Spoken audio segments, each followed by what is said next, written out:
Okay, good morning, everyone. Hello. Lovely to see you all. Thank you for making the journey in today. I know that there's been various things that have made that challenging, but so we're grateful for you navigating your way here this morning for Hope Evolves.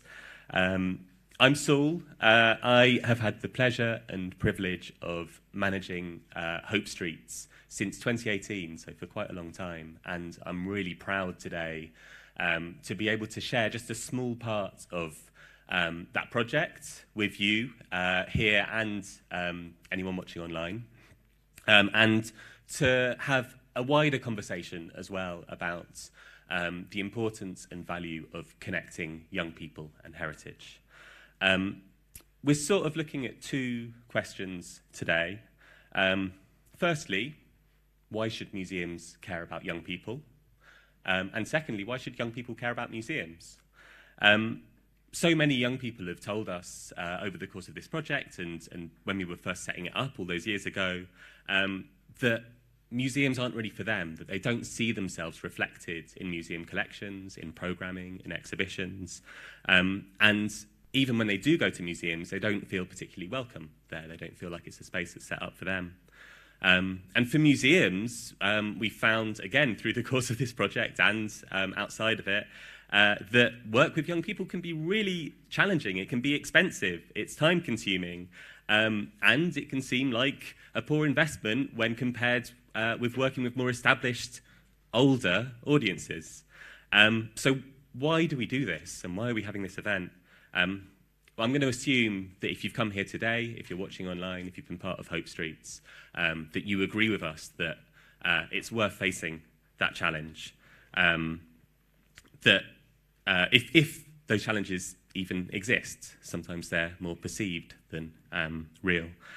And the presentations, discussions, and activities throughout today will all show, I hope, that connecting young people and heritage organisations is immensely valuable, powerful, and challenging, but challenging in all the right ways. So I'm going to tell you a little bit about today's event, some of the logistics. It requires just a little bit of explaining so that you can make the most of it. It's split into different sections. This morning, we've invited a range of speakers to talk to you both about Hope Streets, the project, but also people from outside of the project to talk about some of the key themes of youth-led heritage work. That will run up until about 12 o'clock. We've started very slightly late, so it might run slightly over 12.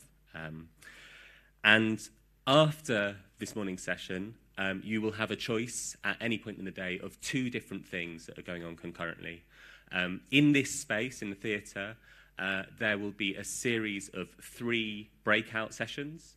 The first of those, we've invited 2 other Kick the Dust projects who have been working with young people and heritage to talk about their work, Our Shared Cultural Heritage and Don't Settle.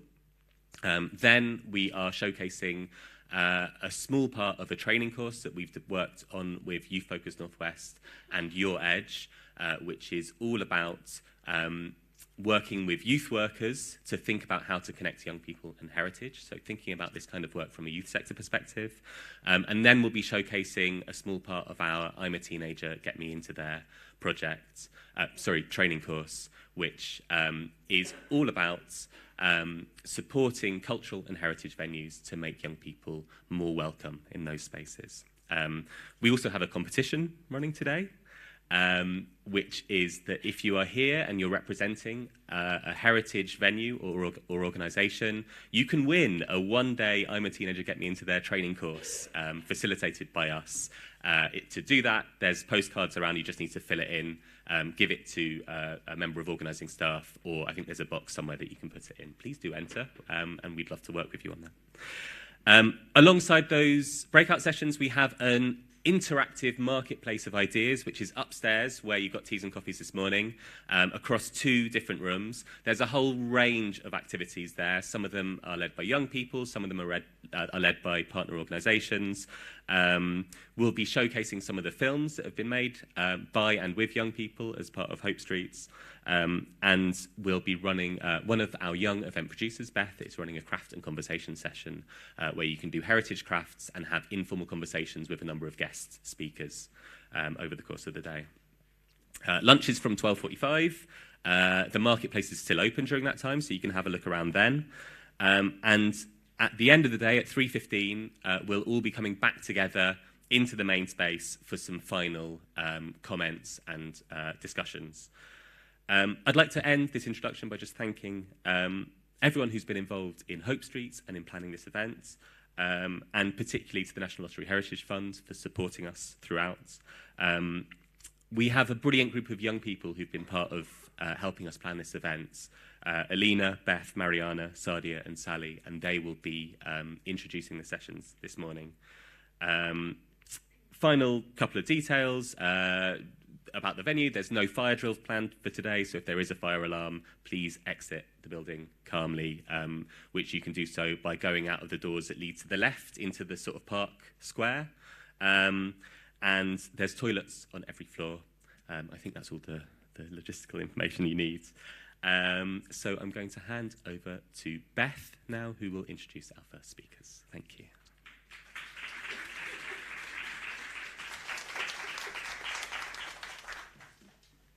Thank you, Saul. Our first speakers are Kelly Allen, Executive Director, Social Justice and Inclusion for Curious Minds, and our evaluator for Hope Streets, Kath Dillon.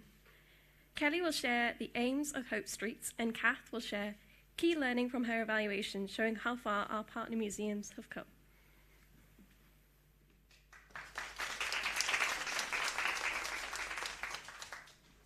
Thank you, and as has been said, today we're going to talk a lot about youth leadership, which is exciting. So firstly, I just want to say thanks for taking a day out of your time, because I know lots of people are busy, and you've decided to dedicate a day to youth leadership, so that's brilliant, and thank you so much for being here. There's a lot of expertise in this room, actually. There's a lot of experience from lots of different perspectives and different places and different circumstances. So make the most of it, ask each other questions. It's not just the people that you'll see on the stage or leading a session today. It's everyone who's here, because I'm assuming that you're all on some kind of journey with youth leadership. So be bold, ask each other questions, share things, warts and all, because we'll all learn that way, and that's great, isn't it? So we'll be drawing on all that experience today, but as Saul said, in particular, we'll be talking about a 5-year organisational change project called Hope Streets, which we are coming towards the end of, and I think those of us that are involved have been having a moment of going, how has 5 years passed since we started this? I know I've had at least one of those conversations this morning.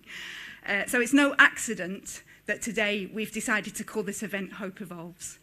I'm a fan of I'm not a historian, but I'm a fan of the historian Yuval Noah Harari. And one of the things he said is that essentially history is the study of how things change. And that's really stuck with me, because I think it's the possibility and the likelihood of change that gives me hope, and why we decided to pin this project on hope. And we could all do with a bit more of that, right? Surely? I think so. And at Curious Minds, through many programs we've delivered over many years, each one building on the learning of the previous one, we've noticed some things that we wanted to help change. I'll just mention a few of them now. So we noticed that there are many museums doing brilliant jobs of school engagement and school projects, but actually some of them were struggling to engage teenagers outside of school. We noticed that through many projects, what young people do when they're enabled to lead tends to make things better for everybody, not just for other young people. We noticed that supporting young people to lead is joyful work. It takes a unique set of skills, and that unique set of skills are not that easy to acquire, actually. We also noticed that without the right conditions, it can be quite hard work and quite undervalued work. And we've learned loads about what those right conditions are and how to create them so that this work can flourish. We noticed lots of organisations doing brilliant youth leadership projects, but struggling to make the changes stick beyond the end of that particular piece of work. We've also noticed repeatedly through many projects how important it is that teenagers feel welcomed by every single adult they encounter in a venue, not just the learning and participation team, not just the person that they go to take part in a workshop with. We literally cannot overstate the importance of that. We also noticed that young people needed more hope. In fact, we asked them directly before we started this piece of work, when we were doing consultation for it. The question we asked them was, what gives you hope for the future? And one young person responded, I hope that our generation will learn from the mistakes of the past and be better and fairer than previous generations. Then we noticed an opportunity to do a sustained piece of work, and we gathered together a tribe of 5 bold and brilliant museums who wanted to change the same things as we did. And together we pounced on that opportunity.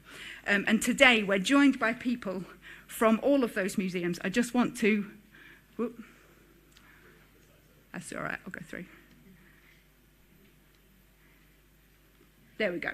I was determined to get that one up. So I want to... Hello?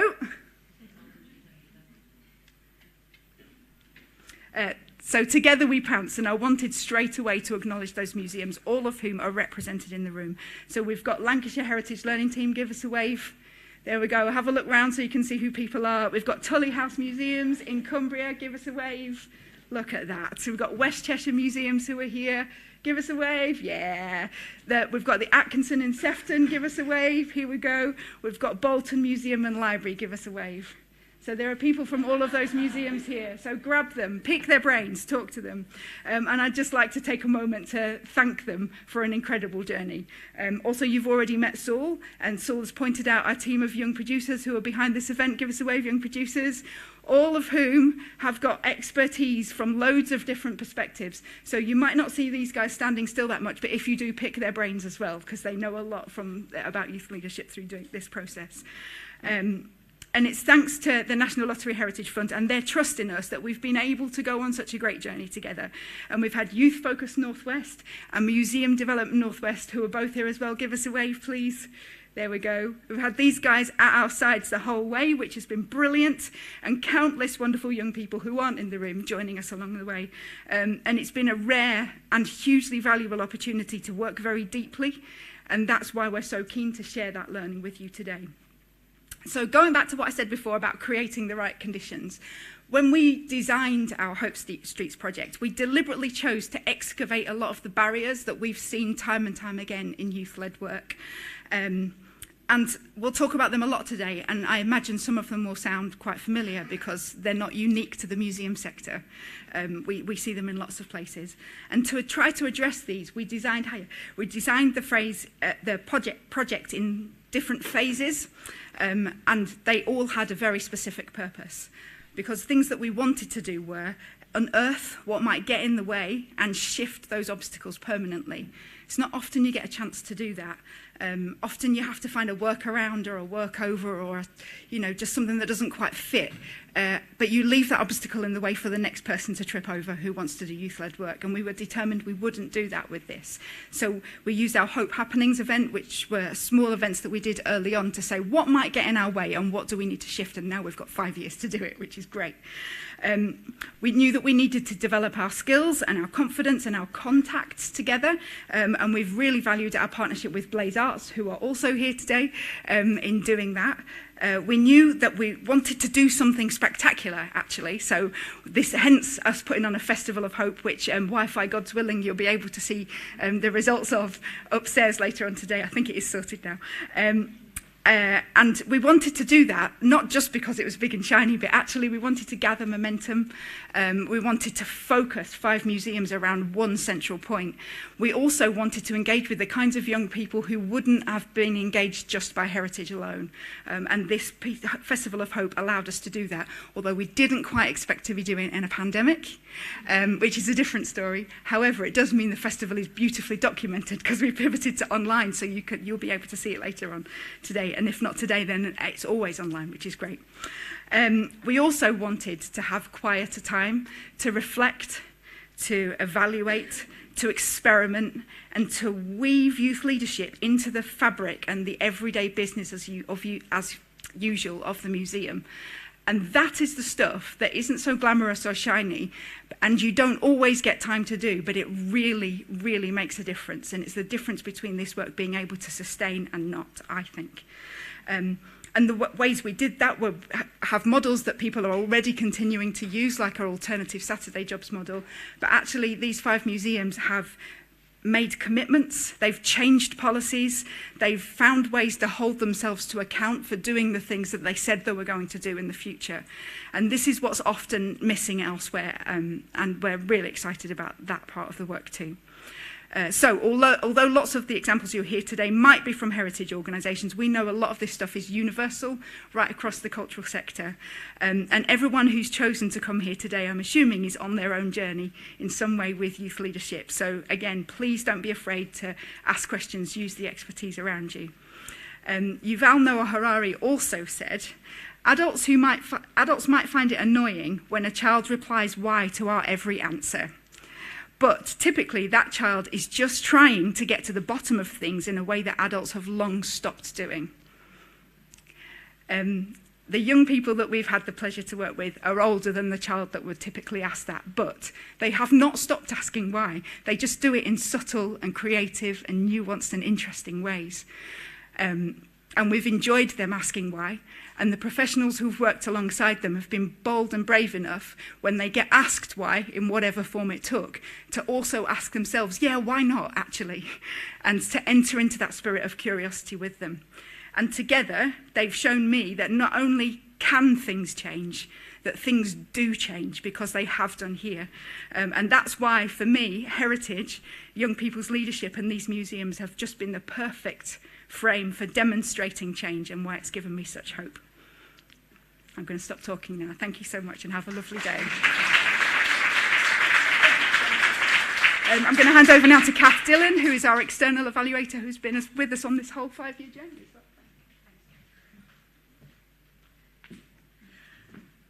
Hi.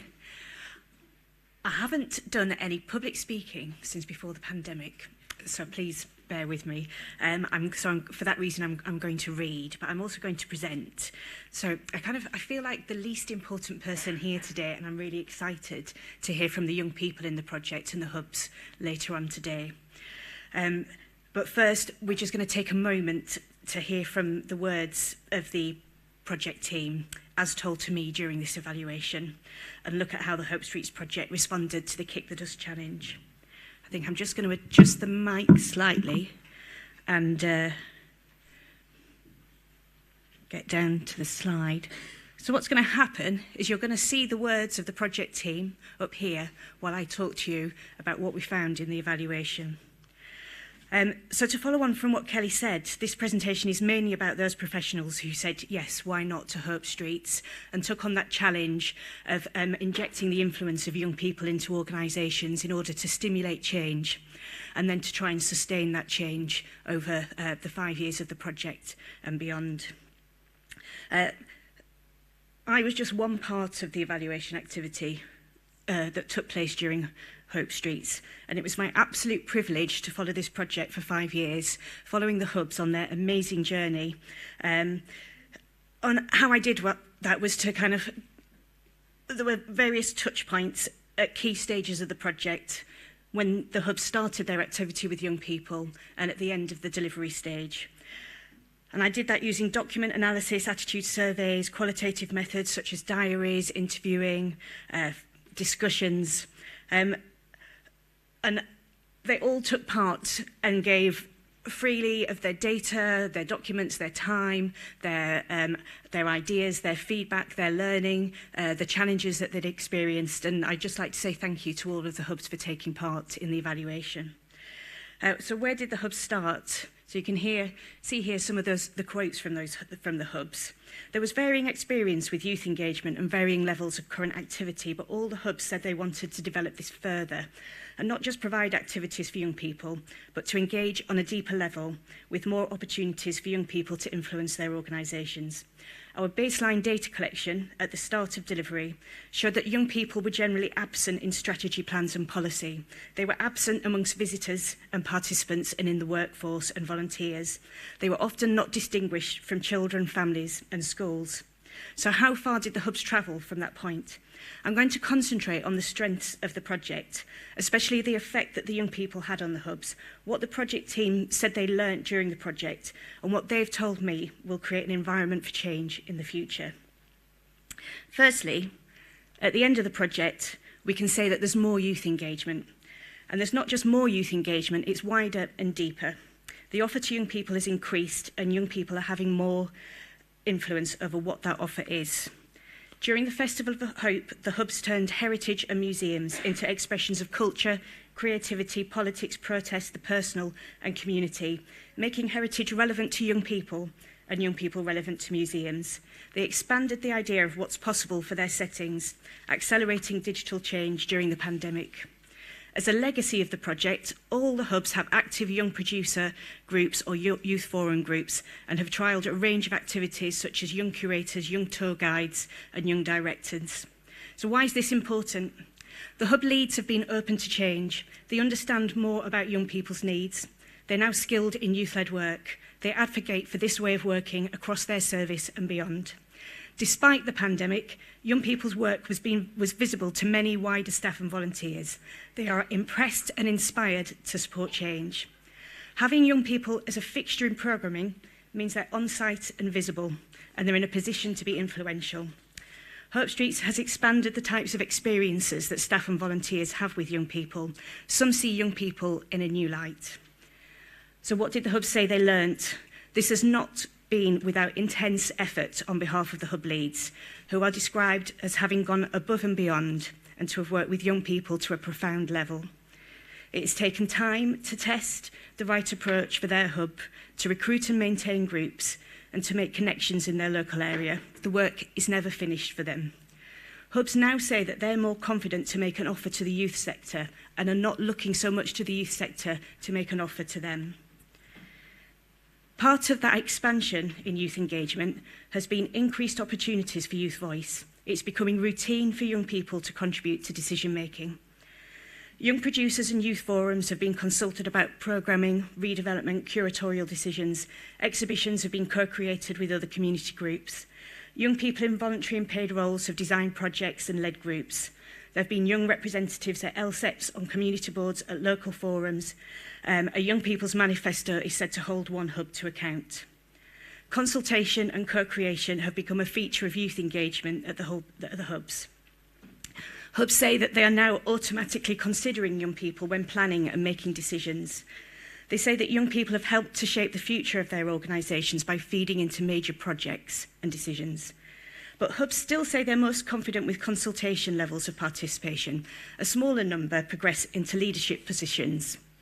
I think hubs would also say that it takes specialist skill and extra effort to invite underserved groups of young people to offer their voice. Hubs also feel that there needs to be a mechanism to contribute, not just a seat at the table. Both sides need preparation and a purpose, and there needs to be time for young people to develop their ideas and the flexibility to be responsive to young people's input when it comes. Hubs have felt that an important route to youth voice and influence is through the workforce. And at the end of the Hope Street project, it appears that the workforce at the hubs has a greater youth focus. There are more staff identified as working with young people, and some hubs have secured youth-focused roles beyond the end of the project, though that remains a concern for them. In addition, across the hubs, there have been more young people in paid, trainee and voluntary roles with permanent additions to organisational structure, and some of these have gone on to become long-term volunteers and staff members. Hope Street's funding meant that this youth focus in the workforce bridged the pandemic against a backdrop of contraction in paid and voluntary staff across the museum and youth sectors. Hubs now feel that they can respond to what young people have told them about the need for more opportunities at entry level for creative and heritage careers. And the hubs say that their sites feel different on the ground. Young people have been placed in positions of influence as participants, as colleagues, as group leaders and project designers.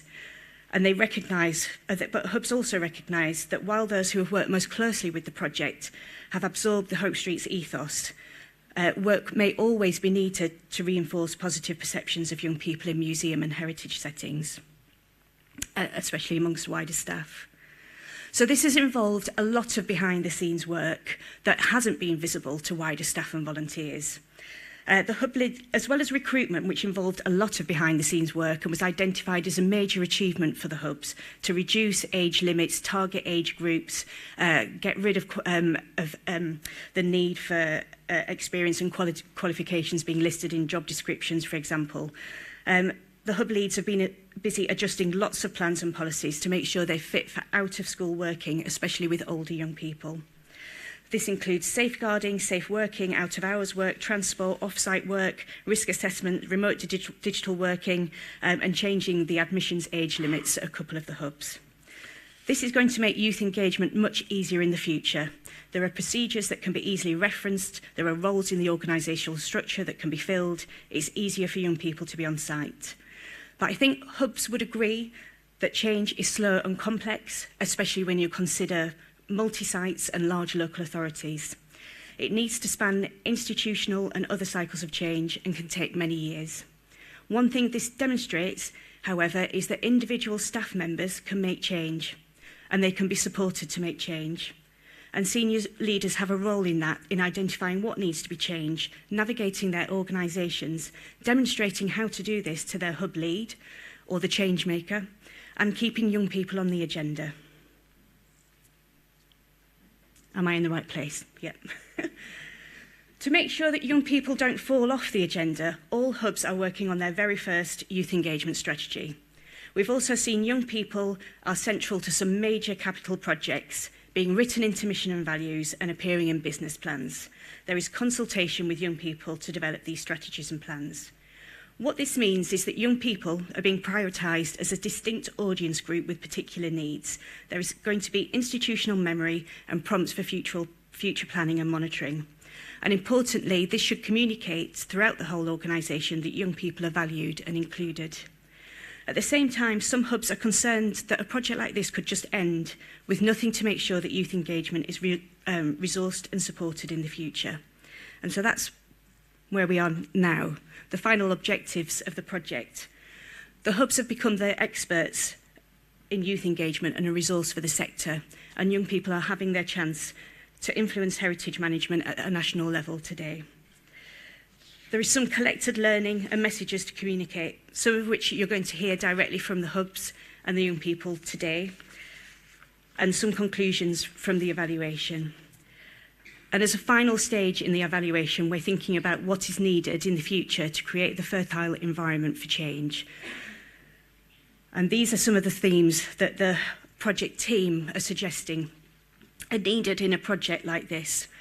A strong vision for change. So Curious Minds set out how change was going to happen, provided the hubs with a roadmap, but also gave them the flexibility to adapt, to find the right approach for their setting. The senior leaders have translated that vision into action, keeping young people front and centre. If they weren't before, young people are now their business. The hub leads were open to change and dedicated to driving change. They learnt new ways of working and then passed those on. In order to do this, the hubs benefited from the strategic support of Curious Minds. External funding helped to bypass some institutional roadblocks and carried the project over the pandemic and other organisational change.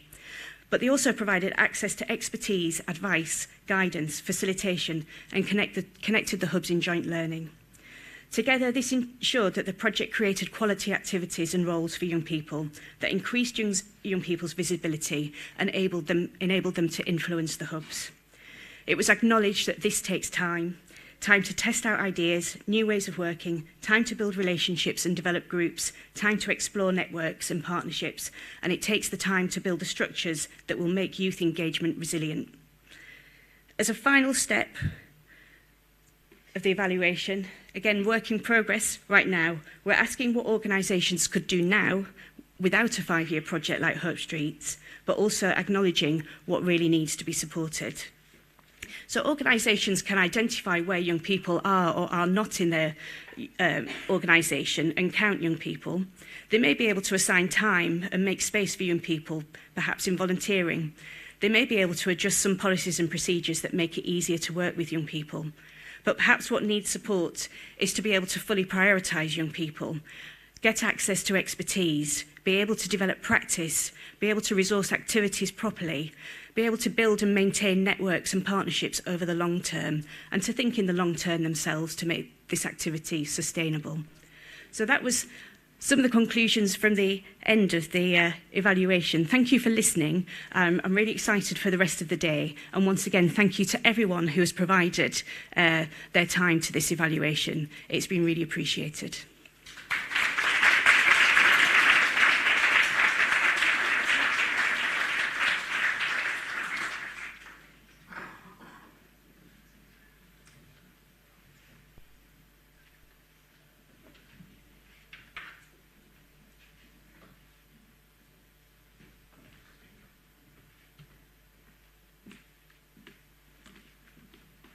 Our next speaker is Sadia Mir, Young Heritage Coordinator with Lancashire Museums. Sadia came into Hope Streets doing an alternative Saturday job placement with Lancashire Museums. This placement has been extended and Sadia has worked on a number of exciting projects across Lancashire, as well as being one of the young event producers who have helped produce this event.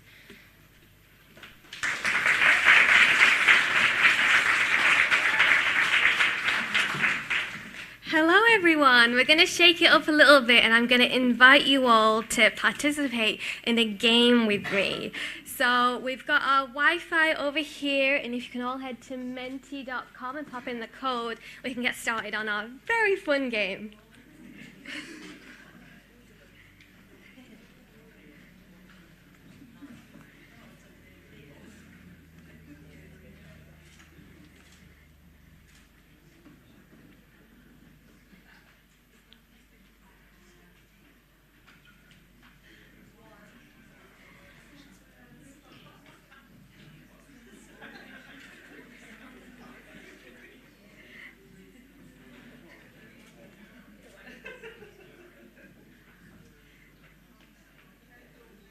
If we can just have hands up in the air if we've managed to get in. Brilliant.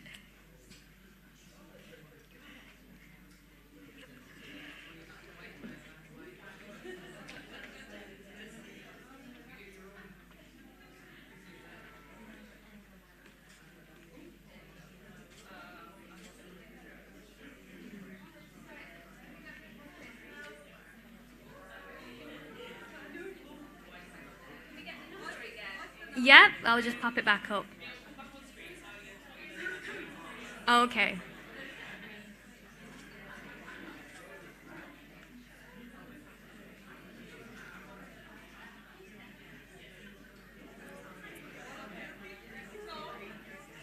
It'll pop back on once this is loading.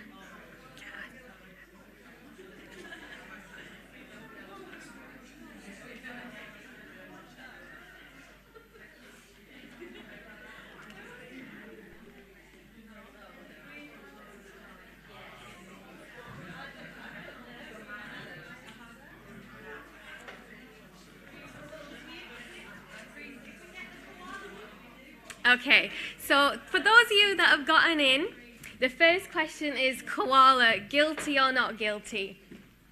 That's it. Is the koala guilty or is the koala not guilty? Yeah? Yeah?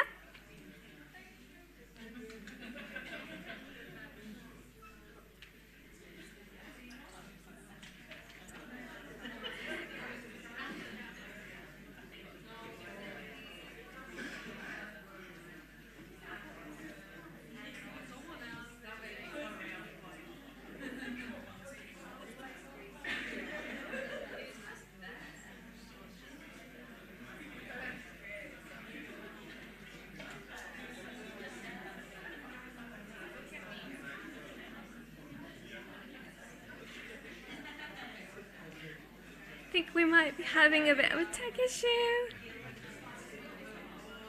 That is fine.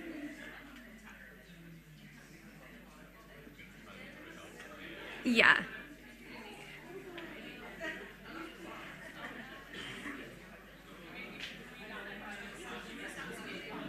Yeah.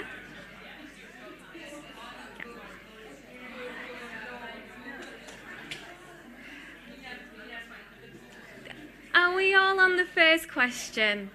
Yes, great. Will it let you move on to the next question? No, okay. We are having a bit of an issue here. I just think maybe it wasn't in our fate to play a game today. I know. Maybe it was no fun when you're at work, but we'll try one more time.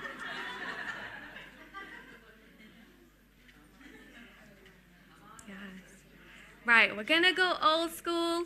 We're just gonna do, audience, this is your time to shout at me, say whatever you want.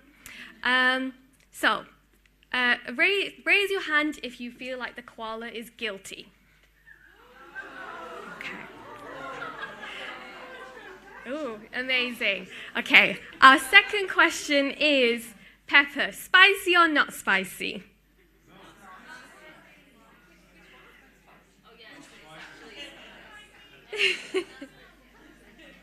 Yes. And our last question, a pet tiger named Raja, yes or no? Yes. Okay. Amazing. So we've had a makeshift game, but how did that game make you feel? Did it make sense? Yes. Are you a bit like, what's the point of this game? Doesn't really talk about heritage.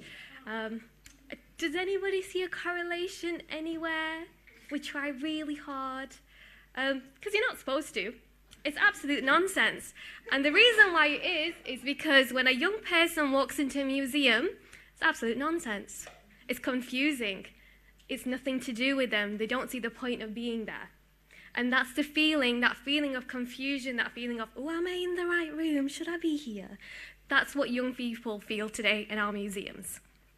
So I'm just one single person, but this should help put it into perspective. I work across 7 different sites, and I do 8 different types of history, of heritage actually. Museums, industrial, geological, gastronomy, because I adore food, dark history, arts, craft, literature, natural, living cultures, and in 100% of the cases that I am working these 8 different types across 7 sites, I am the only person that looks, sounds, and acts like me. And I'm just one person. So if we multiply that by thousands of young people, how many young people are thinking, oh my goodness, I should not be here. Nobody here is like me. So what's the issue then? The issue is diversity. And what do I mean by diversity?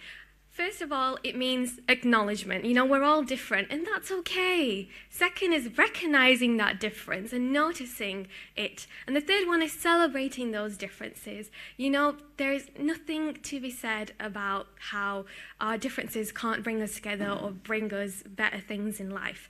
And what does this then translate into? What are some of those differences? We've got ethnicity, because not even the English started in England.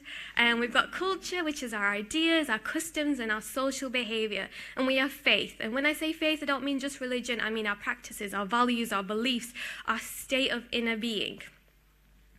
So how do we fix it? The fix is me. And obviously I don't mean 110% me, because I am one person, just one person, and I can't work everywhere. Although I would love to, you know, I'm just one being. You know, I can't split myself into 2. So what do I mean by that? Well, my ethnicity is Pakistani. My culture is Desi. My faith is that I'm a Muslim. And yet, despite all of this, and however I look and however I may act, I am and will always be British. I was born here. I like it here a lot better than when I have to go back to Pakistan because it's too hot for me and I just cannot adjust. So that's why heritage needs me. But why? What does this mean? It means that I am actively doing things that are heritage without even realizing it. Traditional song and dance. I don't know if you've ever heard traditional Punjabi and Pakistani music, but it's like you sit on the floor, you pat the drum, and then you sound like a dying cat if you're not educated in it, which is me. Gastronomy, as we said, I like to go out, I like to eat different foods, and I like to cook, and that's fine. Got hospitality, because as a South Asian, you have to be amazing to your guest, or you will not see the end of the light. Mental health, charity, values, literally everything you can think of, and that's just me existing by being here. And the reason why I'm important as a young person is because I'm the next generation, so I'm the evolution of all of these things. You know, I take what I like. I take this bit from my Pakistani heritage. I take this bit from being a Muslim. I take this bit from being a Brit, and I put it all together, and I'm like, yes, that works. But what do I not do? I don't perpetuate stereotypes. So the view that Hollywood likes to do, or the myths that, you know, if you're not from England, you're from somewhere a bit nice and warm, you're a bit exotic. Yeah, I don't do that. And I don't deny people their stories, their differences, their voice, and their nuances. So you could have two people standing up here. It could be me and it could be my evil twin. Okay? But we would have a nuance. Maybe my evil twin really likes traditional song and dance, and I don't. And that's our nuances, and that is fine. So how then do we put this all together? Our focus is identity. And I always like to say, heritage is me, heritage is you, heritage is them, heritage is all of us, and we need to start showing it. And that's because heritage is identity. And what identities matter for our heritage? It's the people of this country, the people of countries affected by Britain, the people who migrated to Britain, and the people who influenced Britain, which in short means everybody, as it should be. So what do we do then? Here's what we do. We hire people with those new stories to tell. And hiring people knowing that there is a difference to the rest of your team, with people from all different backgrounds and experiences, allows us to get those stories. So there could be 3 people who all go to the same event, and they're all going to come away with different views and what struck out to them. And that's why we need that difference. We need people who aren't all the same. One little quote that ties it all together, makes it very nice and wonderful, is if we acknowledge people for all they are, heritage will follow suit, because we're looking at identity. If you all acknowledged me today and were like, yep, she's this, she's this, she's this, she's this, so she has an opinion. That's brilliant. That's all we need. Because once you understand that as a young person, I have an opinion, and my opinion is a different perspective that you might have overlooked, that's when we get everyone together and we can make things great. Yes. So that's it from me. Thank you all very much. I am going to invite the next panel to start. We're going to actually show a film that was created for the Festival of Hope in 2020 by a young producer, Mariana McNee, working with Thule House Museum and Art Gallery. As this was produced during the height of the COVID pandemic, this is the first time Mariana has been able to share it with a live audience. After this film, Mariana will talk about making the film, and supported by Thule House, with Naomi, who features in this film, Lindsay, who is the Hope Hub lead for Thule House, and me.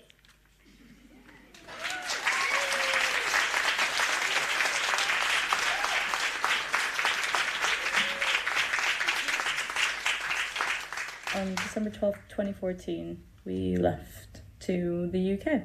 It was a really, really hard day. It was painful. I felt when I moved here, I lost a massive part of myself. But I feel like now I'm making an even better version of who I was.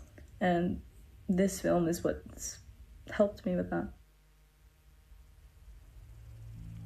Pinch me twice. Is life a dream? Is dreaming a life? With hopes higher than heavens, with dreams to reach the stars, but a heart full of fears. What if it's all for nothing? What if I fall?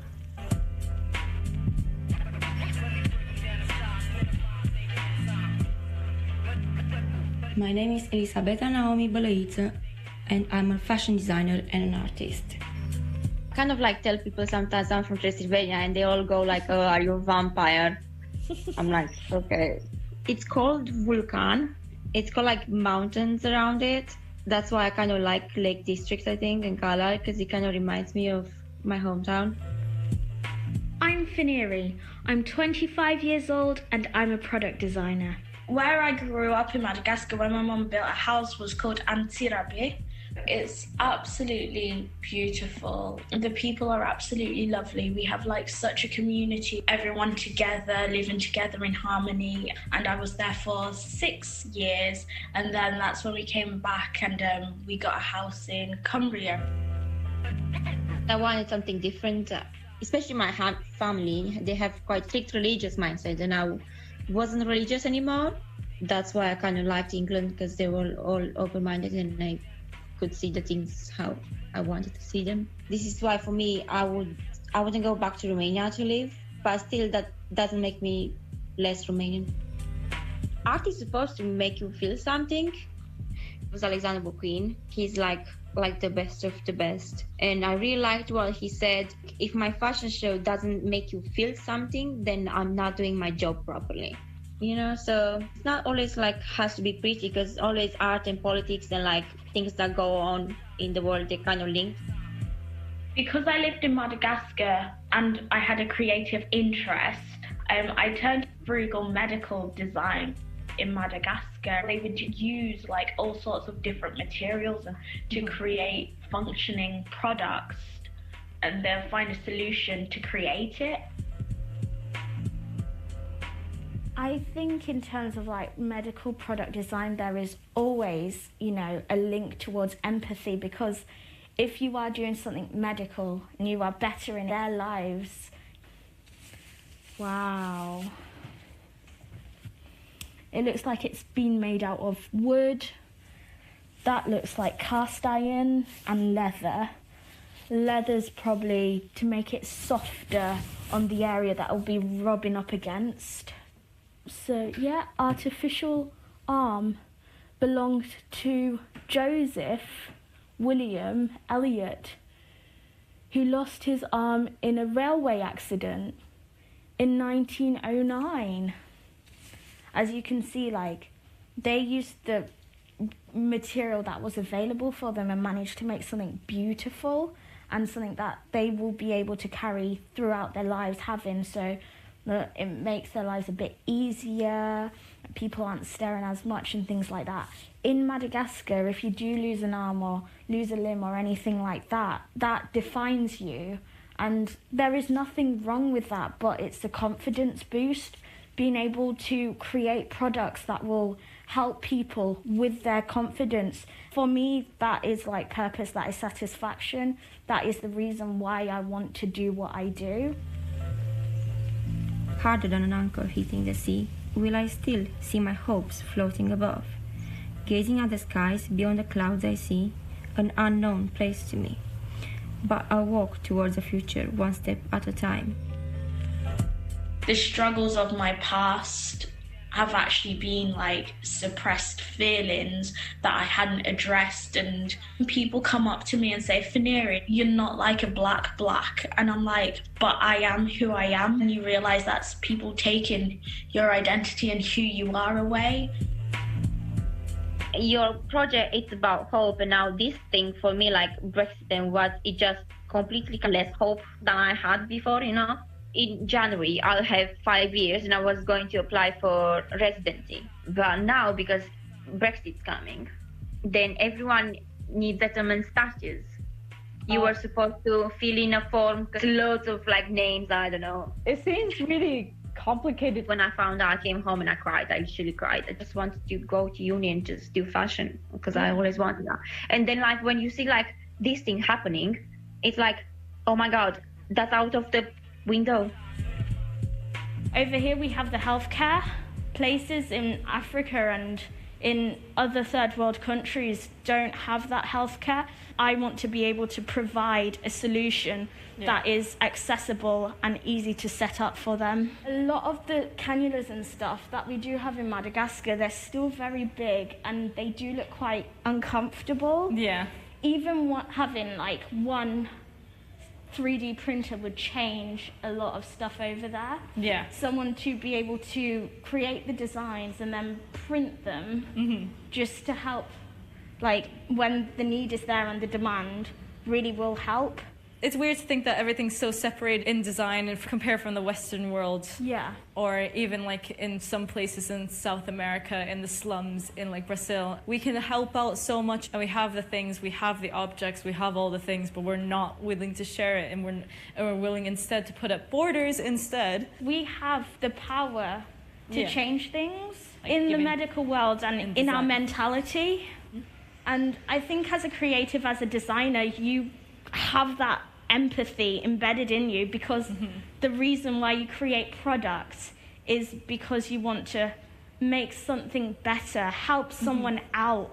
And like that's really important because that like bit of creativity actually lives in everybody.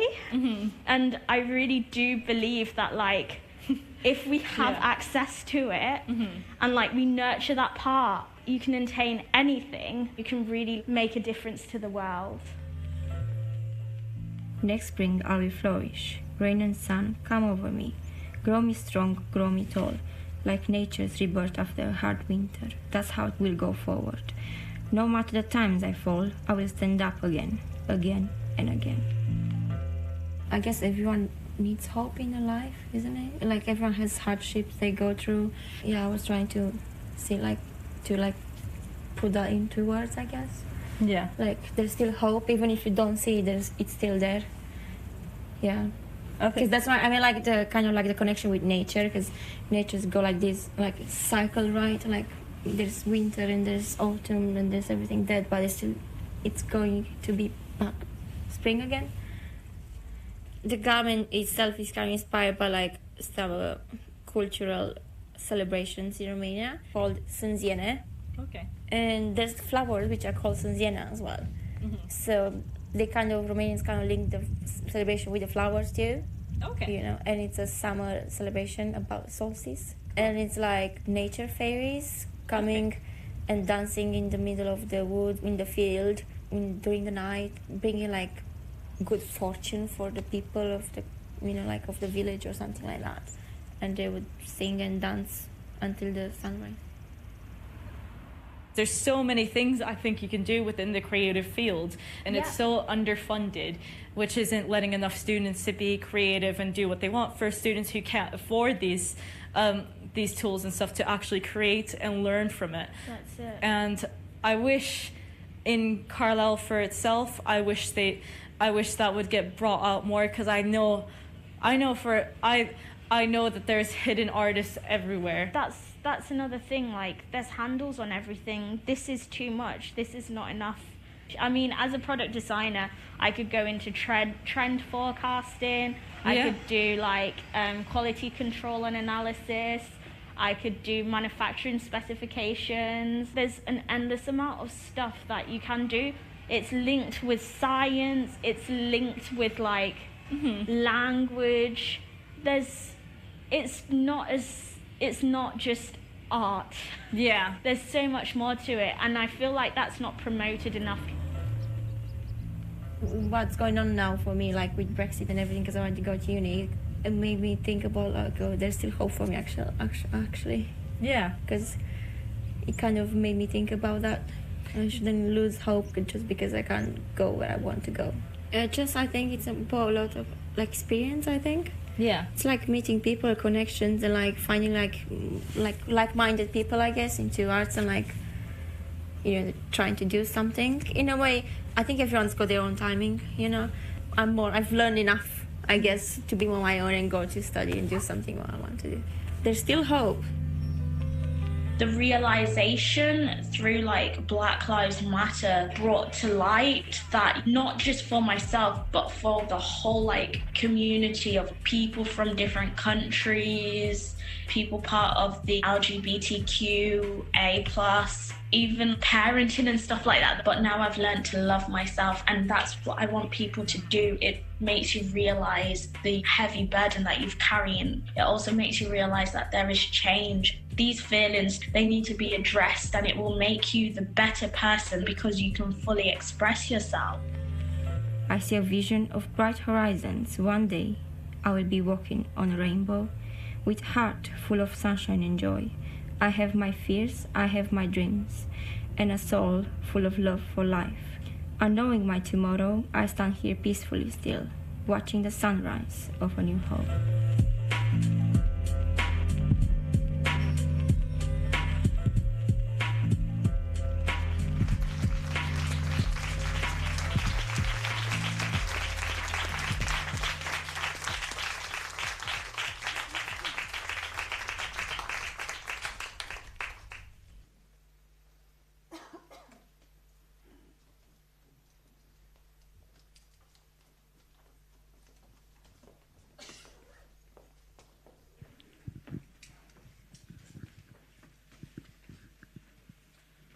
morning. You've seen the film, now meet the people.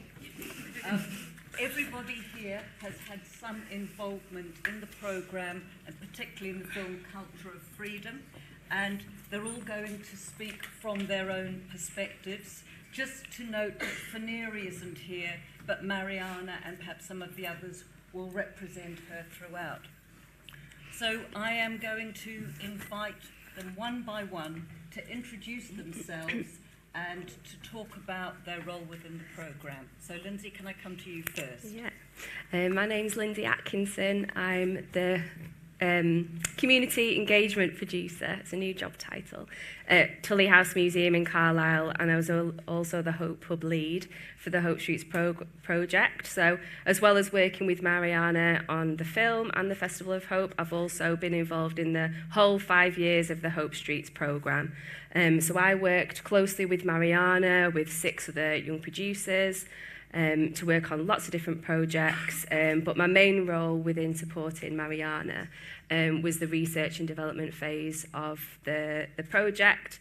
I also feature in the film, and I also was responsible for risk assessing a film shoot in a global pandemic, which was very scary but enjoyable, such an enjoyable part of my past few years.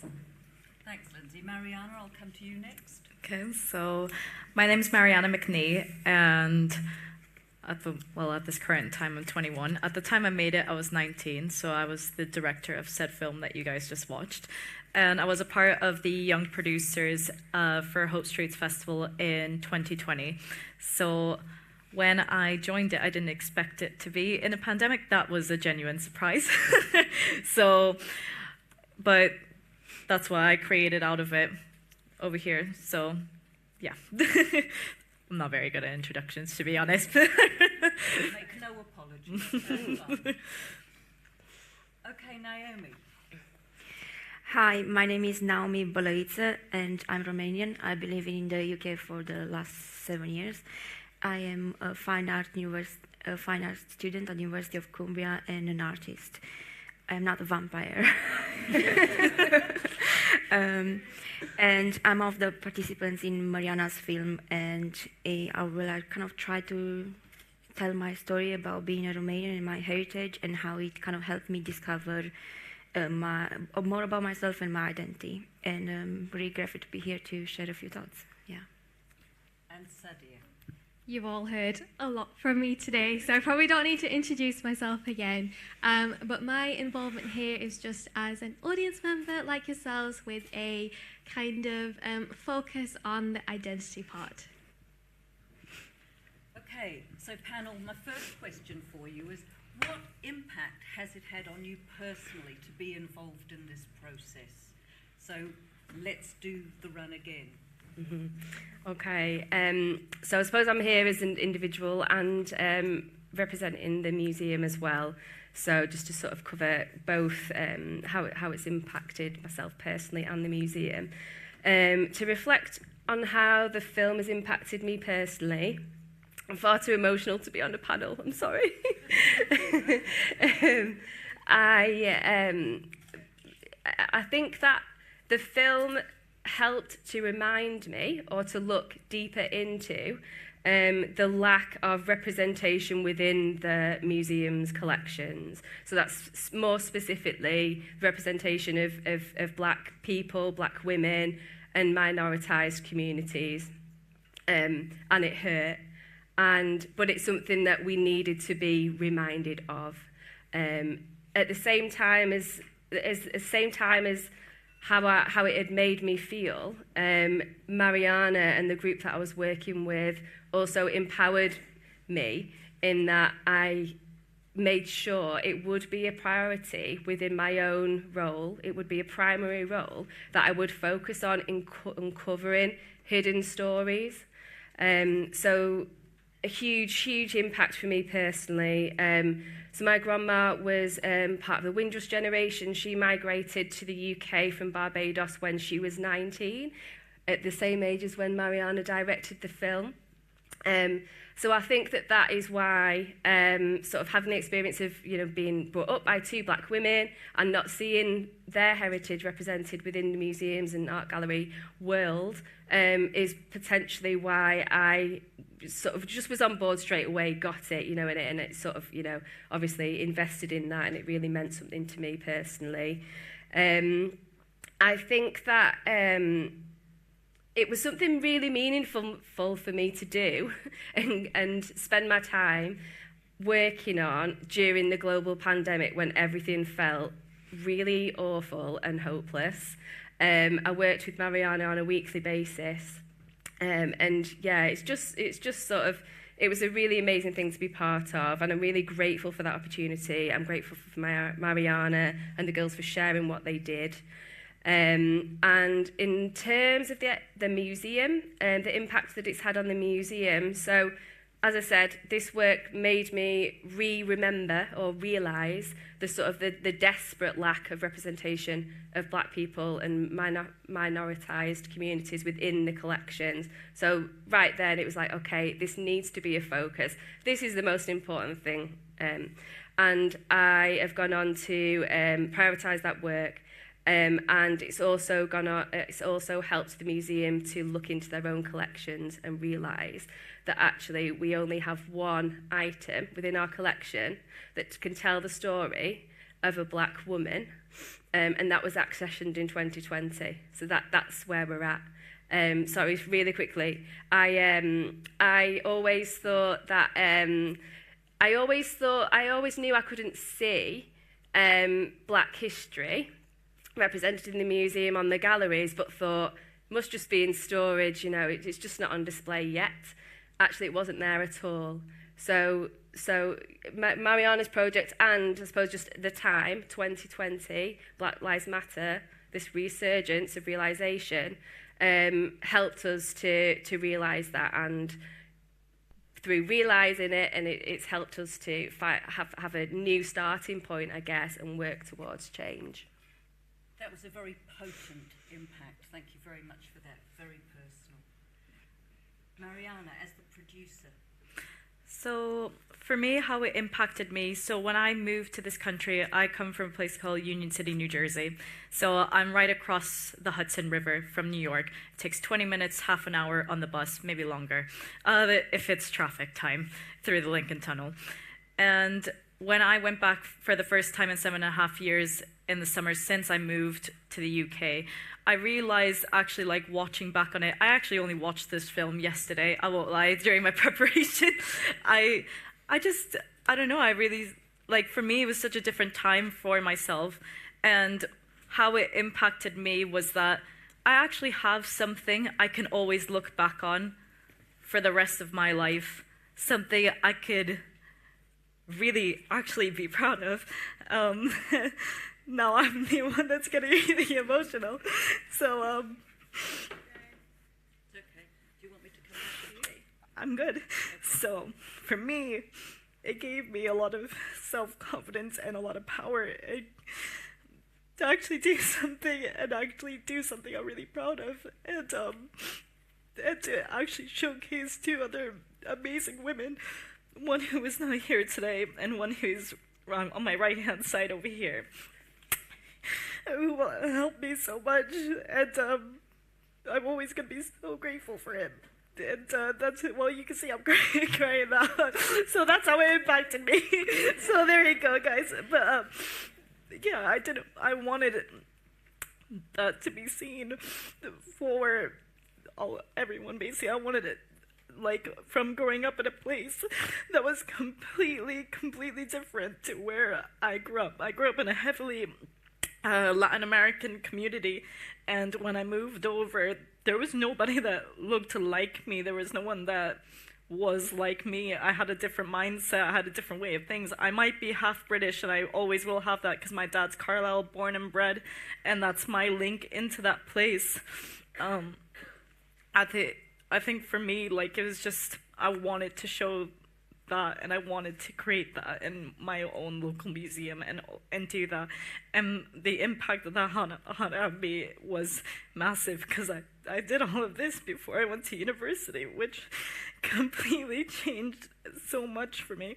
So 2 years later, looking back on it, I wish I didn't say slums for Brazil. I wish I said favelas. I didn't know the word back then. I know it now. So that's one. And two, I'm just really happy that I did it. So yeah, moving on to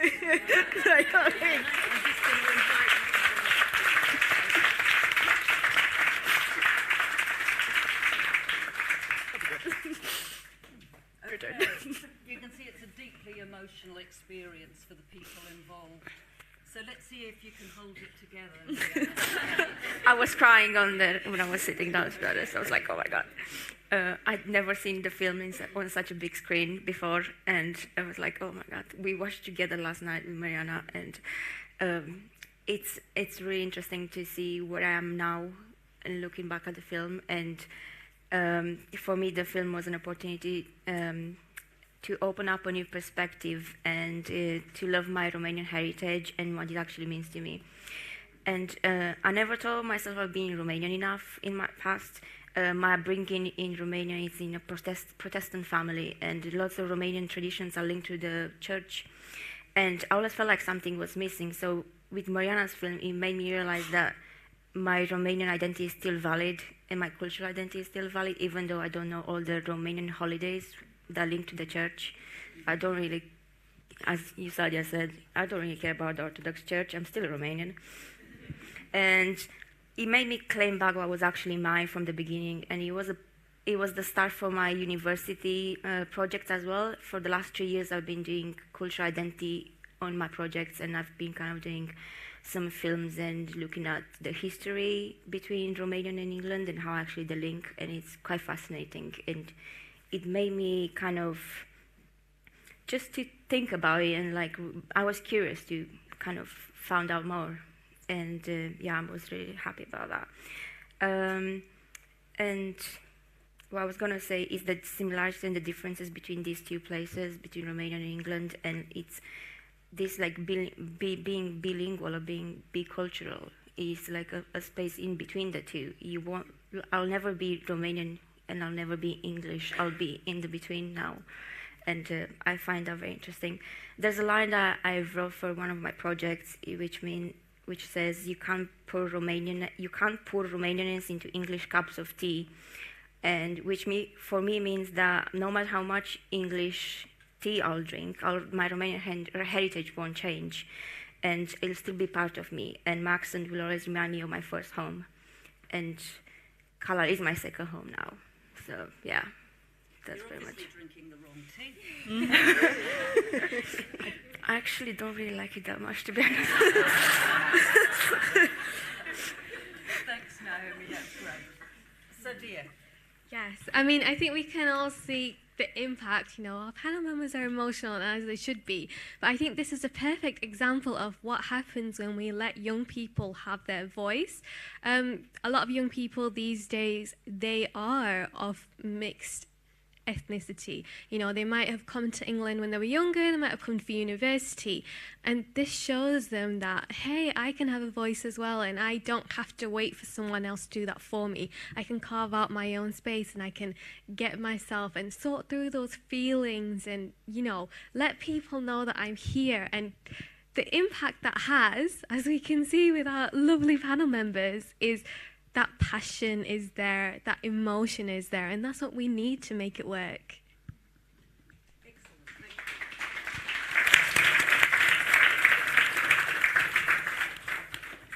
So the next question for you all is kind of why should museums involve young people in the creation of heritage, and how might they do it? We see that you've done it here in a film, but are there other ways they might engage with that?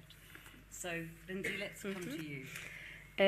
There's too many reasons to possibly reference, but I think the main reason why it's important to involve young people is because of the challenge. So, like, I don't know if it's just something that's unique to me or like youth workers or, but challenge, the word challenge like shouldn't be a scary thing, like it shouldn't be a negative thing. Challenge is positive. Challenge results in change. And so that I just don't think that, especially museums, I don't think we should ever be satisfied or comfortable. We need to be stirred up and disrupted and challenged. Young people do that best. And the sort of example I thought about was as how like smaller, like younger children, like aren't bothered about telling you like if you're really bad at singing. They'll like just have no, you know, they don't know they've offended you. But older young people like will feel comfortable and do, and in my experience have, sort of pointing out, like calling us out, noticing things that aren't fair. Noticing barriers, telling us if something's boring, it's been done the wrong way, it's irrelevant, it's biased, and all of those things. And so they should, because our museums and heritage is theirs, and they should be a part of it, and they should have a voice within how that's shared and preserved. And so, yeah, it also made me sort of question. So through young people challenging me and us and this process has made me question, like, what are museums actually? Like, what do they do? What should they provide? And, you know, throughout we obviously started this process and we thought we were going to have this, like, live festival all across venues in Carlisle. But we actually ended up working predominantly on our own in our bedrooms from wherever we were in the country, and the museum and myself and Ellie Chapman, who was the festival coordinator, and Jamie, who supported Mariana to make the film, the filmmaker, were the only adults that actually were part of these young people's lives aside from their immediate families or wherever they were. And I just sort of, I think that's like, it makes me feel really good because I was able to be there for a group of people who had nothing else to do. You know, we said we had this discussion. Sorry. Okay. Yeah, we could have paused, but the young producers that we work with just wanted to power through and do stuff. And ultimately, yeah, we just have a duty to include everyone. Young people are people at the end of the day. The museum is theirs and the heritage is theirs. So why it's important to involve people within the museum well, so I'm just going to go off a little bit of what Faneri said. So because she's not here for today, I'm just going to talk on behalf for her. She said she says if museums had more young people and heritage reflected in the work, maybe a sense of belonging, representation, and even a safe space with like-minded people, that would have made herself feel more protected and other people to an extent. And after all, to our museum specifically, whether that is true for any of you guys either, it's mainly an older generation that goes. And she said usually they go for their afternoon tea, their mingling moments. And so having young people included in creating heritage is so important because it also helped not only with her self-discovery, but even with my own. And I couldn't agree more with what she said. And when she watched it 2 years later on, she realized it highlighted an issue that it might not have been as damaging if heritage were represented and understood. And for myself, when I started this, I didn't want myself to look like a token. I didn't want Naomi to be a token. I didn't want Faneri to be a token. And the museum did a really good job with not making me feel like that. Because although I had my moment right now where I was crying like a little baby, I definitely, throughout all my meetings, I was a little hard-headed, driven person where I wanted it to be done exactly the way I wanted it to, and I wanted it to be portrayed exactly how I wanted it to be, and the museum gave me that freedom to do that, and it was so important for myself to be able to do that, because I hate being controlled, I hate being boxed in. I don't like this red tape, I really don't, and I know a lot of museums have the red tape that just says, no, don't enter, goodbye. Change that. just change it, because it's what's the point? What's the point in doing that? Because when you think about it, I think so. We're the next generation. I'm actually going to box you in. No, I'm gonna get boxed in now, because we've not got a lot of time. But no red tape anymore. That's my last thing. Yes. So, Naomi. So I think it's 21st century, and I think some things should be changed by now. It's very significant, and I think young people should have their voices heard and understood and acknowledged, and their thoughts as well. And museums should do that by giving more opportunities and projects to young people to run and to lead, and to put open calls out there for different backgrounds. And we should all work together and accept our differences and be able to celebrate them as well. And I think our heritage is part of who we are, and it needs to be represented and shared to others in the community, in events, in exhibitions, and things like that. And I just found out recently, actually, there's around 2 million Romanians, almost around 2 million Romanians in the UK. And I just couldn't believe it, how many we are, really. And I think we are part of the history that we are making now, and we should be represented in museums. And I don't really actually see much Eastern European things in museums, to be honest. And I think that should be important. And the generations that probably will come, because there will be Romanians that will have kids and have families here, they should see their identity and heritage represented in museums. Yeah, and I think institutions should start changes and make people aware of and discuss things more and learn about how important heritage is and your cultural identity. That's kind of what I want to say, yeah. Last but by absolutely no means. I'll be very quick. I would just like to say that young people are in a very turbulent time.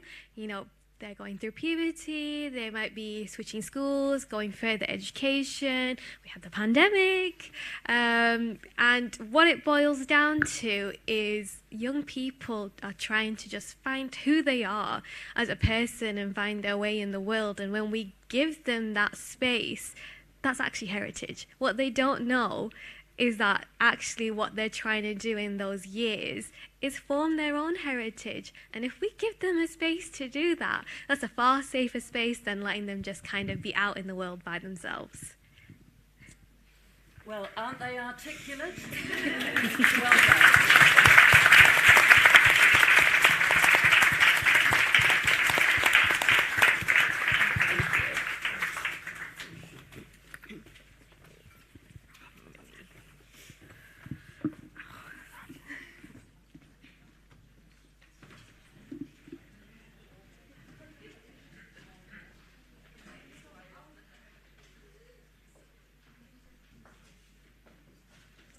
Thank you, guys. We're now pleased to invite Josh from the University of Wolverhampton to speak. He has worked with Dr. James Rees, Rob Elkington, and colleagues from Historic England to research how young people engage with heritage.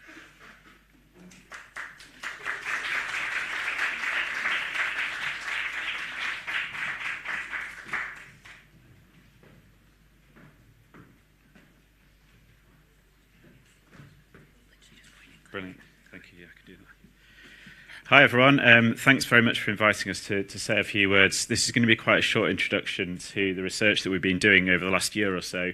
That was a tough act to follow, and I can't promise tears. It might be a little bit more dry, this one. Also, I'm just going to say a few words of introduction myself before I pass over to Josh. Josh has led on most of this research, so I'm just going to give you a kind of overview of what we've been doing.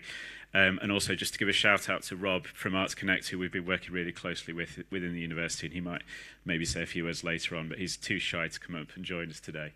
So this research project we've been doing over the last year has been funded by Historic England and is very much kind of tied into their ongoing programme of work, and the research that we're doing is very much trying to kind of set the scene for their ongoing work and influence what they're doing, and also particularly to influence government and some of the spending decisions that might get made in the future.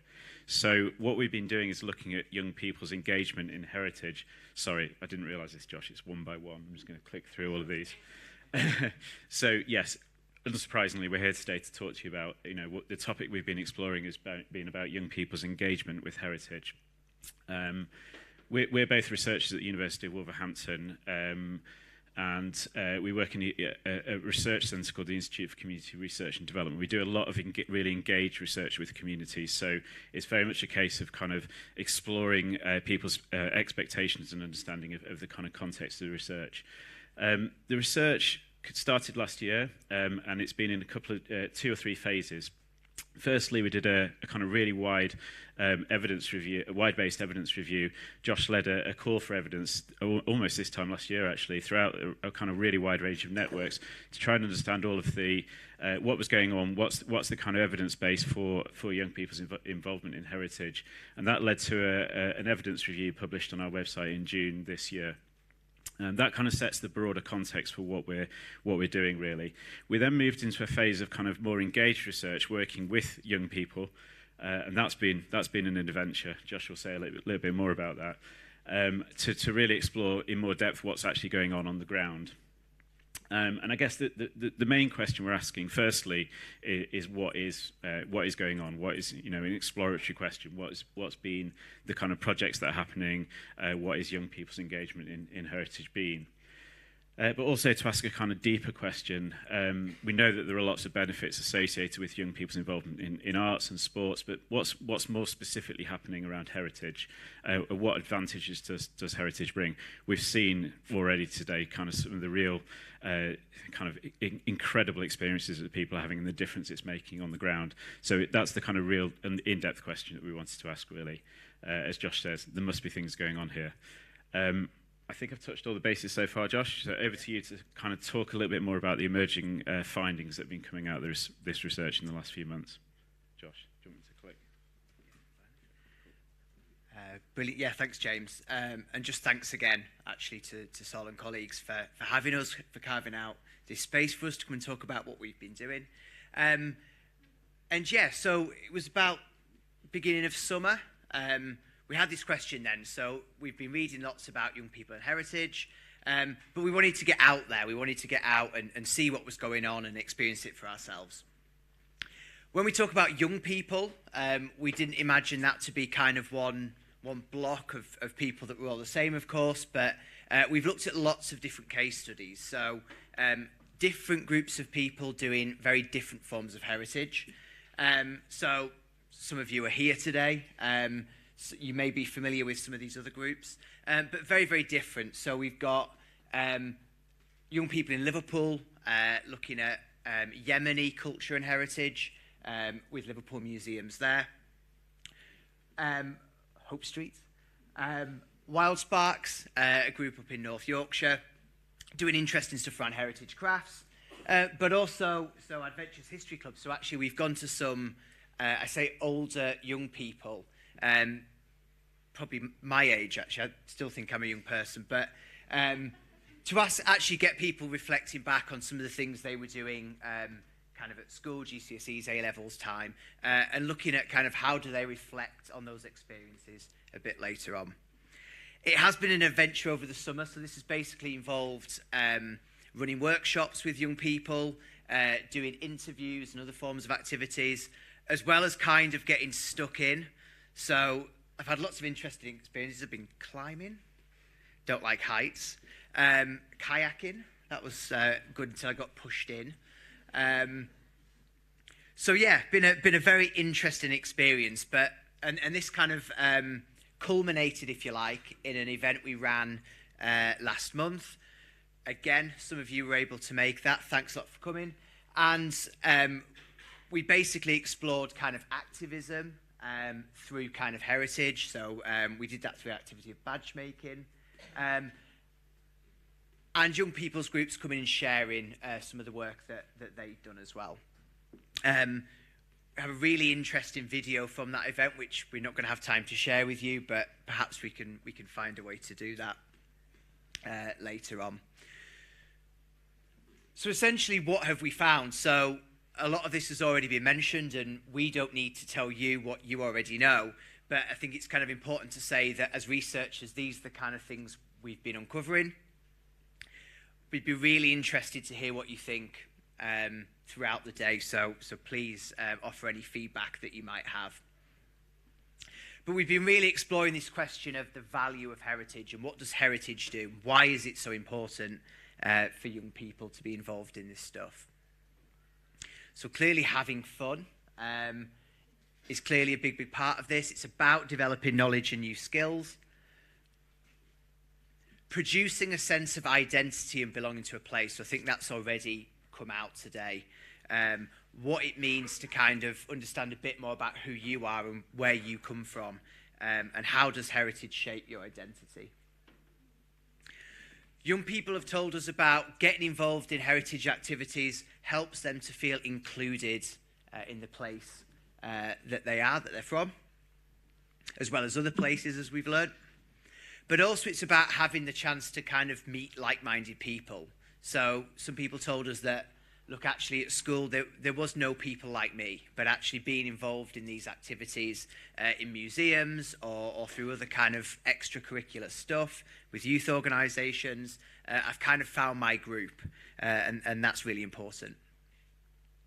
Brings people together in a place. So we talked a lot about young people, but some of the projects have really shown how heritage can kind of act as a bridge in communities. So, for example, in Liverpool, the Yemeni group very much kind of bringing the Yemeni community together in Liverpool, but also bringing that kind of community together with other groups in Liverpool, with other people. And there's also kind of like quite an important intergenerational component of this. So young people and older people kind of coming together to learn from one another and to develop shared understandings. And then another key thing that we've learned is around heritage can give young people the opportunity to explore things that are relevant to them. So people told us that, well, actually the kind of things we do in school didn't really kind of resonate with me and my own experiences of the world. But being involved in some of the activities that I mentioned has given people the opportunity to explore a whole range of topics with like-minded people that they perhaps wouldn't otherwise have done. And contributes to people's health and well-being. So that could be kind of physical health, but also really important theme around mental health and well-being, particularly during the pandemic. We know that young people have had a really tough experience during COVID, but again, kind of the heritage activities that people were involved in enabled them to kind of stay in touch with different people, with different organisations, and as a result, that kind of contributed to kind of helping them get by and get through the pandemic. So they're kind of some of our key findings. There's a lot more. I think some of those have already been mentioned today. But ultimately, what is the point of all this and where do we want it to go? So we've got a second report that will be due out very soon that reflects on the field work that we've done. We've got a video, as you said, and lots of other hopefully creative outputs. But we hope that our work will go to kind of help shape some of the learning in the heritage and youth and sectors. And it's about kind of showing where resources should be better invested. And I think kind of one question, though it's kind of half cut off, one question that we'd like to kind of leave you on and we'd be interested to maybe learn a bit more about today would be, you know, if Historic England were to have more resources and look to invest them, as well as other organisations, what should they do with it? So what would kind of future programmes for young people in heritage look like? Yeah, so we'd be interested to hear any thoughts on that. I think that's it. Just to say thanks once again for inviting us today, and yeah, interested to hear what you think. And shout out to the Lake District as well. Thank you. Yeah, just to say, we will be around all day, so yeah, just come up to us and have a chat, and we're really keen to learn more and to you know, get some more feedback about the research. It's nearly finished, so thank you. Put that there.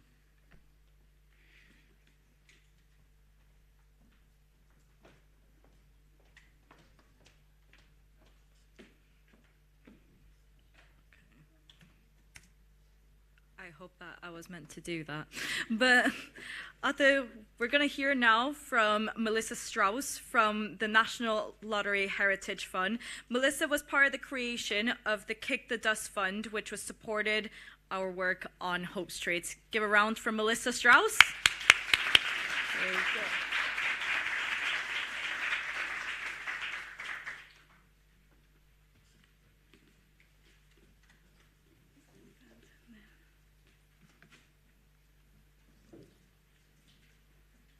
That's me.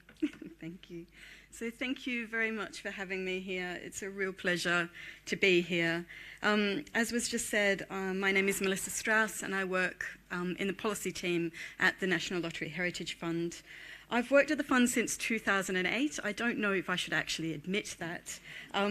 But over the years, I've often been our lead on young people, on and off, I have to say. So when I started, I took over management of what was then our Young Roots program. I then initiated and developed Kick the Dust. Then I had a break from working on our young people work, and I'm now again back on it and thinking about how we can take a strategic approach to funding heritage work with young people again. So we funded Hope Streets through Kick the Dust, which we've already heard, and it was a strategic investment made in 2017 to support 12 large-scale projects for up to 5 years with up to £1 million each. So it's quite a significant investment in each project. And as these projects come to an end, we need to ask how best to invest in young people and heritage over the next few years and beyond. How can we make the maximum impact, the biggest difference? And I want to start by talking about where we are and how we got here, and then on a few sort of emerging thoughts on where next. Go back a little way in history for the fund. So we have a really long history of funding youth engagement with heritage. Before Kick the Dust, as I said, we had Young Roots, which was initially developed in partnership with the National Youth Agency. Between 1999 and I think around 2018, we awarded £51 million to over 2,000 projects. These projects were relatively small. They had up to £50,000 each. They usually ran for around a year to 18 months. We learnt a lot from this program and funded some really wonderful projects involving local partnerships between youth and heritage organisations. This ranged from young people at a pupil referral unit mapping a mountain bike trail of the industrial heritage in the Burnley Fells, I think it's called, and young circus performers researching and recreating historic costumes and routines in the northeast. There's two of my favourite projects that I remember. So there's a picture there of the family LeBonche. There were some really positive aspects to Young Roots, and we've held on to these, in particular the need for both youth and heritage expertise to ensure high-quality experiences for young people, and the need for youth-led projects and activity. Individual young people really clearly benefited from these projects. However, we were concerned about the legacy of our investment. Young people were still significantly underrepresented in the UK's heritage, and if you look at the taking part statistics, you'll see that that's an ongoing concern. Research also found that younger residents valued heritage less than older residents, knew less about their local heritage, and were less satisfied with what was on offer. Young Roots projects were not creating the level of change needed. On top of this, it was increasingly difficult to engage local youth organisations in the programme. Kick the Dust then followed two pieces of research that commissioned in 2015. So the first of them looked at the changing context for the youth services following austerity mostly, and that led us to focus more on how we could support the heritage sector to develop long-term change. The second research piece then asked heritage organisations more specifically what they needed to provide more high-quality, sustainable opportunities for young people. So we found that local youth organisations lacked the capacity to apply for our funding. They had an increasing emphasis on urgent issues and far less universal provision. That larger youth agencies were interested in our work, but we weren't working to the scale of their activity, so it wasn't really appropriate. Youth agencies also wanted to see youth participation in our decision-making, and that was a call that came up every time we spoke to them, really. Both heritage and youth organisations were concerned about the lack of strong relationships between the sectors. Heritage organisations felt they needed longer, larger grants of up to 5 years to make that significant, sustainable change. They needed more time and resource to test, develop and embed high-quality, ongoing practice.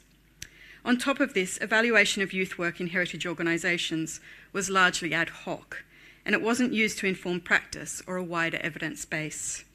And finally, the heritage sector wanted us to advocate more for the value of youth engagement with heritage. With Kick the Dust, we sought to strengthen the representation of young people. Focusing on young people's needs and interests was crucial to this. However, we also wanted to build the long-term capacity of heritage organisations to meaningfully engage with young people. We wanted a step change in the way the heritage sector works with young people, and we wanted to challenge the sector to be experimental and reflective. Our overall aim was to increase the ambition, scale and quality of youth engagement with heritage, and we set out 3 principles. Obviously, firstly, that the projects had to be youth-focused and involve a collaborative and youth-led approach. Secondly, sustainability was key. We wanted to embed expertise within the heritage sector with projects that developed the skills and confidence of heritage organisations to engage young people both within the project and beyond it.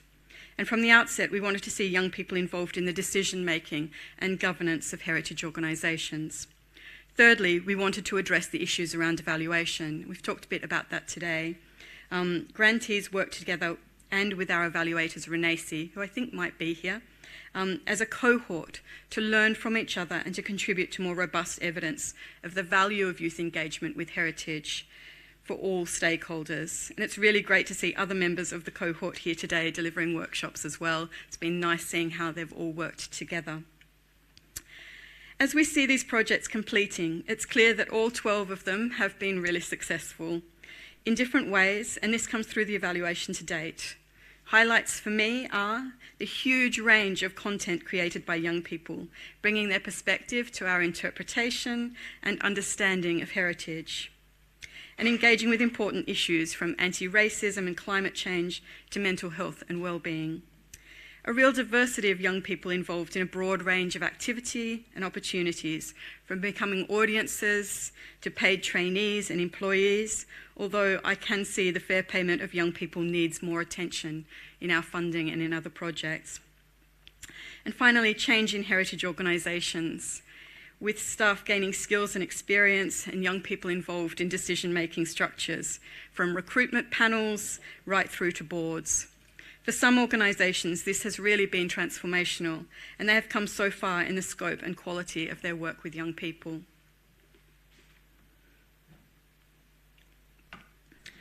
So what now? We're at the point when we are starting to ask what next. We're refreshing our strategy at the Heritage Fund and looking at our vision for the next 10 years. How should we invest in young people over the next few years and beyond? What role should they have in that work? Hearing more about Hope Streets today makes me incredibly proud of what the Kick the Dust projects have achieved. The initial questions I see to take that forward are, how can we build on this impact and support an even stronger story about the role of young people in the heritage and the benefits they experience? And how can we spread this more widely to the heritage sector as a whole? Secondly, how can we support a broad range of heritage organisations to develop skills and confidence in working with young, diverse people and continue to develop innovative practice that embeds young people within organisations? Should we have cohorts and more intensive non-financial support? I know projects have benefited from the support, or heritage organisations have benefited from the support of organisations like Curious Minds, and from the support and challenge of colleagues like Sarah Lanshan when she took over managing this program for some time. How can we support research and evaluation and better use evidence in our work and support its use for others? And finally, and connected to that, how should the current environment affect the way we think about our approach and what's needed now, for example, in light of the pandemic and the cost of living crisis? In terms of what we support, there's a strong emphasis at the moment on skills and employment in some of our current thinking. We funded New to Nature as part of the Jubilee celebrations. This is a £2 million programme being delivered by Groundwork UK with the Prince's Trust, Youth Environment Network, Mission Diverse and Disability UK to give 18 to 25-year-olds 12 months experience working in the natural heritage sector with a big emphasis on diversifying the workforce. I think we need to look broadly at how young people should be engaged and how they can benefit. Relevance, leadership and employment are interconnected and support each other. I like how the Kick the Dust projects incorporated all of these themes and wonder how we can build on them best. So what I mean by that is that relevance is what engages and draws people to heritage, and we should really focus on what's unique to heritage. So for example, around learning and debate and how the relationship between past, present and future can inspire action in all of us.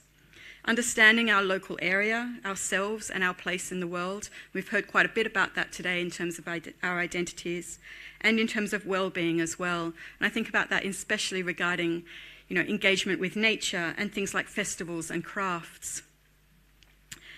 Secondly, leadership is about embedding young people in organisational structures and decision-making processes. It includes youth-led activity for peers, but also co-production on broader programs and developments for wide audiences, and of course, governance. And thirdly, employment. We need a reset for the next generations with a truly diverse workforce. So it could include traineeships, apprenticeships, paid work experience, but it also needs to look at things like recruitment and the culture that's needed to retain young people, the changing expectations around work, as well as things like mentoring and individual support.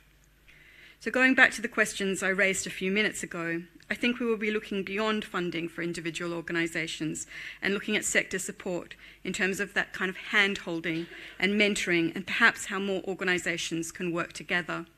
I would be really keen to hear your views on all of this, and do grab me in the breaks if you want to comment on this, add ideas, or feel free to disagree.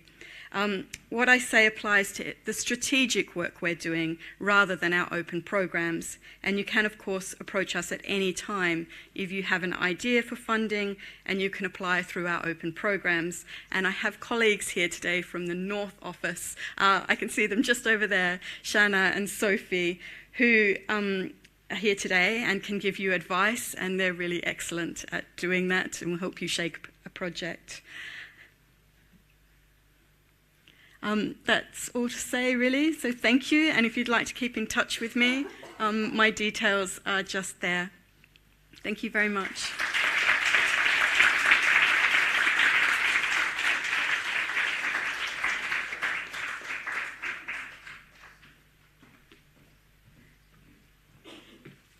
It's me again. Don't worry, I'm not telling you anything. Our final speaker today is Andrew Vaughan from the Whitworth. Andrew managed the circuit programme, which inspired lots of ideas in the Hope Streets project. His work building legacy for that project has helped us think about how to plan for the future and grow the work we have started through Hope Streets.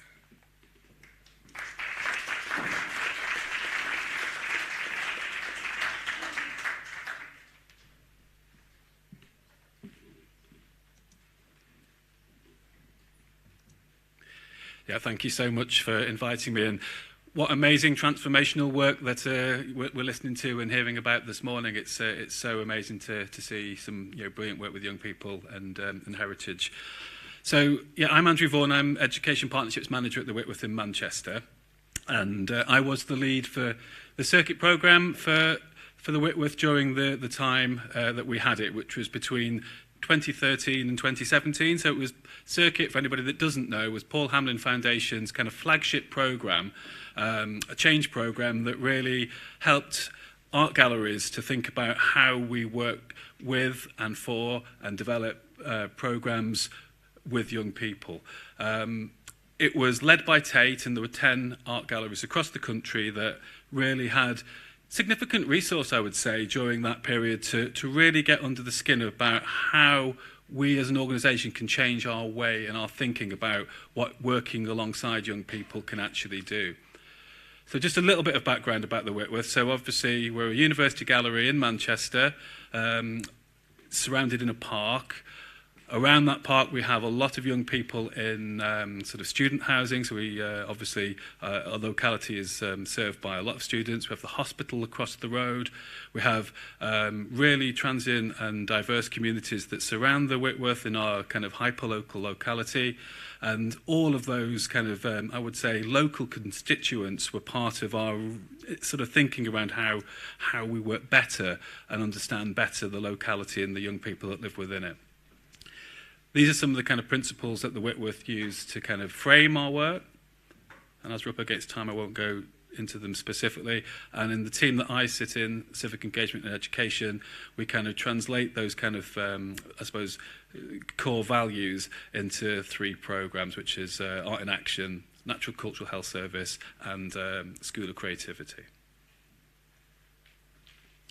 So Circuit, what did we learn? What did we learn throughout the whole what did we learn throughout the whole kind of 4 years of the programme and beyond? And what I'd like to do today also at the sort of end of a programme like Hope Street is to kind of think about where we went at the end of the programme. So the 5 years beyond Circuit, what have we done since? So, but I think it's useful just to kind of frame some of the things that we learned through the Circuit programme before we kind of go on to what the reality of not having a programme like Circuit anymore has meant to the Whitworth.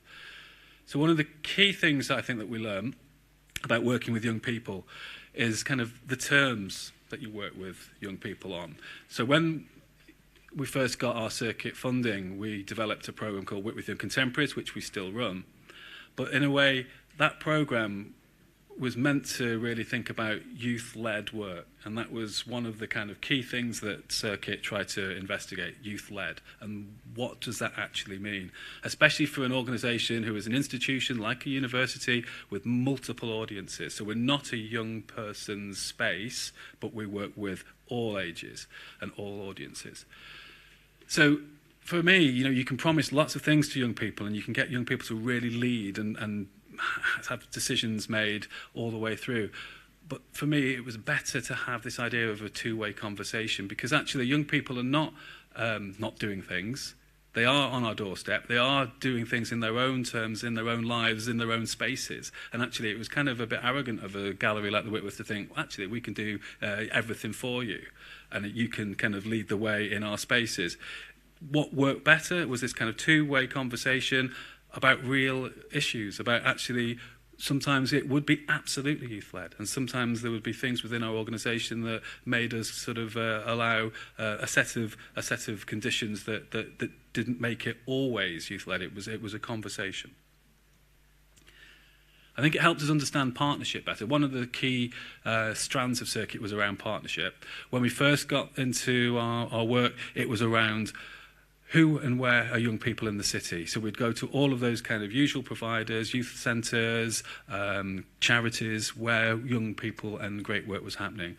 And over the years, it took us a little bit of time to realise that actually by handing over agency to our partners, and 42nd Street, a charity within the city that worked with young people in mental health, was the kind of key moment of change. Giving our funding to them on their terms, so there was no conditions with it apart from we were going to work in partnership. That was the key. It was kind of handing over agency to a partner saying, this is on your terms, not ours.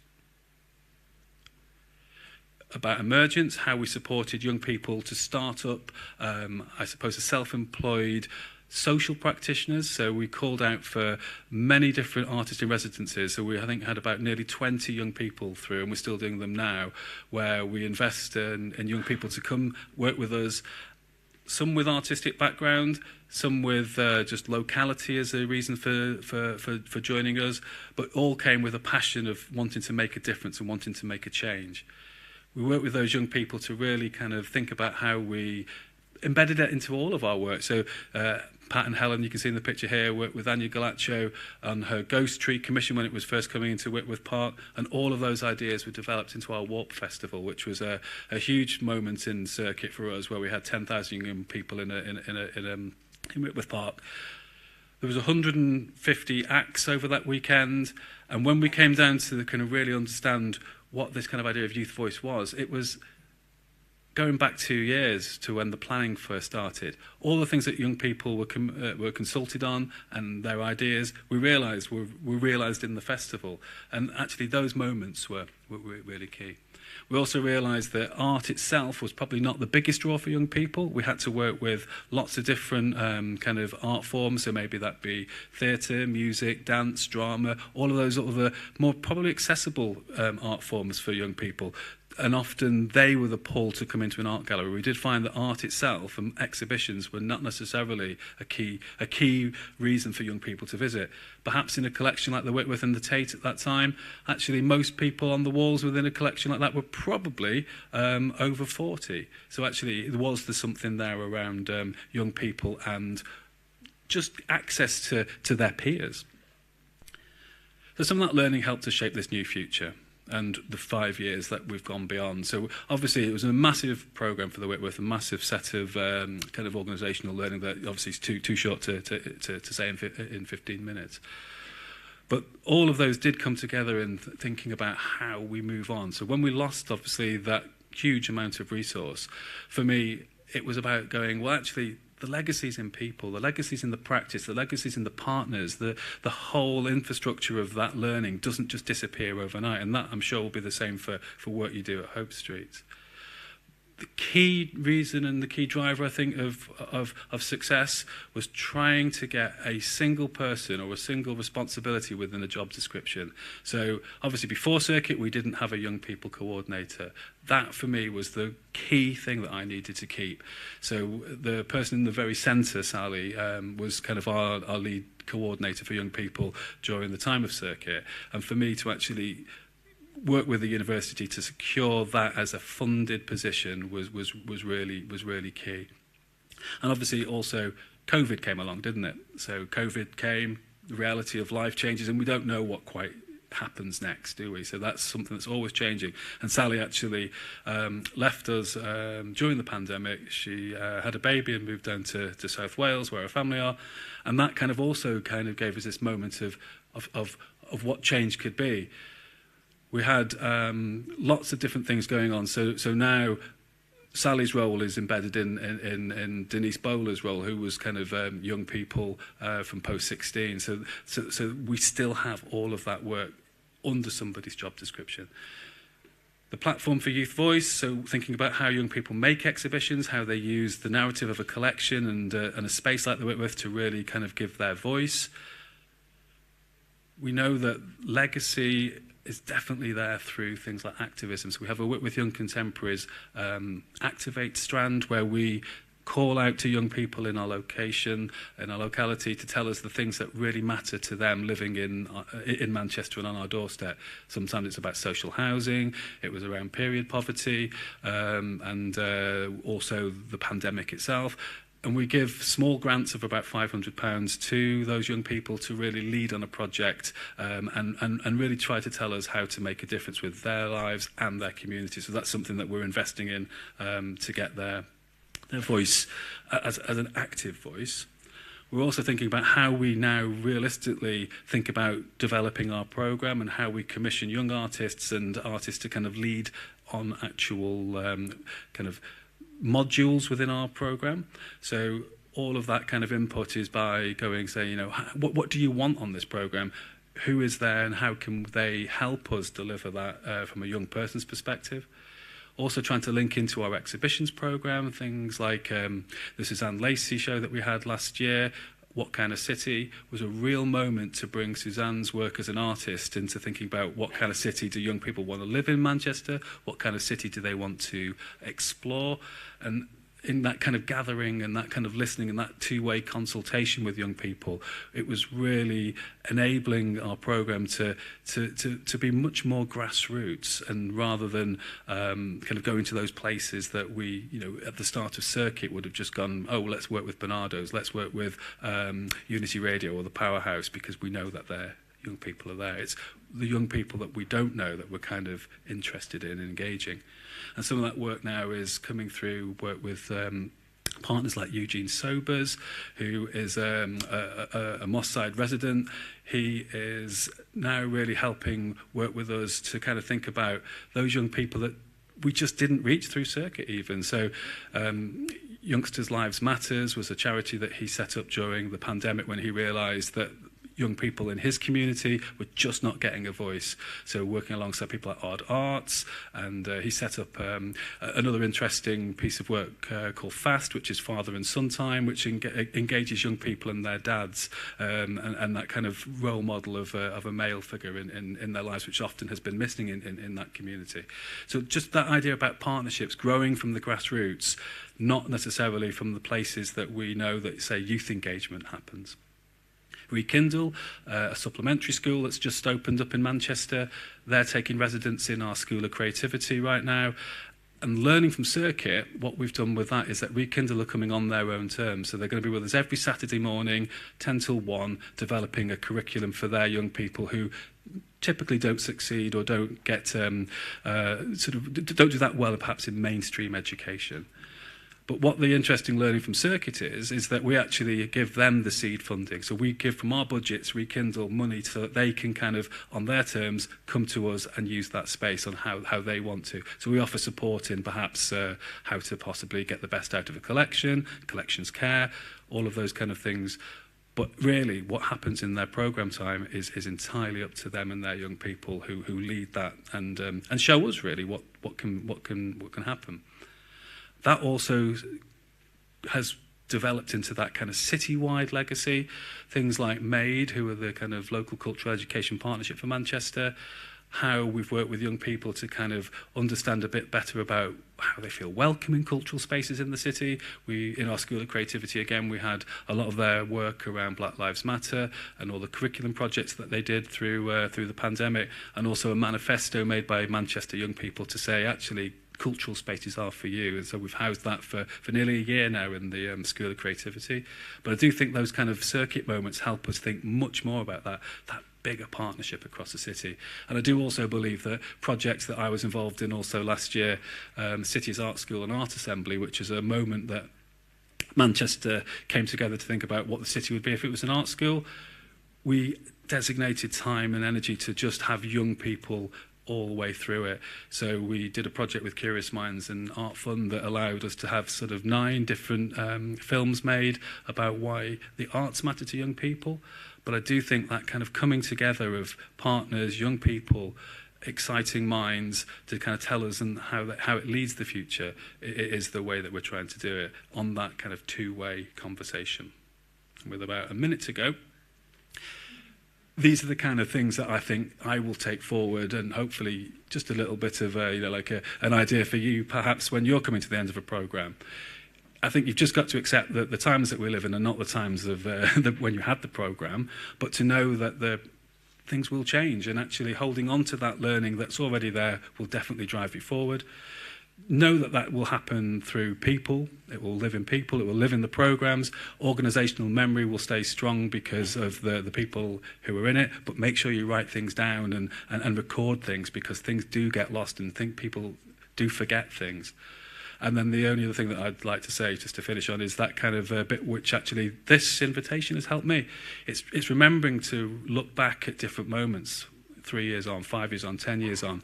And we've got like an idea now to go back and work with the sort of 20 young people that have been through our Work with the Contemporaries residence programme and check in where they are, because they've all gone to do amazing things from that first kind of setting up as a self-employed social practitioner, and for us it's to capture their distance travelled. So I think that's me out, so I will leave it there. Thank you.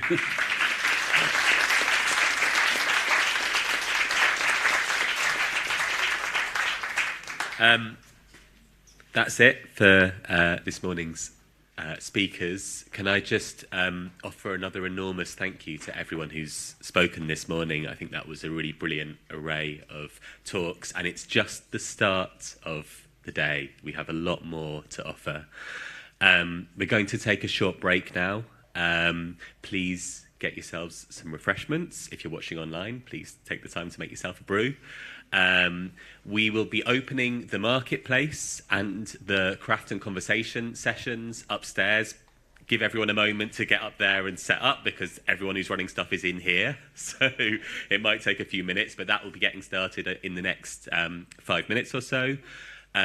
In about 10 minutes, so slightly behind schedule, we'll start our first breakout session in here, which is our shared cultural heritage and Don't Settle. So please go, get yourself some refreshments, and if you're coming to the breakout session, then come back into the theatre space for that session. And that will also be what people watching online will see in about 10 minutes' time. Okay, thank you everyone. See you in a bit.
everybody. You two at the back. My colleagues from Curious Minds. Welcome to this breakout session for Hope Evolves. My name is Safina Aziz and I'm Director of Inclusion at Curious Minds, and I'm really looking forward to hearing about these two projects. Saul's actually given me a bit of a script. I think he wanted to, Sadia, put me in a box, so he's done really well. So the National Lottery Heritage Fund supported 12 projects around the UK through the Kick the Dust Fund, as we heard earlier. And we're really pleased that two of these projects are joining us today to share some of their work and key learning in this session. The two projects are Our Shared Cultural Heritage and Don't Settle. And there's going to be representatives from each of those projects are going to come up and talk a little bit about that. We have to be very strict with our time, but there's a lovely clock there, I think, and Helen's going to be, cut off. So the first group I'd like to ask to come and present is Our Shared Cultural Heritage, which is a project that is led by the British Council and works with heritage partners in Manchester and Glasgow to connect with young people from the South Asian diaspora. This has included involvement in the creation of a new South Asian gallery at Manchester Museum. So I'd like to ask Dr. Habib, Maya and Hawa to come up, talk and present about Our Shared Cultural Heritage.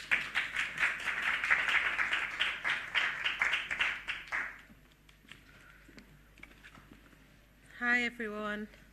Can you hear me okay? Yeah? Perfect. So Safina's done my first slide for me. Thank you so much. Yes, we have lots of partners in the project. So we call ourselves OSH for short. So OSH runs at Manchester Museum and with Glasgow Museums, and it's a Heritage Fund Kick the Dust project, one of the 12 that some of you are familiar with.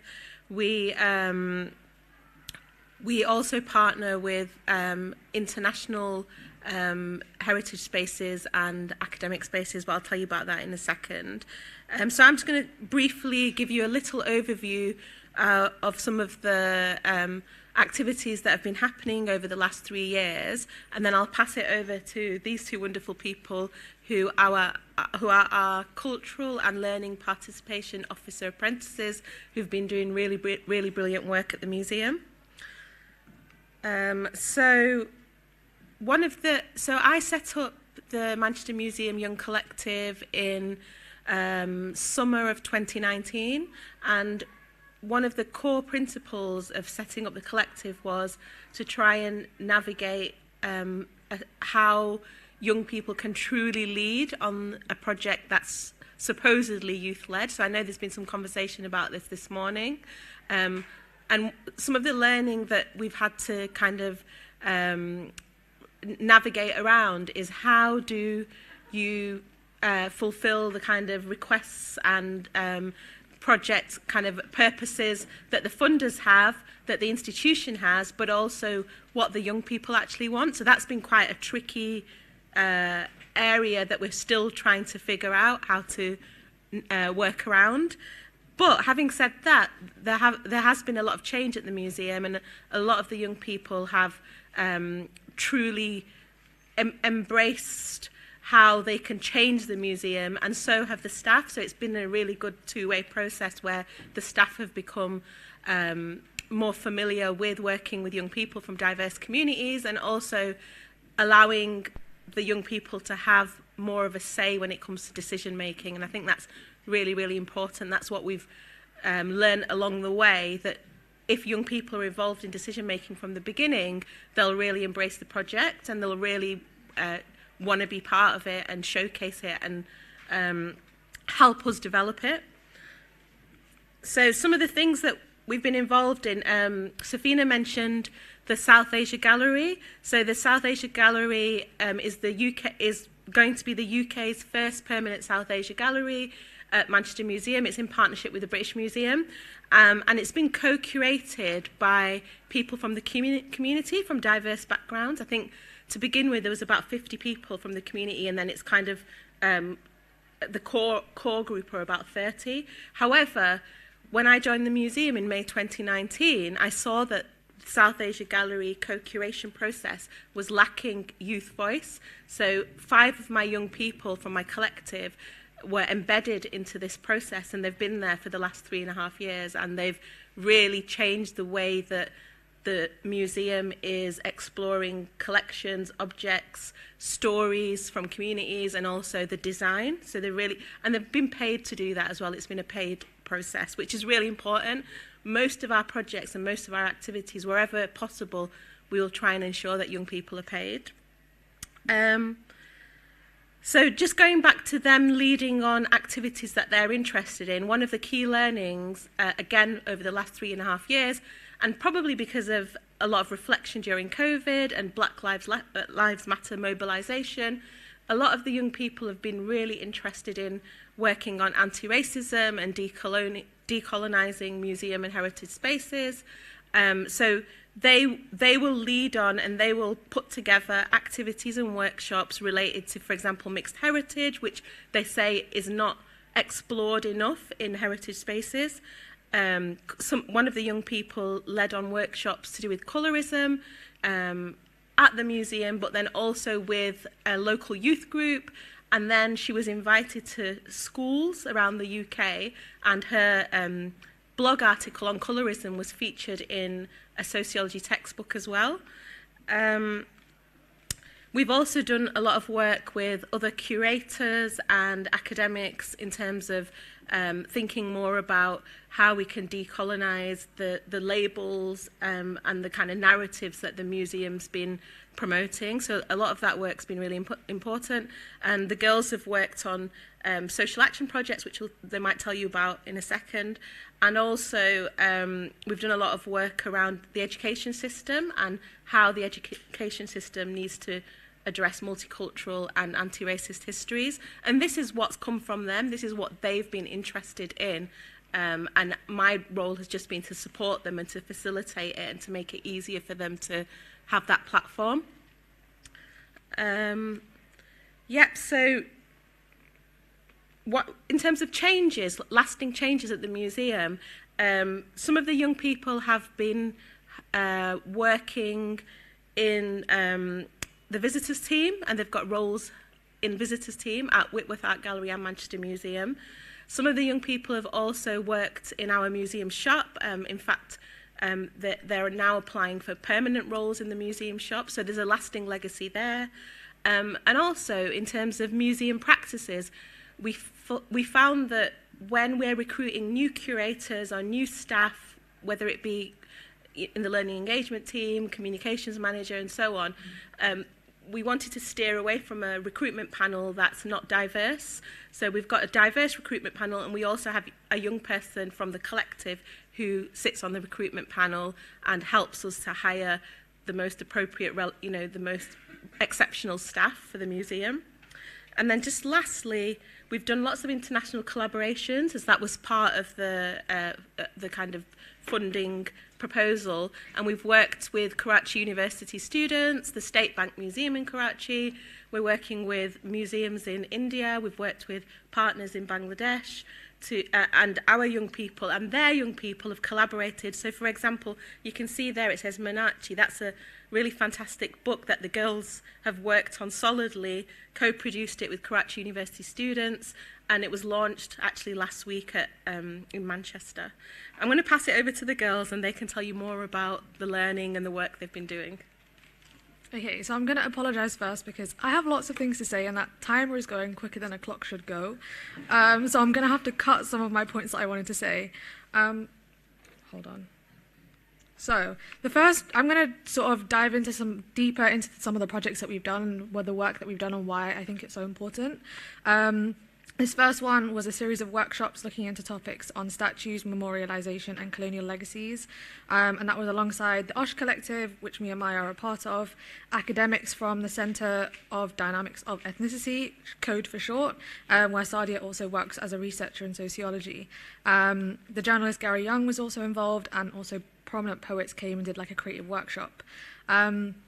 The workshops, I think there was around 5 of them. We were discussing all the themes that I just talked about, and then at the end there was an encouragement of creating poetry or free writes or a creative response in some way to the discussions that we just had. And I wanted to talk about this specifically because I think it really highlights some of the key principles that we emphasize through OSH work. So specifically the importance of accessible, critical and creative work. So in this case, workshops that engage multiple different groups and organizations. So for example, this one was academics, poets and young people. And I think most significantly, it's about creating spaces where young people, especially from diverse ethnic backgrounds, can have the freedom to share thoughts that can often be quite political in a safe space. And I think this project also emphasizes the importance of long-term activities. So while we had these workshops, a lot of things stemmed from them. Young people that were involved and that had written poetry performed at other events. My poem was filmed for a video.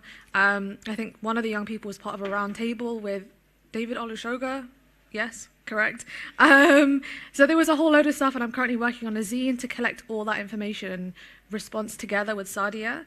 And I think that projects that don't just occur in isolation or as standalone projects are really important. And I think it's something that we at OSH really try to emphasize, is the idea that OSH isn't just static. It has to continue, and it can't just be something that you do and then forget about. It has to have a longer term impact. The next one I want to talk about, I have like 30 seconds left.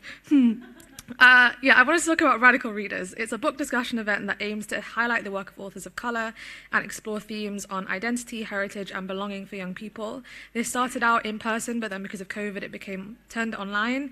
And we always try to ensure that we're offering free resources. So whether that's the authors providing a PDF copy of the book, or me just compiling a list of podcasts and interviews and things that authors have done that relate to their book topic, so that anyone can join without having to have read the book in the first place.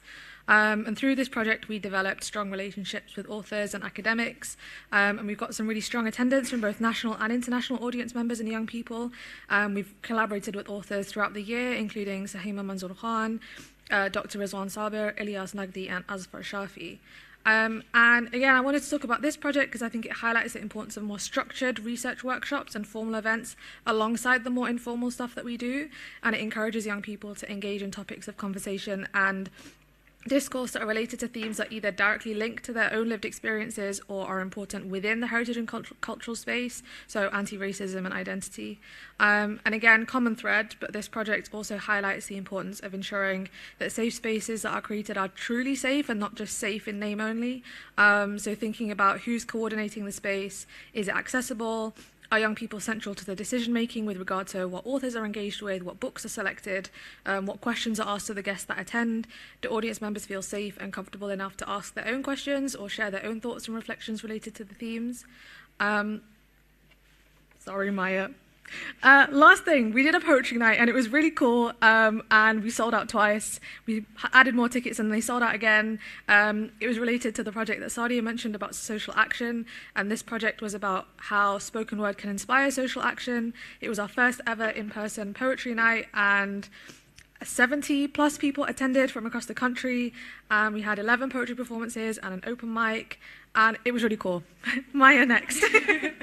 Hello. Oh, I have like 3 minutes. Okay. Cool.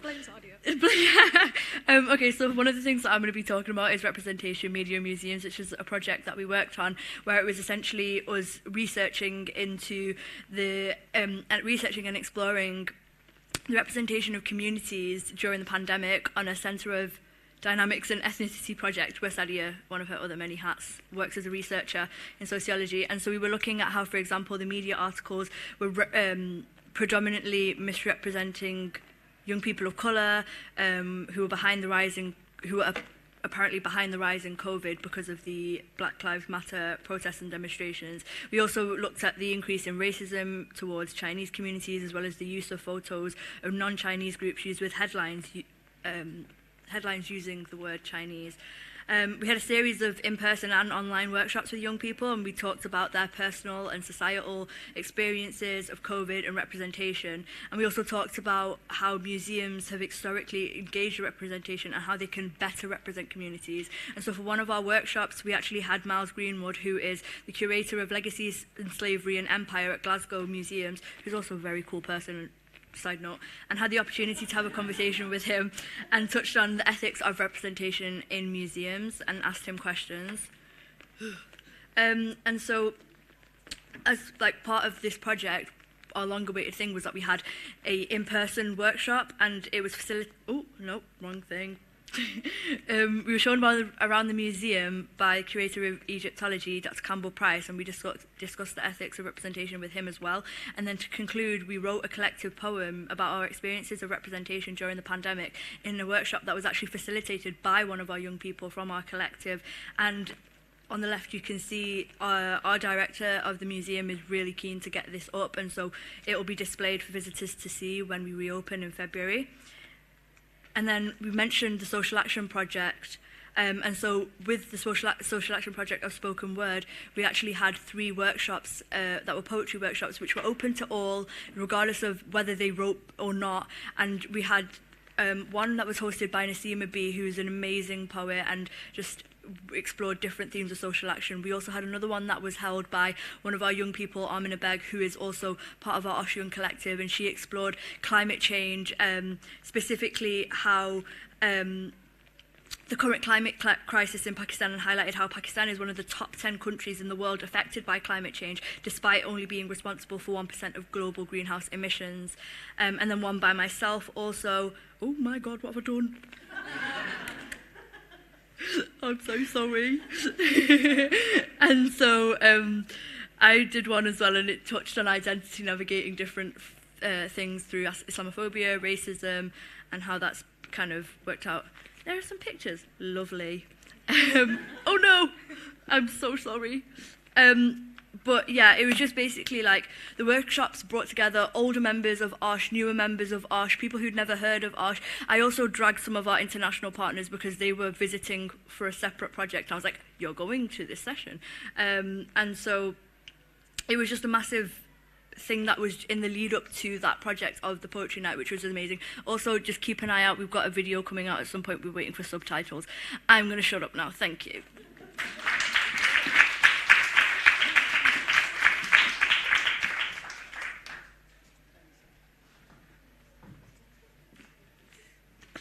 Thank you so much. Amazing. There will be time for questions and answers, by the way, if you're in the room and also online. My colleague Shiv will feed them back. So hopefully there might be some questions at the end of this. The second project from the Kick the Dust Fund that's going to be represented today is called Don't Settle. And Don't Settle has run a series of projects empowering young people of colour from Birmingham and the Black Country to change the voice of heritage through art, research and governance. And the 2 people who are representing it are here today, so I'd like to welcome them. That's Nom and Eugene, who are going to talk to you a little bit about Don't Settle.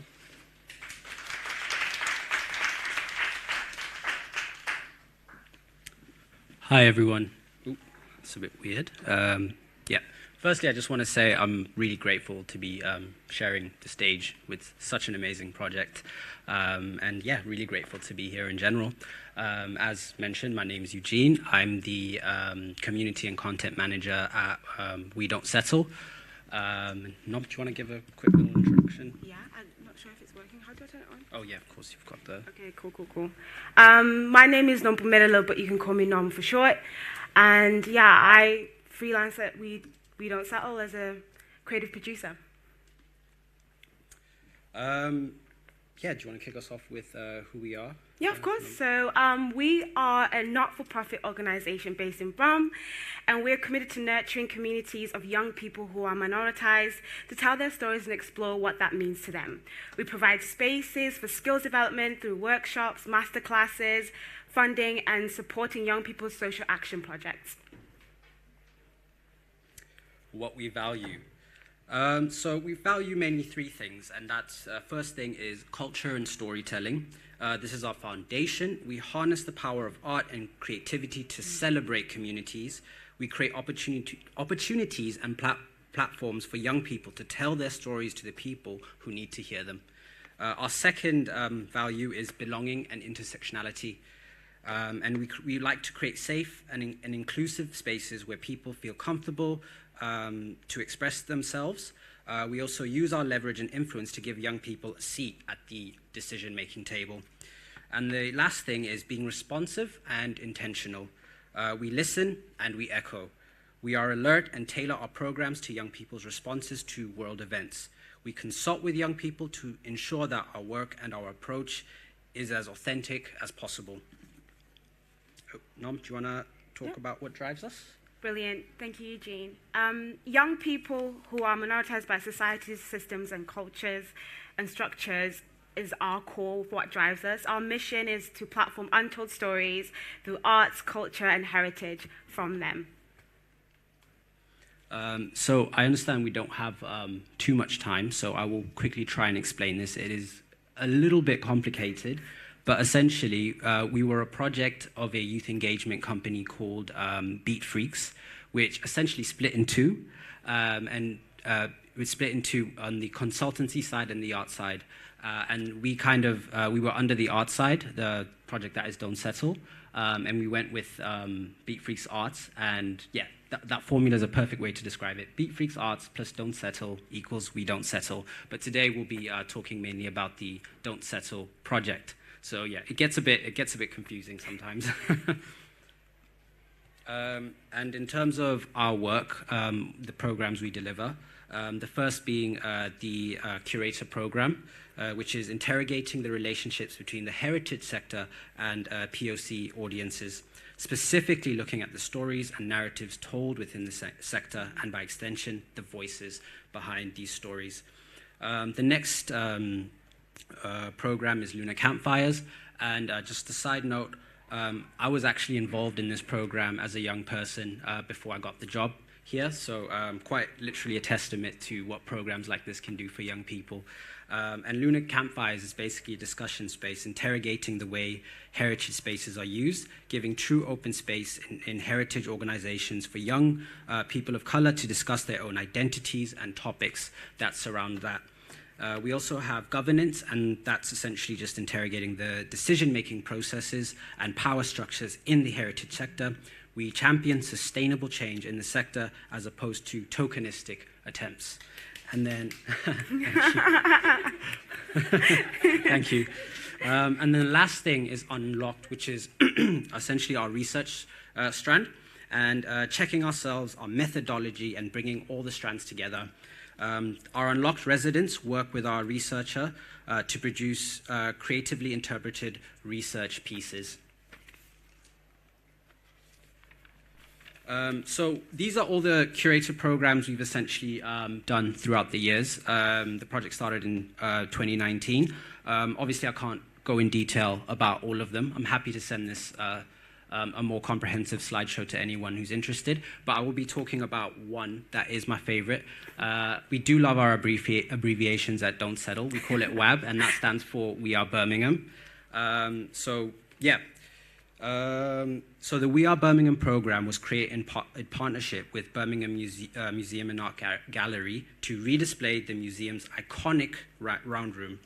A team of 6 wonderful young women of color, Lauren, Justine, Kieran, Mashara, Gabriella, and Olivia, worked together to define what it means to be from Birmingham and portray this in the artwork present in the round room. Starting in April 2021, the group met regularly to learn about the heritage sector and have sessions with individuals from both organizations to gain the skills required to plan the exhibition. The group instantly hit it off and created a friendship that will last a lifetime. One of the ways in which the group worked together to better reflect the people of Birmingham in the exhibition was through a consultation held in Victoria Square, which is situated just in front of the museum. They met wonderful people and had really insightful conversations, and a common theme that arose was the lack of diversity seen in museums and the hope for more interactive and engaging displays in the future. The WAB team used this information to shape the exhibition plan. They curated and sourced art pieces for the display, found archived and commissioned pieces, and worked with social media staff to create posts to raise awareness of the work that they were doing. And as Birmingham Museum and Art Gallery closes for the year to undergo renovations, the impact isn't just felt in testimonials from minoritized communities in Birmingham, but also the young people. And I'll share a bit of a testimonial from Mashara. Having embarked on this journey, I have gained a multitude of competencies that will be useful for both the short and long term. These include team building skills, collaboration, and networking skills. Most importantly, I have developed a passion for bringing awareness to important social issues and finding potential solutions to them. Brilliant. Yeah. Thank you, Eugene. This is how I was introduced to Don't Settle. I too came from a Don't Settle program before I worked with We Don't Settle. So this is a curated program that I was part of, Orange is in Season. Our aim was to tell a part of Black history that is often told in past tense, despite its present-day legacies. So we were tasked with transforming the boudoir room at Aston Hall, and we were supposed to reinterpret it. And Aston Hall has a history linked with slavery, but we didn't want to focus on that. Instead, we wanted to use the medium of fashion and beauty to explore debates and discourses such as Black buying power, futurism, colorism. So we transformed the boudoir room into a Black girl's dressing room. And our launch event, which is my favorite bit, was inspired by the Black is Beautiful campaign. We wanted to celebrate Black women of all ages whilst creating a space for them to talk about their well-being. Next up, we have Lunar Campfires. Again, these are all the projects throughout the years. And I will be speaking on my favorite, which is the Get Out of Our Country, But Leave Your Culture. I know, catchy titles. So in December of 2019, we had our 4th Lunar Campfire. And at this point, Lunar residents, including me at this stage, were much more experienced when it came to creating a Lunar event. As I remember feeling so confident going into this one. And I believe I facilitated the conversation as well. Appropriation or appreciation. One person's culture has become another person's trend. As a result of the riveting discussion had in the last 3 Lunars, we found that when talking about ethnicity, the topic of culture naturally came up, giving us inspiration for this Lunar's Campfire event, which basically aims to explore the blurred lines between cultural appropriation and cultural appreciation. When are you stealing from a culture and monetizing on it? When are you paying respect and homage to another culture? How can we, as a digital society without borders, check and educate ourselves on the differences between appropriation and appreciation? What I love the most about Lunar Campfires is the unpredictability of what you will learn and what people take away from the event. The young people found this an amazing way to learn from people, some of which shared lived experiences, bringing light to perspectives seldom thought of. Brilliant. So my favorite one was self-care. Selfish if you do, selfish if you don't. And this is a prime example of why young people need spaces to just talk. And talk on matters that matter to them. The Luna explored healthy boundaries. We dissected toxic positivity. There was tips for self-care rituals. Above all, it was affirming to know that I wasn't the only one struggling with balance. Until date, I use the analogy that if my phone has to charge to have power, who am I to run low on battery? And now I hold myself accountable every week to make time to rest and replenish. And then, Nom will just speak a bit on our research strand as well, particularly a booklight that we made, but yeah. Brilliant. Thanks, Eugene. Decolonization-ish was researched, interviewed, co-produced by 4 young researchers who worked in partnership with one of our partners, Birmingham City University. They worked with Dr. Kadian Powell and unpicked decolonization, or in their words, decolonization-ish. The result was a booklight, a practical guide that sits somewhere between the length of a book and the efficient organization of a booklight. It is honestly aesthetically pleasing, but at the same time nourishing because the content is so nuanced and rich with debate and practical steps. Just to give you a little bit of a taster, here's what one of the introductions of why they explain decolonization as decolonization-ish. We use the term decolonization-ish because we find the term decolonization too limiting. It assumes that there's an endpoint where we can eliminate the effects of colonialism from our heritage sector. In fact, it is an ongoing process as part of this process. Here's what we want decolonization-ish to help you with: increasing representation, flipping the narratives, authentic engagement with minoritized communities. Thank you, Nom. And lastly, I'll speak a bit on governance. So yeah, in terms of governance, I'll be the first to admit this is probably one of the most challenging programs to deliver due to the fact that youth governance is not something you see too often, especially done meaningfully and fairly. So we honestly can't say that we have seen the same level of achievement as our other programs, but we have plenty of learnings, and to us, that is a win because it allows us to find solutions based on feedback. Some of the learnings include thinking about whether the heritage, whether the people we work, the organizations we work with truly understand what having a youth governance board entails and what young people expect from them. As young people can smell inauthenticity and tokenism a mile away. They value transparency and accountability, and I invite all heritage organizations and spaces to include young people in their governance, because young people aren't just the future, they are also the now, and they have so much insight, expertise, and lived experience to inform how your organization can do better to engage a younger generation. Thank you.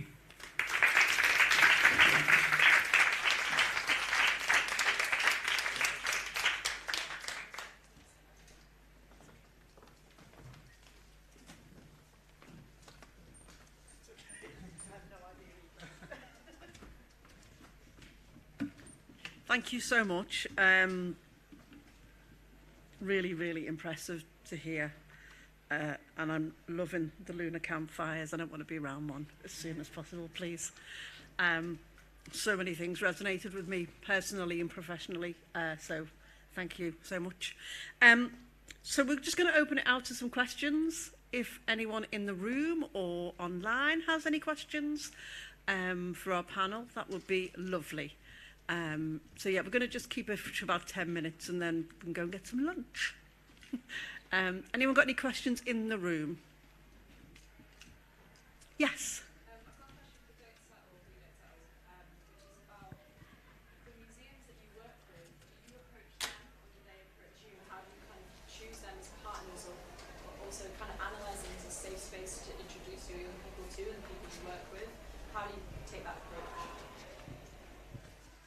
Because I wasn't at the beginning of Don't Settle when it started, so some of the processes I may not be fully aware of, but from my understanding in recent times, it's been a bit of both. I think we've been approached, especially from organizations who want to genuinely make a difference, but then we also reach out where we can, where we see there's room for an organization to change for the better. And I think when initially meeting these organizations or representatives from these organizations, it's about just having a conversation and just kind of gauging, are they ready, what do they expect, what is realistic. It is just a bit of a trial and error process, and often things don't always go as planned, but they always come out great. So don't know if that answers your question. Yeah, perfect.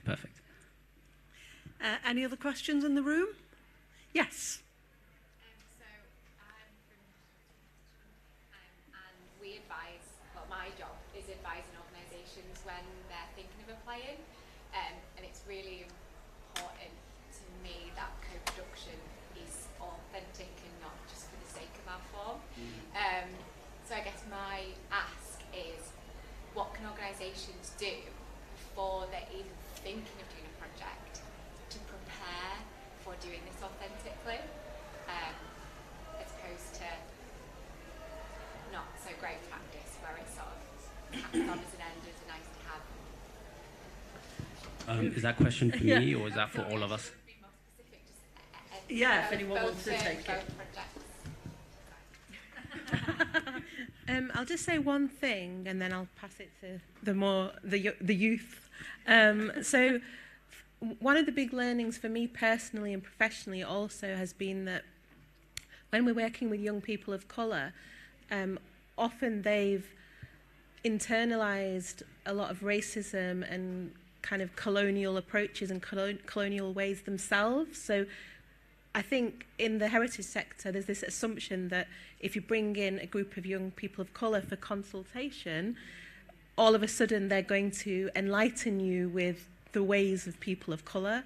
But from my own perspective, I've had to do a lot of work with my young collective to empower them, to give them the confidence to be very critical and creative at the same time. And a lot of young people don't have that confidence because our very Eurocentric education system has inhibited and hindered them for so many years that they don't have those spaces or they don't know how to have those conversations. So I think one of the pieces of advice to or groups that want to do co-production is how are you going to then navigate around that? How are you going to create a space where those young people have the confidence to be super critical of institutions? Even adults find it very difficult to be critical of institutions. So how are you going to empower young people to really speak up against injustices and know that they're, as the girls talked about, safe spaces and Don't Settle talked about the same thing. So I think that's really important. I think for me, thinking about it, I'm just it's already hard enough being taken seriously as a young person to begin with, and then you add on top of that being somebody of colour, maybe somebody who's part of other marginalised communities, someone from different socio-economic backgrounds, and just the many barriers that we already have to face as it is. And then if we're doing a project or somebody approaches, they need to be willing to understand, willing to accept their mistakes and accountability, and also understand just because you're doing this project doesn't make you superior, doesn't make you better. It just means you're a little bit more almost humane, because why does the colour of my skin have to mean that then you doing a project with me means that you're suddenly better than other institutions? It just really doesn't, because look at the money behind your institution, look at the history of that. And I think when you're willing to really acknowledge all of that kind of stuff to begin with, and also acknowledge it during the work, and not just be okay, we're doing something good now, we're going to parade that around. No. And also something else I'd say is when you're doing something like that, like co-production or whatever it may be, make sure you're giving the credit to the right people. Because we've experienced it, I'm sure you guys have experienced it, you will do a project which previously no one really cared about, and then it has some success, and then everybody who was not involved jumps in. And it's just to take that away from young people, to take that away from young people of colour, again, from other marginalised communities, it's really taking the mick. And so that's something I'd also say, just be genuine, understand that you are in the wrong most of the time. And also, when we're in the right, give us that credit and let us have the spotlight for once in our lives. Great. Siobhan, have we got a question online?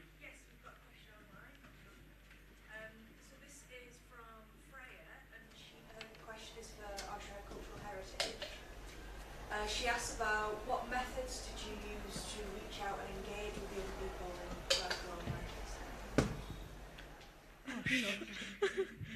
in So when I joined OSH, I'd just graduated and it was June 2020 and it was peak lockdown.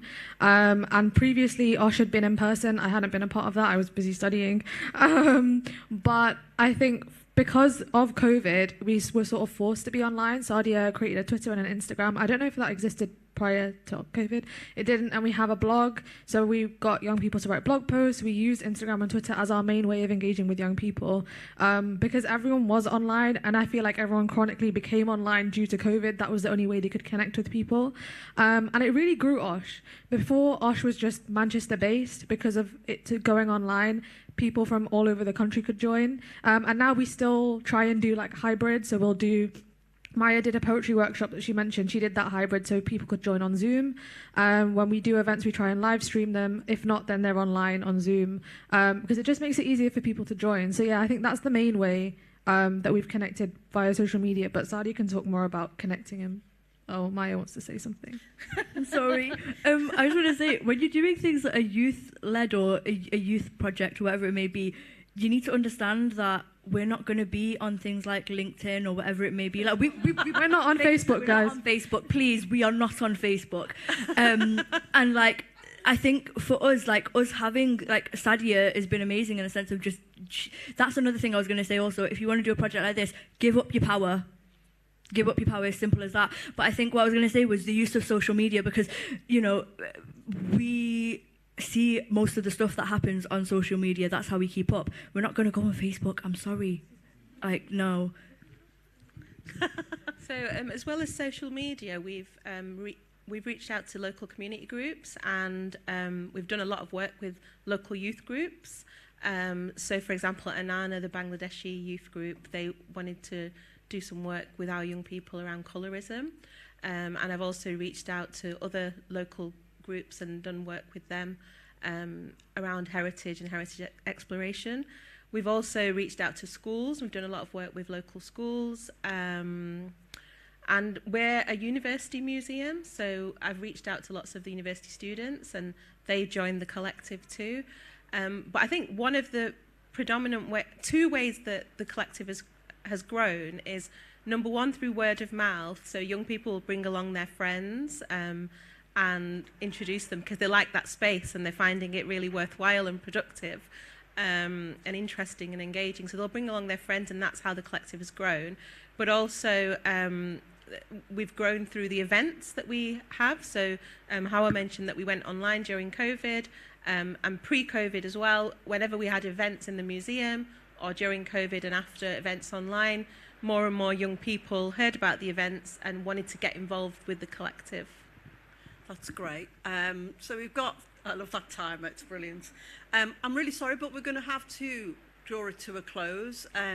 But please feel free, even though you're going to be having your lunch, to grab Eugene, Nom, Hawa, Maya and Dr. Habib, Sadia, if you want to chat further about these projects. I think I might be grabbing them actually as well. But I want to say a huge thank you to just inspiring.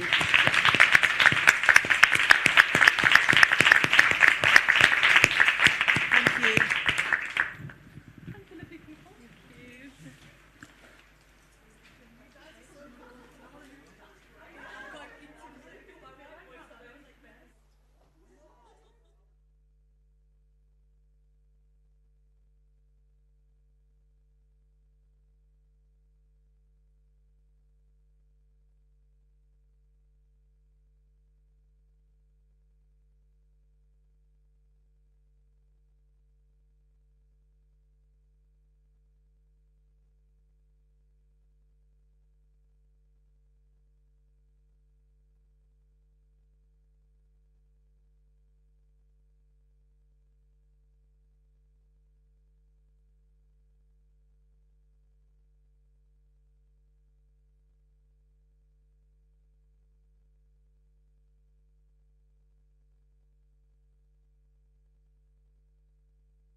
second breakout session of the day, which is focusing on how to engage young people with heritage through youth work.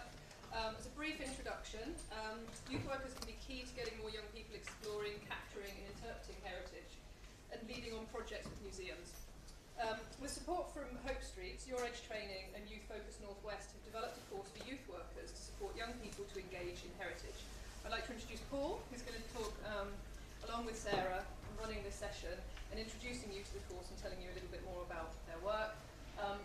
Just a reminder for those of you watching online, you can submit comments, and if you have time, there'll be a chance for some of those to be shared towards the end of the session. But I believe, Sarah, you're talking first. I believe so. Yes, I'll hand over to Sarah. Thank you. Thanks. Hi everyone. So I'm Sarah. I'm the Deputy CEO at Youth Focus Northwest. We're a regional youth work unit, and we cover the Northwest.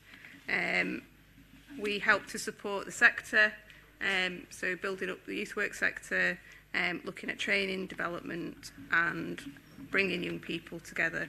We try and look out for as many opportunities as possible for young people to have their voice heard and to lead and to make a difference in the Northwest. It's been a real pleasure to be part of the Curious Minds Hope Street project over the last 5 years. And we've, as has been mentioned, we've been tasked with trying to look at, how can we build that link between heritage and youth work? How can we look at that intrinsic link and crossover between youth work practice and heritage? And we've done that in collaboration with Your Edge and also through a series of focus groups with youth workers who've got varying experience of heritage projects. And we've come up with this training module. The main aim is to reduce some of the barriers that youth workers may feel when they're trying to sort of enter into and engage in heritage projects. So Paul's going to talk a little bit more about the actual module and what is part of it as well. Hello everyone, I'm Paul. I'm not used to standing behind lecterns and stuff like that, so I'm going to do it this way. I am a youth worker. I'm not going to spend a long time talking about what Your Edge is, but the premise of Your Edge was that we were doing lots of training with young people, and I kept using the words it wasn't young people friendly, and what I actually meant was it wasn't people friendly. And the idea of people owning their own learning, the idea of people enjoying their own learning, people get more from it. So the premise of what we've tried to do is this with this project, and hopefully we're going to get you to have a chance to be a little bit creative as well while we're in here, is to get people to embrace this stuff and to think about this stuff in quite practical, creative ways. And that's what the program itself is about, developing something that they can walk away with and go, actually, I can use this in my practice. This isn't this big, scary word. This isn't this big, scary place that I've never been part of before. I am the kid who would walk into Liverpool, as you can probably tell I'm from Liverpool. I'd walk into Liverpool, I'd walk past museums, I'd see turnstiles at museums and think, oh, I've got to pay to go in there, or security guards on doors and think, oh, maybe I shouldn't be going in there with my friends. And I had parents who were brilliant, and not being critical of my parents, but who also didn't really engage with any kind of heritage or cultural institution. And bear in mind, we've got tons of them in Liverpool. So I am the person who I'm trying to capture. I am the person who doesn't realise quite that I'm actually engaging with heritage every single day. Every conversation I have with my kids, with the young people I work with and with adults, is all got connotations and connections to heritage. So I am that kid. And actually, not long ago, doing this project, I realised that we've got the Tate on our doorstep in Liverpool, and I've got 3 kids under 6. This is like easy for me compared to being at home with my kids. And I realised pretty quickly that doing this project that I hadn't engaged my kids with a lot of these institutions in the same way as I hadn't. And it was because I was scared. It was because I was scared of the questions they might ask me and the fact that I might not know the answer. And that's actually okay, because you don't have to know the answer. And a lot of you people here will work in heritage environments. You won't have every answer to every question. What was important was the kids were allowed to ask that question and we could have a conversation. So we walked around and talked, walking around the Tate, and there's things that I never had a clue about. And I'm walking around going, it's okay that you asked that question. This is what I think. What do you think? And being able to create that space for conversation. So the aims of the project are about them understanding what heritage is, understanding what heritage means to them, taking the power out of the word, taking the scary the scariness of not understanding the language. So we use things like buildings and stuff rather, and so what we're not trying to do is we're not trying to dumb this stuff down. We explain the language to them as well. But what we're trying to do is do both. We're taking the fear out of the language and then giving them the language so that they can go and use that language afterwards. What happens during this project is we work through them developing and being creative around what heritage is and developing a project themselves. So by the end of the project, they will, as a group, have come up with some form of heritage that they want to work on, with a bit of a plan of how to go forward, who they might engage with that, what partners are available that they might work with, what they're doing it for, what the rationale of that project is. Okay? So that's what we're trying to do here. We're trying to just basically get them to take that first step and acknowledge that they're already having them conversations with young people. How many people in this room are youth workers? Is there anyone who's a youth worker? So we've got a few youth workers in the room. Okay, so I'm speaking to the converted a little bit here, but one of the problems with youth workers, and I'm guessing it's the same in your sector, is youth workers are often really crap at explaining what youth work is, right? So what I want to do first is have a bit of a conversation and let you talk in groups, and some of you might never even heard of youth work before, and that's fine. What I want you to do is just have a conversation with the person next to you and try and define what youth work is. Try and get yourself an explanation of what you think youth work is. If we just give you 2 minutes to do that, is that okay? Just have a bit of a chat. If you haven't got someone next to you, find someone.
Thank you.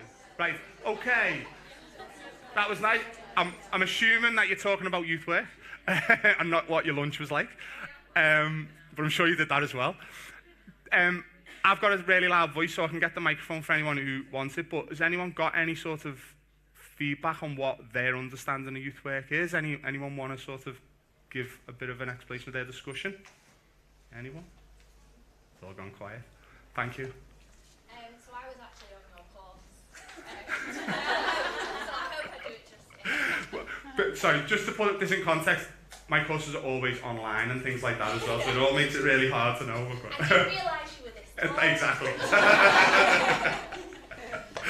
So we were kind of discussing that youth work is a place outside of a home, outside of school. It's an informal learning environment where young people can vote with their feet. So it's voluntary, they want to be there, it's fun, it's accessible, it's flexible, yeah, it can offer like mentorship opportunities and access to like trusted adults. Brilliant. Did everyone get that? So, did everyone have that same? Everyone had that conversation, I'm sure, in the group. But that's exactly what we're talking about. So it's young people, starting where young people are at, about what young people are interested in, about what young people care about. So these are our principles and values. And I know Sarah wants to bring something up from this morning. But when you look at these principles and values, look how much space there is in these principles and values for us to be creative and to have conversations with young people about what matters to them. Is that not what heritage is about? About what matters to them and what can impact on them? I think I just wanted to reflect on the session this morning from the University of Wolverhampton, because there was a slide that just sort of really resonated, particularly around what the research was showing about the value of heritage.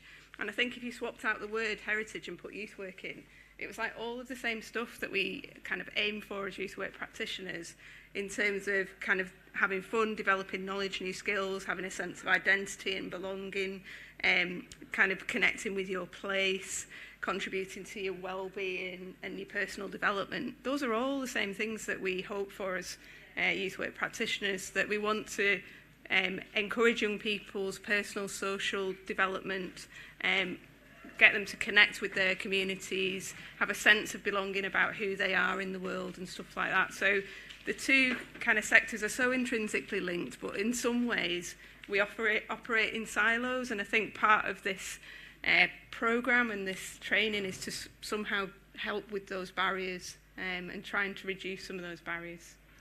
And for those people who weren't sure, youth work isn't just about playing pool. Yeah, it's about all of them conversations that we have around that pool table, or around that coin, or around that food, or around that game that you play, the newspaper, the artifact that's what youth work is. I want to show you a very short video. You will have saw this video. Because I feel like I want people to understand, because I care about youth work, and I want you to care about youth work, because when youth workers come and knock on your door after doing this course, I want you to be open to them so that they can then walk through that door. Because what we talk about with young people all the time is we've got to open the door, help them get through that door. Once they're through the door, they go and find them, have them experiences. But the scariest thing is walking through the door. So having you receptive to them open at that door is really important. So this video just shows some of the impact. It also is very much relevant to heritage. That's it? That's it? Yeah. Lovely.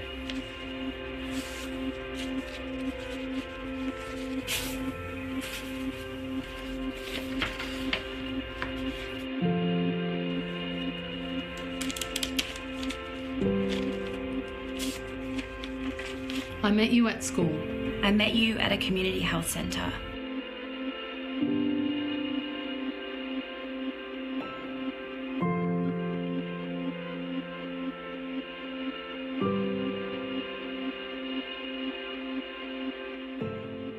I met you at a Headspace centre. I was looking for help with my personal mental battles.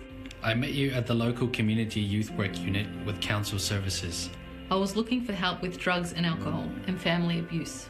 The biggest problem I was facing at the time was homelessness and financial hardship. Thank you for helping me get the support I needed. Thank you for helping me understand what I was going through. Thank you for saving my life. I was looking for help with mum drinking, getting angry and hitting me.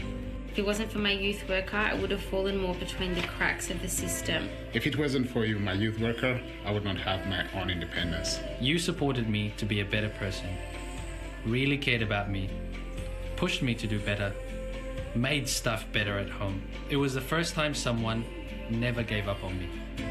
Thank you for inspiring me. You helped me change my life. I went to rehab just before I turned 18, and I am now a qualified youth worker. You supported me to become whole again, to pick up the shattered pieces of myself and put them back together again. From the smallest compliments to helping me bandage my self-harm wounds. At that unit, I learned what family was supposed to be. I finally had a home where I felt loved and supported. If it wasn't for my youth worker, I would have probably been in jail. If it wasn't for my youth worker, I would have been in juvie or on the street. I was heard and kept safe. Thank you for protecting me. This gave me the foundation not to give up and keep striving for a better life. Continue to go to school, get a job and qualification. I'm clean, I'm stable, I went back to school and I'm about to graduate my degree with a 3.9 GPA. You supported me to build my confidence, believe in myself, make new friends. Thank you so much for helping me become the person I am today and for believing in me when I didn't even believe in myself. If it wasn't for my youth work, I would have been dead or still addicted to ice. Thank you for your patience, generosity, and ability to connect with local community networks to help establish some support and routine. Still to this day, when I doubt myself, I remember these words, "I can do it," as an affirmation that she always said to me and has always remained with me and helps me in my work now and everyday life. Thank you so much for never giving up on me. From a client in residential care now to working with young people in residential care, completing my Masters in social work, building a house for my family and living a full, wonderful life. Youth work matters. Victoria needs trained, supported youth workers. Youth work matters. Youth work matters. Youth work matters. Youth work matters. Youth work matters.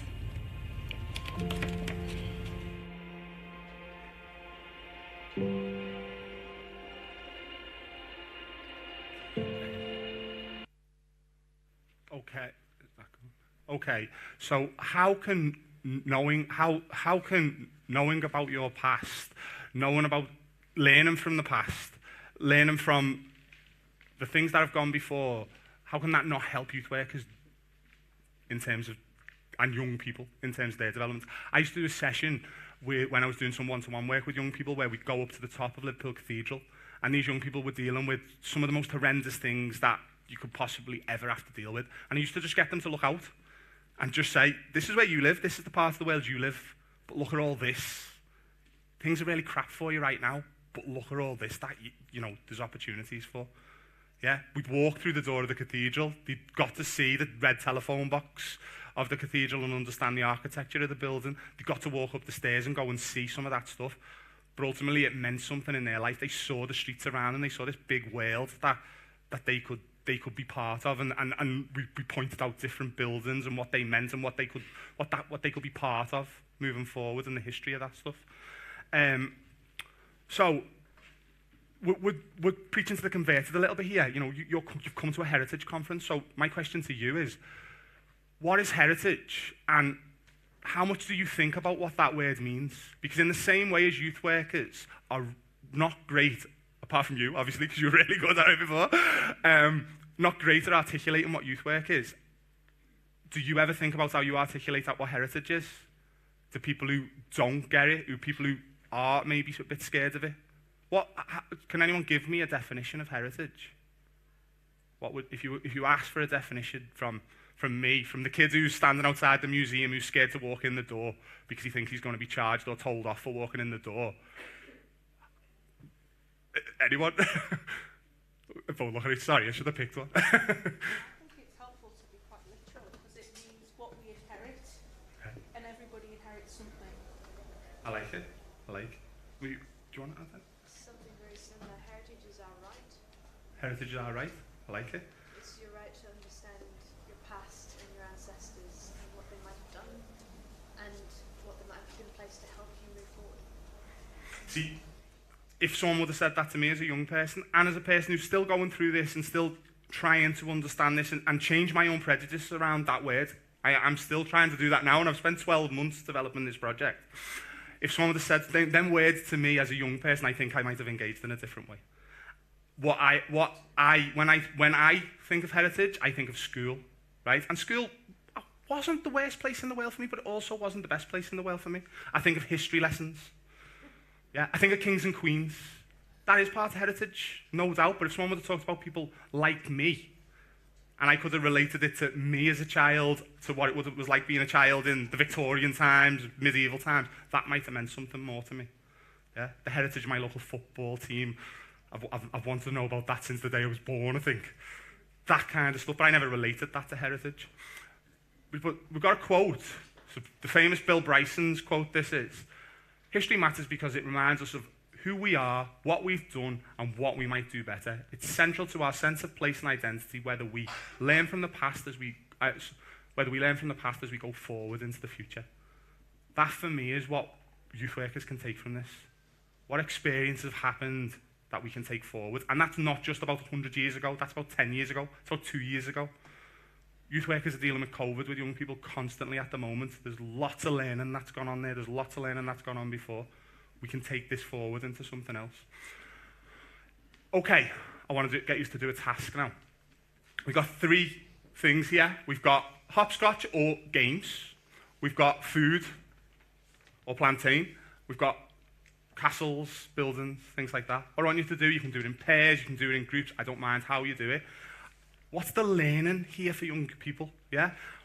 Or what's the messages that young people can get from this stuff, right? And that might be around the actual history, but that might also be about that tool for engagement. Having a conversation with young people is as important as what the conversation's about. Being able to talk, being able to communicate with people is just as important as whatever's in the conversation itself, yeah? So what I want you to do as groups is try and get as much out of this as you can. What would young people get from this? What are the messages that we could use this for? I see these as vehicles, you see. What vehicle can we use this for? What message can we use this for? Does everyone understand what I'm asking? Is everyone okay with that? Give you 5 minutes to have a chat and we'll see what ideas come back. Thank you.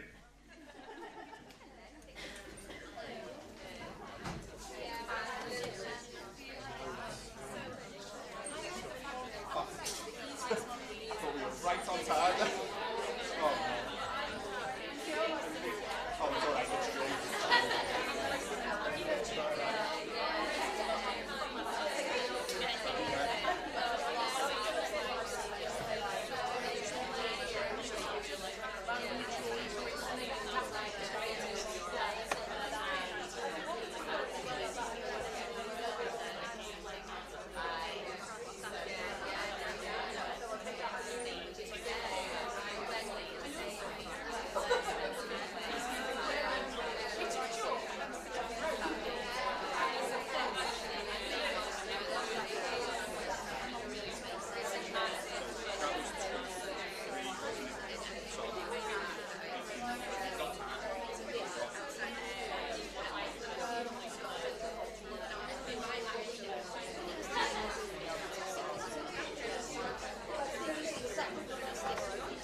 you were talking about your lunch and youth work then, so that's good.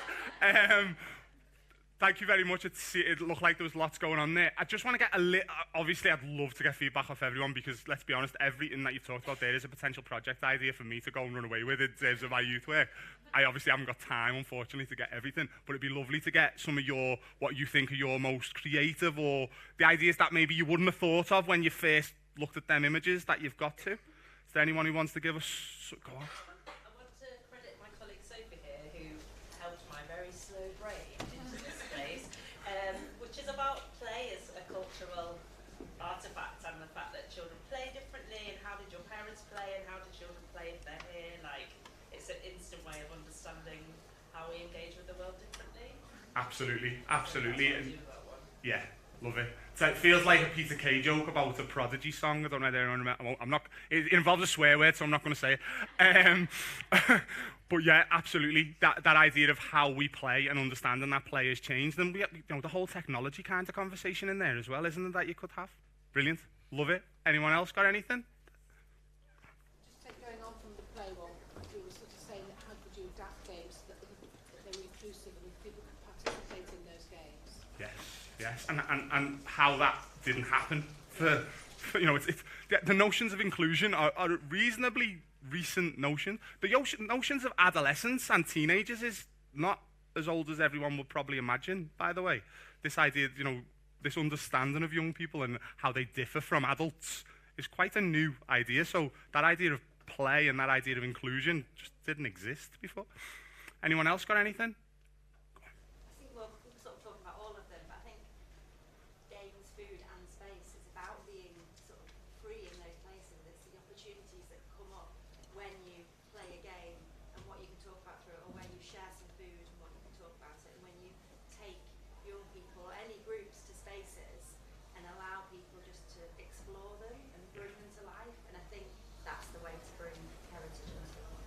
Conversations happen around food. Like we always have food in our project for young people because there's organic conversations that happen around food that wouldn't normally happen if you orchestrate those conversations. Yes.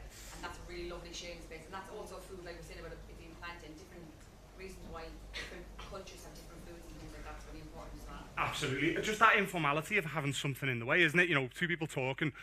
Tracy Ramsey, who leads the Masters at Liverpool University Youth and Community Work, talks about cups of tea and how cups of tea change a conversation. Offering someone a cup of tea and the history of tea, like you're telling them they're welcome. You want them to stay by offering them a cup of tea. That just simple things like that all relate. So all of these things we're using on a daily basis. We've got young people who are fighting for buildings in their community. That means something. That might be 20, 30, 40, 50 years old, but of a history, and they're fighting for them buildings. Food, you can talk about heritage and culture, you can talk about where the food's from, but it's literally getting people around the table talking, having them conversations. There doesn't have to be an end point with all of this stuff. It can be that talking. Does anyone know where the history of hopscotch comes from? Ancient Rome used to be a military tool, used to be 100 metre long, they'd all have their armour on, and it was about them being able to move with their armour. So it's an interesting one. I only learned that doing this, by the way. It's not something I knew before. But yeah, this is the kind of things we want to do with youth workers. We want them to go, hang on, this is stuff that we're doing. We have conversations about what's happened in this community before.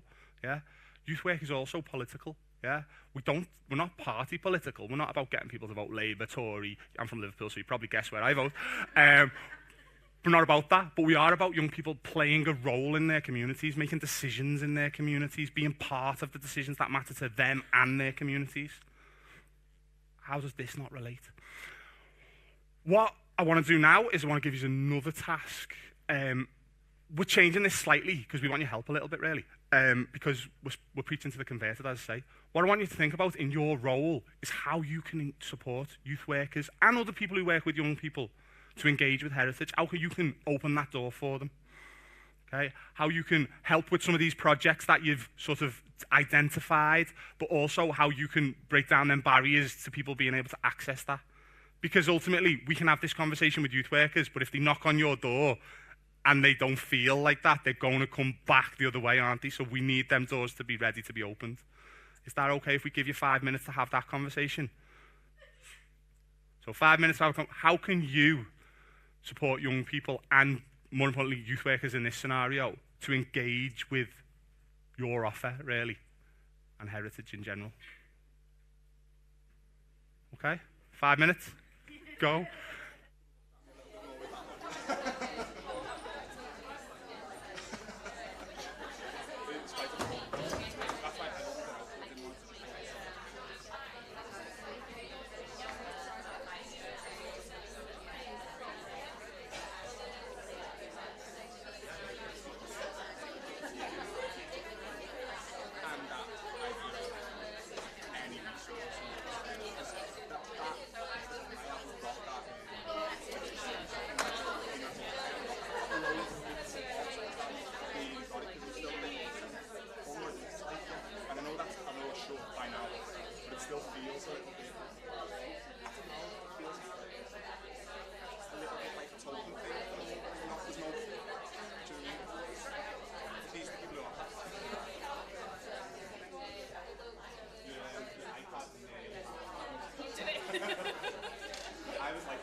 thank you, everyone.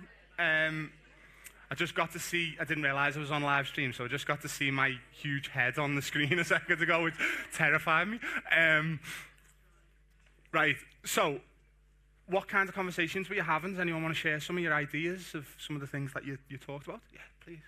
We're from Enjoy Arts in Manchester. We're an organisation that kind of bridges between youth work and heritage organisations, and we, I suppose, use our expertise to kind of pull people together and find creatively what young people need, and try and create that into a project, but bringing in youth work who have those expertise, heritage builders with those expertise, and bringing it all together. Bridging the gap, really, aren't you, already doing them kind of things. So what do you find is that when youth workers come to you in general, are they coming prepared, or are they coming absolutely unaware of what heritage might look like? It depends on who you work with, I think. Yeah, I think it's a bit of a mixture, because as you sort of develop, it's that word of mouth thing, isn't it? You work with different organisations and everyone sort of has an idea of what heritage is, and I think it's just about saying, hey, this is something we can explore. You know, and that it's open, it's not closed. And also taking those youth workers to those heritage buildings as well with the young people and having that experience. That's what we do, we take them to venues quite a lot. And we try and break down the barriers, because there can be some barriers that people know from talking today in those different venues, but just break it down and let people have a kind of a really thorough experience. One of the things that we do in this course, one of the things that I remember someone phoning me and saying about getting involved in a project, you just got to contact the curator. It's like, no, they sound way too important. I'm not contacting a curator. So one of the things we do is have conversations about them words, just to break down that barrier of the words, because, you know, I've got a friend who's a curator, and they're lovely. But until I knew they were a curator, what a curator was, they weren't. Because of my own personal prejudice and my own fear and all that type of stuff. So we do some of that, and we're trying to bridge them kinds of conversations. Thank you very much. Has anyone else got anything they want to share? Just makes me think of a project that we did recently where the museum team and CDEC and M-Unit, so those are two other sort of like youth engagement organisations, with the Bubble Up programme, we actually sort of just teamed up and pulled resources. So instead of our individual organisations being like quite restricted in terms of what we can do and like low on staffing and things like that, we just worked together with everything, and for the first time I actually felt really well resourced and sort of not on my own, and so did the other organisations. So that led to us working with a group of young people who were refugees, and it's actually led to one of the young people being recruited by Carlisle Youth So to be one of their youth workers, and she's going through a traineeship soon. But what it meant was she was able to speak the language of the newer, like younger refugees who wanted to access the youth zone. So it's sort of, it starts, you know, project might start, you might not know that outcome, but I feel like that's what it can, you don't know what it can lead to, basically. Absolutely, and I think one of the things we've tried to touch on with this programme is that idea that heritage doesn't have to take place in a museum or in an art gallery. The conversations that they're having in their communities and some of them community settings have got history that, you know, dates back 100 years, depending on what organisation you're talking about. But even the ones that date back 10, 20 years, they come from somewhere. So we try and have them kinds of conversations of how what matters to you and how can we engage you in this, as opposed to come into these buildings, and that might be the bridge that then gets them into them buildings. That's like me walking into the Tate. Me walking into the Tate was a big deal for me because I was scared of the questions that my 6-year-old might ask me. You know, that's the kinds of barriers, and I'm someone who's working on a heritage project. You know, so lots of youth workers will be like me. I'm probably more fearful than me. So, brilliant. Anyone else? We go there, and then last one. So we were talking about generosity and also listening and that kind of like mutual respect for each other, and kind of like saying, actually, we might be seen as the experts in certain aspects of what we do, but we are not the experts here. You are the experts. We've got stuff to learn from you. Yeah, I love that, and I think that's one of the things that we want from this, is that idea that both organisations are coming with something to the table. And it's a little bit like what you're linking to as well, is like these youth workers are coming with the relationships. You're coming with this expertise. There can be nothing but good that comes from that if we can break that barrier and get that kind of conversation. Thank you.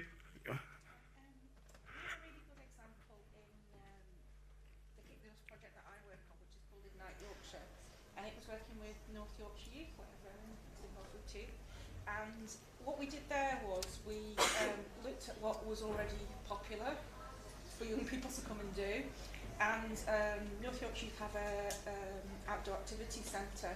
So we created a programme of weekend activities where you came along and did some of the outdoor stuff, but you also came and learnt some heritage skills as well.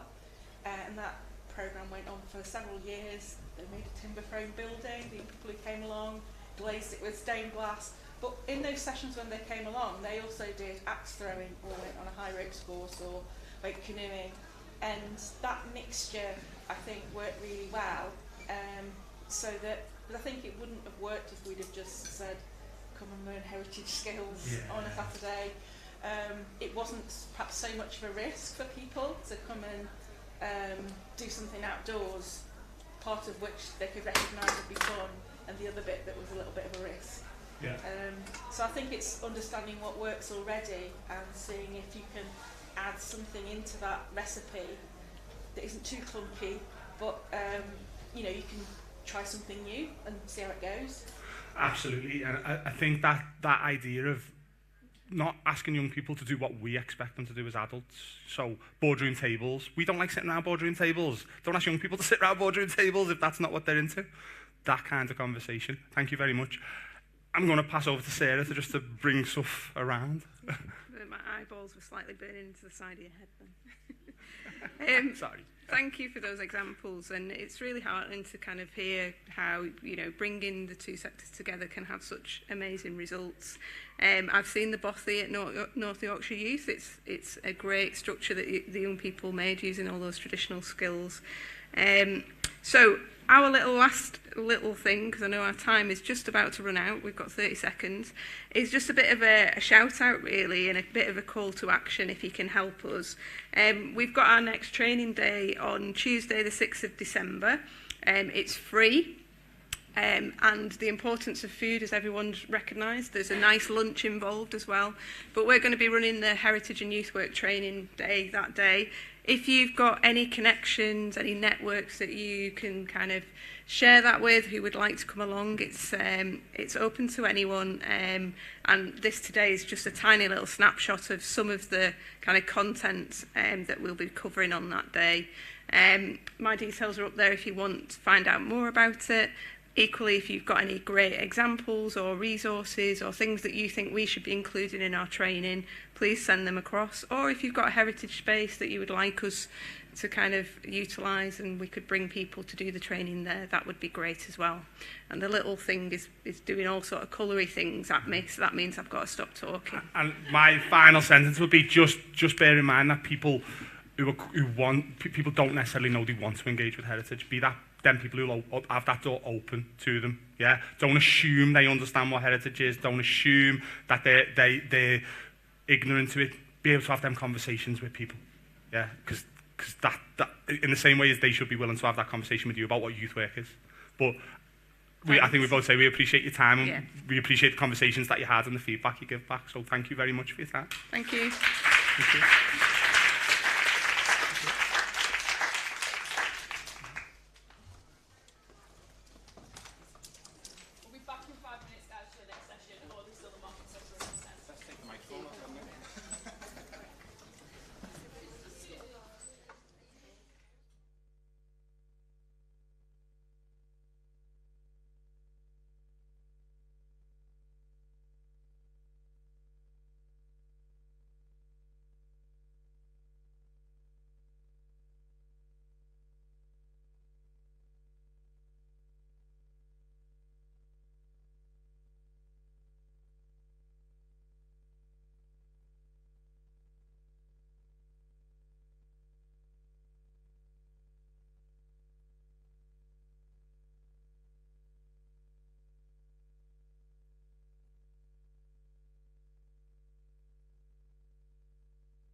we're going to get started.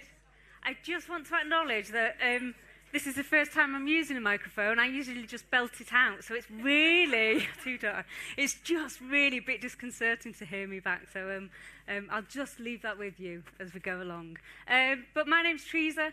I'm one of the cultural education managers here at Curious Minds. So I welcome everyone that's in the real room and everyone in the virtual room as well to this next about 45 minutes looking at I'm a Teenager, Get Me Into Their training.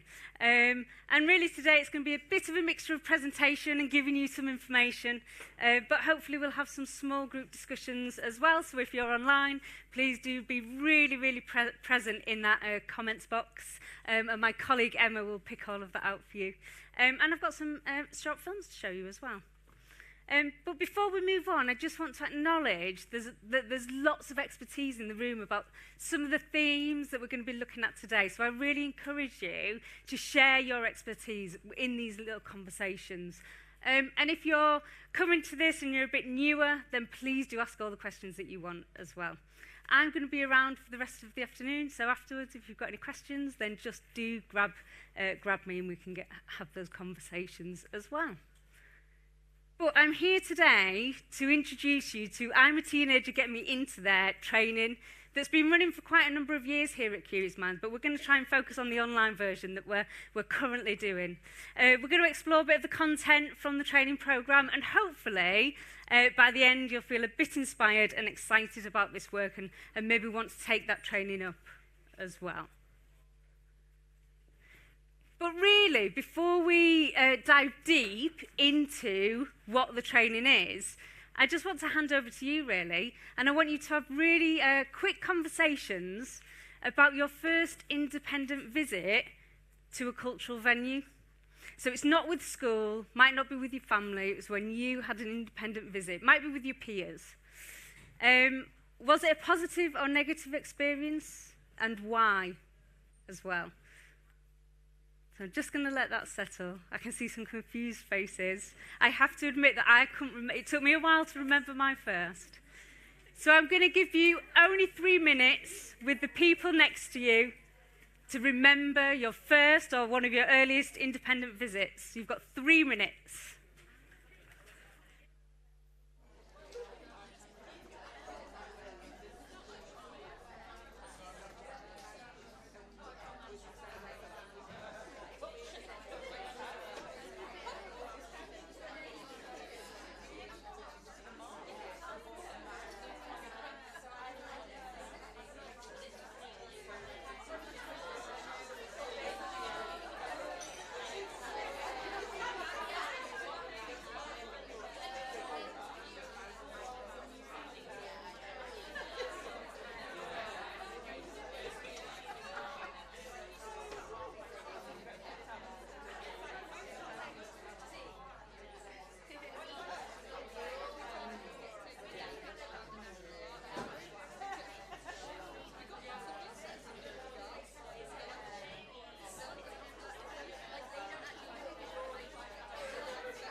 Okay, we'll come back together again and wrap those conversations up.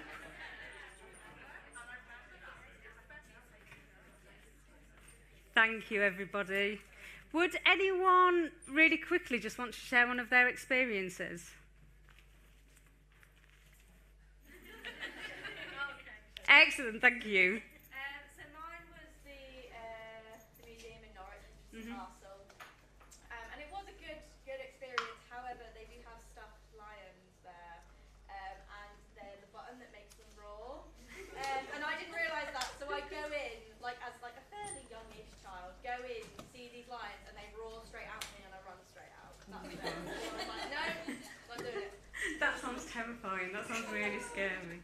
But one of the reasons why I ask you this question is it is embedded right throughout the course of I'm a Teenager, Get Me In There, and really thinking about those visits that young people have, maybe for the very first time when they're walking through that door, and the experience that they can have as well. So I thought it'd just be useful to share that with you.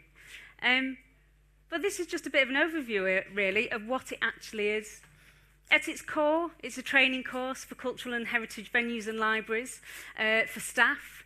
The staff don't have to be the learning and engagement team. It can be anyone across that organisation. And what I'd actually say is, through developing the online version of this, we've realised that actually it could be for any venue that is welcoming and wanting to welcome children and young people into their venue as well. It's worth noting that it's about 4 years old now, I think, I'm a Teenager, in some shape or form. So it's always been developing. It's always been developing with our close partnerships, some of them that you've met and heard today, but also influenced by our work with young people directly. So a lot of the work that's been happening with Hope Streets has been feeding into this training. So it constantly changes and tweaks slightly as well. And as we say at the bottom, we've got a new online version launching very soon as well. But ultimately, no matter what type of course it is, whether it's face-to-face or online, these are some of the course aims. And I'm not going to go through them line by line, but it's very much making sure that we're really thinking about the barriers that young people may face when walking into a cultural venue, whether they're really, really visible barriers or invisible barriers as well. But we also try and understand teenage behaviour and how best to communicate and engage with young people as well. We look at thinking about developing empathy for the teenage experience, because it is sometimes different from an adult experience, and how young people might feel about accessing heritage settings. And we really try and delve deep into understanding why it's important to connect young people with heritage settings as well. So that's kind of the overview of the course, if you like. And these are 3 different ways that you can access the course. And I'm going to start with number 3, because that was the one that was created first. And you can arrange for Curious Minds to come in and facilitate this 1 or 2 day training with your organisation. But what started to happen, and what we started to notice, that were people were saying, this is really good training, but it's really hard to get all my staff out of their daily jobs to come into training, and it was really difficult, especially as well if those staff sat outside of learning engagement teams as well. So we love a good challenge at Curious Minds, so we took that away and started thinking about what we could do. And we've created this online version. So if you feel you cannot bring us in for capacity or whatever reasons, there's soon going to be an online course that individuals can participate in. It's free. You can do it in chunks. You can do it in one big go. It's entirely up to you. You do it at your own pace and do it at your own time as well. And that's going to be launched soon. And then there's something in the middle as well. If you don't want to do it online, but you want to do it as a group of people in your organisation, then we've created a teaching pack that you can run in your organisation with your staff or your team or your volunteers. And again, you can chunk that up. So if you've got a staff meeting, you might be able to take some of the activities and run them in staff meetings as well. So we've tried to make it as flexible as possible. But what I would say is all the themes are the same. It just means that you've just got that a bit of flexibility. But if you do get the facilitated Curious Minds, obviously it's a day. We sometimes run it over 2 days. You just go much deeper. So hopefully there's an option for everybody. But that's kind of the way that it runs. So I'm now going to talk about the juicy stuff of what's actually in the course. And there's 6 topics that run throughout the course.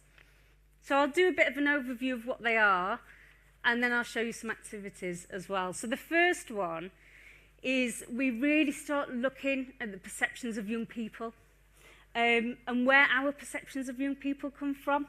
But also, how do they affect how we welcome young people into our venues? So I've been working with young people for over 20 years. So I've got a really good, positive perception of young people. I know how to welcome them into venues. However, if all I am seeing is one perception of young people that's quite negative, then how is that going to change the way I feel or think when young people come into my venue? So we really dig really deeply into that in a really safe space in the training. And once we, what I would say as well is we've put these in order because one builds from the other. But with the online, you can go into them in whichever order you want, but I would suggest going in this order. And then we move on to the written and unwritten rules in our venue. So the ones that are very, very visible, I can see some in this room now, that young people will start seeing in your venues and really thinking about, are they communicated in the best way that they could be? Is there a way that we can tweak and change them? I think the one that sticks out in my mind is I went to this museum, and it was only a few years ago, and I was just coming up to the door, and I looked up, and no word of a lie, there was a massive board bigger than me, and I know I'm really short, but it was still big. And it was just these round red circles with crosses in them, and there was about 50 of them. And by the time I'd looked at all of them and gone, oh my gosh, what do I do in this museum? I didn't really want to go in anymore because that was the first thing I was fronted with. So it's really thinking about what are young people seeing when they come into your venue. And then there's the unwritten rules, which I find fascinating. It's these expectations that you have to behave in a certain way in a venue, but no one ever tells you about them, do they? So how do you find out those unwritten rules? And again, it's just a conversation about what they may look like in our venues and why they're there, and if they're so important, do they need to be really visible? And where have they come from as well? And you'll be really surprised at how many do exist when you start scratching the surface. And then we look at interactions with young people as well. So thinking about what can go right when engaging young people in your venue and what can go wrong. But also as well, how can we work that through with our staff and our front of house teams? Because if you've got staff that have never worked with young people before, this can be really daunting, especially if you put on top of what their perceptions are as well. So it's really some really practical ways of going, actually, is it about sentence openers? Is it about how we start a conversation with young people as soon as they walk through that door? So those are kind of the first three chunky topics that we look at. And then these are the other three. So we start looking at the teenage brain, which I'm fascinated by. I don't know too much about it. I'm still learning. My background's drama, not science. But it is really fascinating. But teenage brains are still in development, and they're very different to adult brains. So knowing that as a staff member and just taking that moment to think about that when there's a situation happening really helps you understand how you can talk to young people and engage young people as well. So we talk a lot about that. So we do talk a little bit about the science, but we talk about the effects of that as well. And then we look at the red zone, blue zones in your venue. So this is taking on board everything we've already learned about the teenage brain, about perceptions, all those kinds of things, and looking at our venue and saying, is there anywhere in our venue that could actually encourage young people to go into that fight or flight mode? Is there too many messages thrown at them really, really quickly? And that's what we talk about when we talk about a red zone. It's where young people, there might be a moment in your venue or museum where it's just too overwhelming, or young people don't understand the rules, and they go into that fight and flight response because of the teenage brain. And then we start looking at the blue zones. Where in your venue is it a really nice space for young people? And why is it a nice space? And actually, how can we make our whole venue more like that and not that kind of encouraging that fight and flight as well? And then just at the end, we map your venue. Oh, you map your venue. We don't do that. And we just draw together all the learning that we've undertaken through the course and really start to make an action plan to make your venue more welcoming. So it's really practical steps here. And that might be just changing the signage a little bit. It might be changing the way people navigate through that venue. We've seen all sorts of different changes. And it could be something really granular that makes a big impact, or it could be something quite strategic that will take a long time in your organisation. But it's about just looking at that and seeing where you can make change. So that's the whole course. And I realise I've thrown lots of information and lots of terminology and all of that kind of thing related to this course. So what we're going to do now is we're going to play around for a little bit. And I'm just going to ask you some questions that you can talk about in small groups, and I'll show you some films from the course, and then we'll wrap up as well. So the first one we ask, one of the first ones, is what initial words come to mind when you think of teenagers? And where do these words come from? And this goes back to that first section of perceptions of young people. So I'm going to leave you for a couple of minutes to have a chat about these, and then we'll share some of them. So over to you.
Okay, everyone, we'll come back together.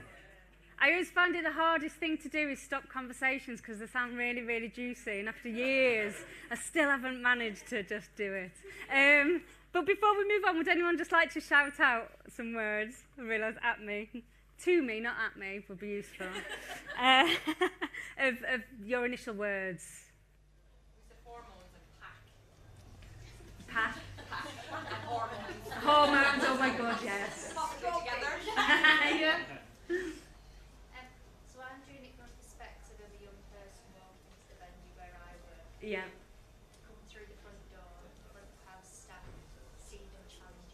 Yeah. Challenging. So young people, challenging. You go to their left, up to our department, and come up the stairs, they get all feisty and full of energy. But if you turn right, go to our galleries, they are bored, they are disengaged, and that's the truth. And that's really interesting, isn't it? Depending where they are in your building, it depends on the response or the initial words. And again, it goes back to that red zone and blue zone, actually. And it sounds like you could quite easily in your venue go, oh, that's a bit of a red zone, that's a bit of fight and flight, and that's a blue zone, and things like that as well. Really interesting. Any others? Anyone want to shout any other words at me? It's fine. Noisy. Noisy. Right at the back. I'll say intimidating. Intimidating. Yeah, in groups. Emma, anything on the online, in the comments? We said stroppy, but we were coming from a parent. But that's really important, Emma, as well, isn't it? Because where do these words come from? And sometimes we might be sat there as a parent going, oh my gosh. And sometimes we might be because we're only reading negative stuff. And sometimes we might be because we have worked with young people for a very long time and we know how joyous and exciting and wonderful they can be as well. But if we don't tackle this first, then it's going to be really hard to tackle everything else. So although this feels sometimes tricky and hard, we've really got to get to the root cause of it so that our front of house staff and our staff within our buildings feel confident to work with children and young people and really make them feel welcome. Because I think someone said before that actually, you know, young people engage with every single member of staff potentially in your venue, and some of them are with the learning engagement teams or equivalent who are really well versed in that, and some might not be as well. And just that one negative interaction could really have a massive impact as well. So that's why we do look at all of these as well. So I'm going to swiftly move on. It is really strange having a countdown in front of you. But I've got a film to show you. And we've got several of these films, and these were commissioned by Oldham Theatre Workshop. And these are true stories. It's true stories from them, experiences they've had when engaging in cultural venues. So a lot of young people were involved in sharing their stories. Then a lot of young people was involved in creating the scripts, and then some young people were involved in filming them. So you won't see all the people involved, but you'll see some of them. And what we've done here is we've just given some scenarios of situations that could happen in a venue. We show the bad outcome, and then in the training we have conversations about how differently that could go, and then we show a good outcome as well. So it's kind of getting to the granular, it's going to get into the gritty of it. So bear with me while I sort out technology, and this might work.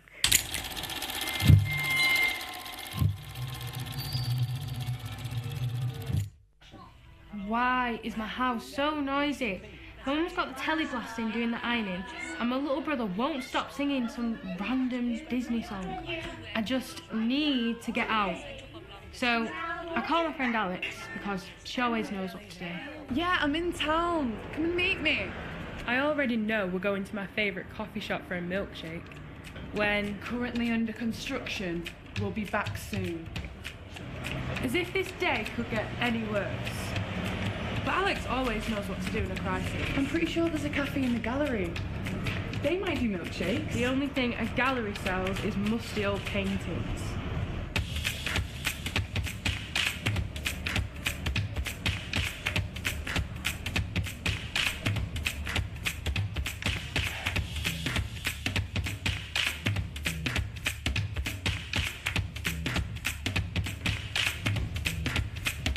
Hi, do you do milkshakes? No way, they actually do milkshakes. But they're £4.70. So I put my hand in my pocket to see how much I have, and... Great. Apparently the exhibitions here are free. Might as well. Nowhere else to go, is there?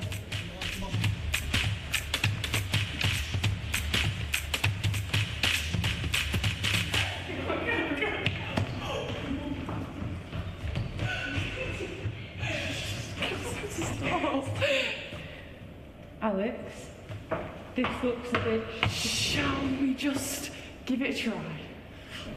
Yes, come on!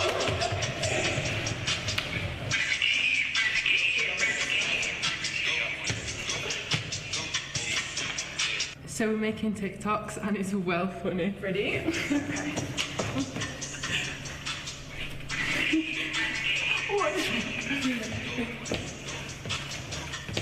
Excuse me, I've had enough now. You're distracting all the other people. You've been loud, you've been taking photos, and now you're blasting music. And in my mind, he points to some tiny little sign which says, do not be distracting, do not be loud, do not touch the exhibition, do not photograph the exhibition, do not have fun. Can you please be quiet? Other people are trying to enjoy the exhibit. Let's go. So now I'm going home with no milkshake and no viral video. What a washout.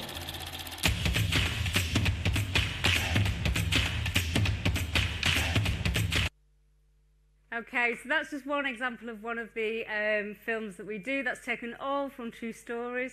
And what we do in the training is we just unpick some of the themes that are coming out there. One thing that was that came out loud was about the cafe. If a milkshake is £4.70, then what is that saying about those young people being valued in that space that they can't afford it? However, that's a really tricky balance when you're trying to have a commercial arm as well. But it's just starting to throw up these conversations that we need to have if we want to engage young people.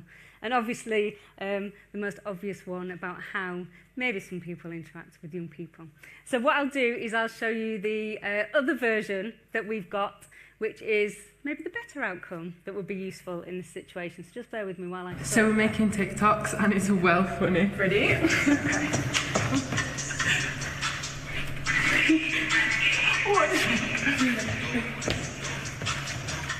Hi, folks. And I'm thinking, we're in some serious trouble now. Don't worry, you're not in trouble. But if you wouldn't mind taking a step back from the artwork, it just helps you appreciate it a bit more. So we can't actually take any photos or videos of these, but if you would like to make your own, there's actually a workshop here tomorrow where you can. And some people really like to get into the zone when they're looking at the exhibits, so we just ask if you can keep the volume down a bit. But I'm really glad you're enjoying yourselves. I hadn't really thought. Me and Alex were just having fun. I'm really sorry. Honestly, don't worry. We're really glad you're here. So we finished the exhibit. It was actually quite cool. And I finally got my milkshake. So, all in all, good day.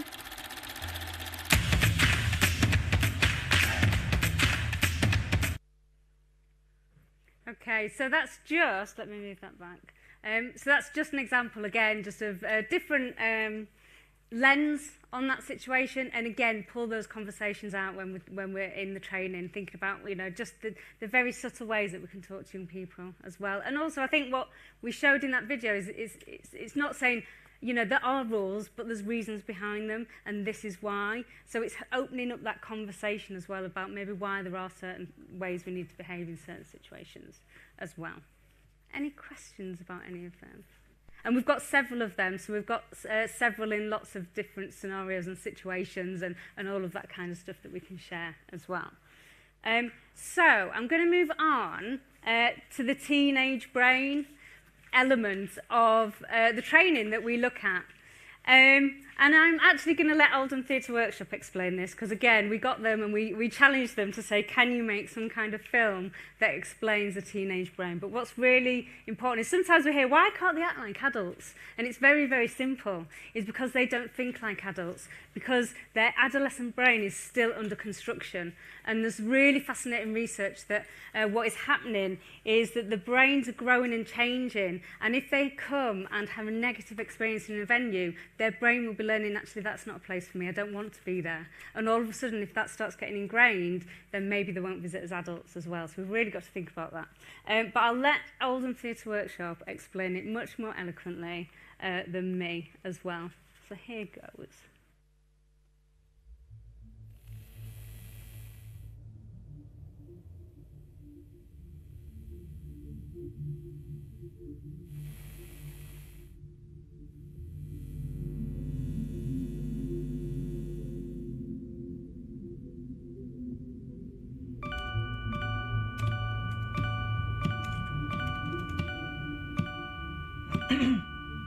We're on. They're here. Sorry, what are we doing? Oh, right. Yeah, sorry. So, let's imagine that you're a teenager. That might be quite difficult for some of you. That's a bit rude. Sorry. Go on. Okay, Imagine you're a teenager and we are your 3 brains. That's right. There's 3 of us. I bet you thought you just had one, didn't you? And we're all nestled together inside your little adolescent head. Bit patronising. Oh, sorry. Doing our best to collectively navigate you through the challenges of everyday life. Yeah. It might be useful if we tell them how we do that. How we work together. Who wants to go first? I'm the most ancient part of the brain. Some people call me the habit or reptilian brain. I'm essentially in control of your survival mode. I look after all the basic stuff like hunger, breathing, temperature regulation, fight or flight. So for example, if your body temperature suddenly goes up, I can sense it and cause you to sweat or shiver in order to bring your temperature down. I act on instincts, and in this adolescent phase of your development, I am the one who's mainly in control of your decision making. You can rely on me, but I'm a bit set in my ways. Can I go next? Okay. Thanks. I deal with all your emotions, such as fear, anger, happiness, yay, distress, People call me the emotional or mammalian brain. Right now, when you're a teenager, I'm all about immediate gratification. I give you that rewarding feeling when you do something fun. So, if somebody gives you a present or you find a load of cash on the street, I'm gonna hit you up with some dopamine. That's the chemical released into your brain that makes you feel good. Sometimes I reward you for things that you shouldn't be doing, like taking risks. I give you the kick. At this point in your development, I'm really active and pretty excitable, so right now, if you do something that makes you feel good, I'm gonna be really generous with the rewards. Whether that thing you're doing is actually good or bad.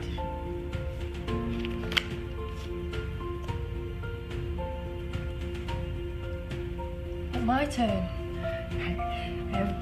I'm the human or cortical brain, and eventually I'll be the rational bit. I'll be involved in planning and decision making. I'll deal with social interactions and understanding other people. I'll be the bit that stops you from doing inappropriate things, stupid things, risky things. One day, I'll be really good at understanding and reading other people's emotions and feelings.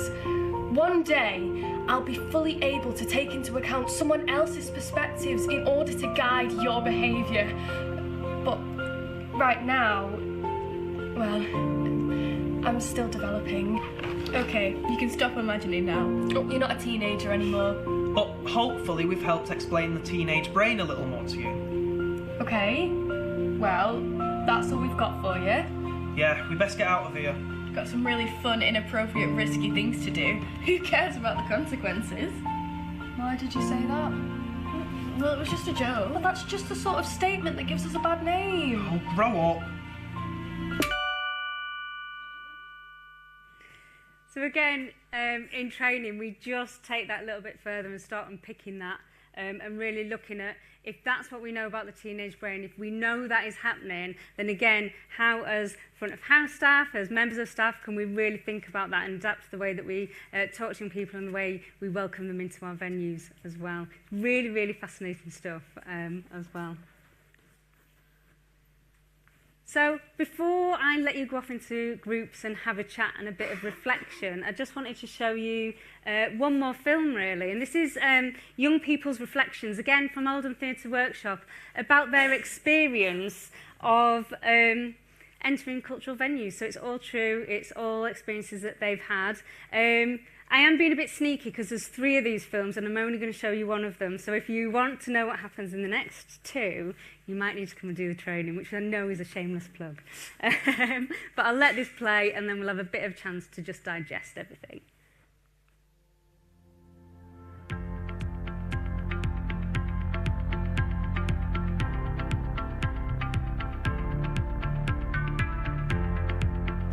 It was an audition for a youth theatre performance. So it was like my first time going to a library because I was like, oh, I might as well go to revise for the library. I don't often go to museums. You know, I'm quite interested in all these things. Me and my friends study art at GCSE at school, and we really wanted to go to an art gallery for like some inspiration to enhance our work. So I've been to like concerts a few times, like kind of classical music, and my parents are really into it. So I've got like an emerging interest in like classical music. I had to plan a song and a monologue for it. yeah, we went in a group. There was about 4 of us. We were really enthusiastic, excited, walking in. Like, it was kind of the first time I've been to this venue on my own, or without my family, I mean. We were talking quite a lot, quite giggly, but we weren't doing anything to harm anyone or being rude. Well, from growing up, I always learned that whenever I went into a museum or a theatre, that there's a level of respect. It was kind of overwhelming because it was a whole new atmosphere and a whole new experience. So I immediately went to ask for help. If I went into a museum, I'd know I have to be quiet.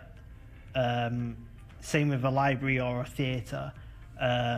There's certain expectations. You know, a thin line of yellow tape or a little red piece of rope, that would mean a lot to someone who'd grown up going to museums their entire life. But if you're not used to that sort of area, and if you want to get into that sort of zone, there's a lot of things that aren't really taught to you that you just have to pick up on.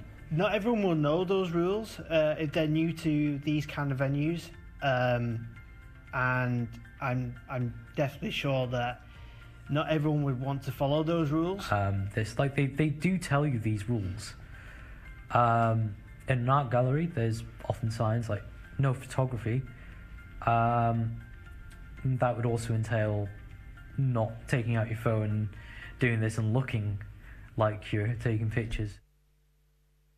Some reflections of what young people's experiences have been.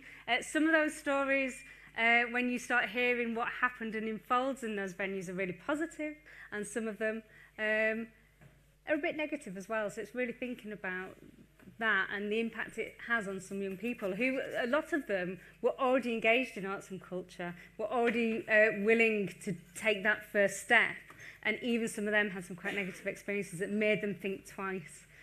As well. So as I say, there's 2 more mini films that unravel the stories that come out of that as well. So we've got just over about 5 minutes. So I just thought it'd be really useful just to hand over back to you in small groups. What has sparked your curiosity? Had to get that in there somehow. It's nearly the end of the day. I've got to get that in. But just have a conversation about what you've heard in this session and anything that you're going to take away as well. So I'll leave you for a few minutes and then we'll feed back as well.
Again, apologies for bringing you back, interrupting your conversations. We've just got a couple of minutes left, so it'd be really nice to hear some of your reflections. I'm going to go to Emma, though, if there's anyone in our online family that would like to, bit quiet, bit of the end of the day, asking them to think about lots of things. People in the main space or the main room don't get away with it so quickly. Would anyone like to share? You don't have to, but it'd be wonderful. So Marie was saying about how in the video, like the second one, where they were spoke to in a like kinder, more sort of understanding way, even though that was a positive experience and improvement, it was still not fully like, you know, a really positive experience from the perspective of some teenagers, because they were still being told like the way you want to engage with the space and interact in the space, like it's not like, you know, within the rules. So I think that just made me think about like creating an environment for young people where they can be comfortable and able to behave in the way they want to. So you know, maybe you have certain sort of evenings for young people at the museum where there's like, you know, DJ. I know lots of places do that. So there's music and they're able to kind of chat and enjoy themselves and not feel like they have to behave and follow a certain set of rules. Absolutely. And it's really interesting that the film brings that up again, isn't it? And it's another, actually we need to delve into this even more and more and more, and hopefully through these films we can have that conversation as well, because it's really important, isn't it? What point I was really trying to make is that that's because young people are not a homogeneous group. Yeah. And there could be the same number would be absolutely mortified by the second response, and others that would respond really well. It's still a more positive response, definitely. But at the end of the day, it's about social interaction, isn't it? And you can't write a script for that. Yes, absolutely. And these are very much just conversation starters, and then thinking about, actually, you're absolutely right. You know, everyone is so different, and it's really thinking about how can we just interact with people to make sure that they feel comfortable. And that takes a long time, doesn't it? And a lot of practice. So this isn't a quick fix. It's the start of a conversation that will just keep going on and on and on and on, quite rightly, as it develops as well. One more piece of it first. You know, the milkshake cost. Yeah. I was saying, you know, they've got bus passes for young people that are cheaper. Why can't they just show an ID and then they get cheaper food in a cafe? And in a way, food again could be that little bit of a absolutely. Food is a really big pull, and it's one bit of feedback that we've seen in Hope Streets and other pieces of work. The cost of food and drink in a cultural venue will put young people off, because they're saying we can't afford it, so we're not valued in this space, because they haven't thought about that as well. I've got something flashing at me, which is really distracting. But I'm just going to do one more thing. Thank you for that. I know we could have continued those conversations. But I just want to remind you that you can win the face-to-face training with this postcard. So please do grab a postcard, fill it in, give it to me or another Curious Minds member of staff. We'll put it in a box, we'll pick someone out, and you get 1 day of the training for absolute free. Just to let you know that the online training is imminent, and it can be launched soon as well. So we'll let you know when that happens. But thank you for spending the last 45 minutes listening and talking and debating. It's been wonderful. I will let you go for a 10-minute break to stretch your legs before we finish off the day as well. Thank you.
Okay, folks, thanks so much for coming back to join us for this final panel discussion. I hope you've had a brilliant day. I've overheard so many absolutely wonderful conversations and been involved in lots of them.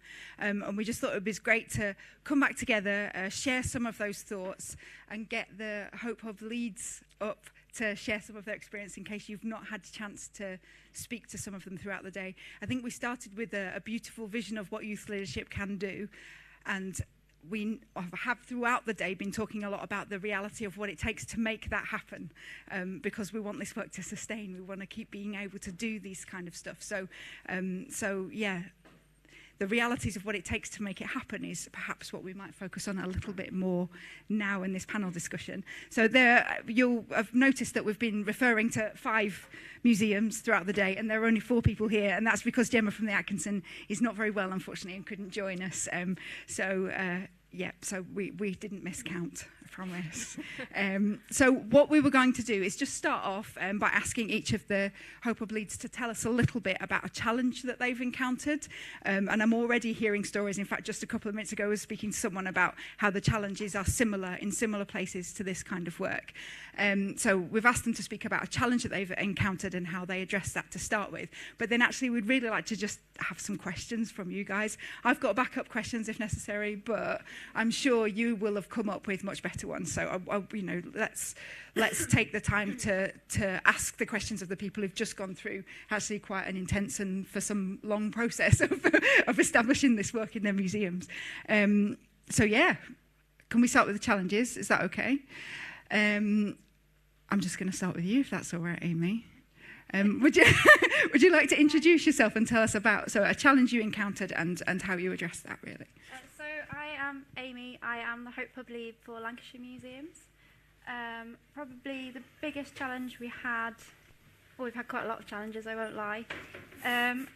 Once we've recruited the young people, it was actually maintaining them and maintaining the momentum to keep them there and keep them going, which is something that we've learned quite quickly.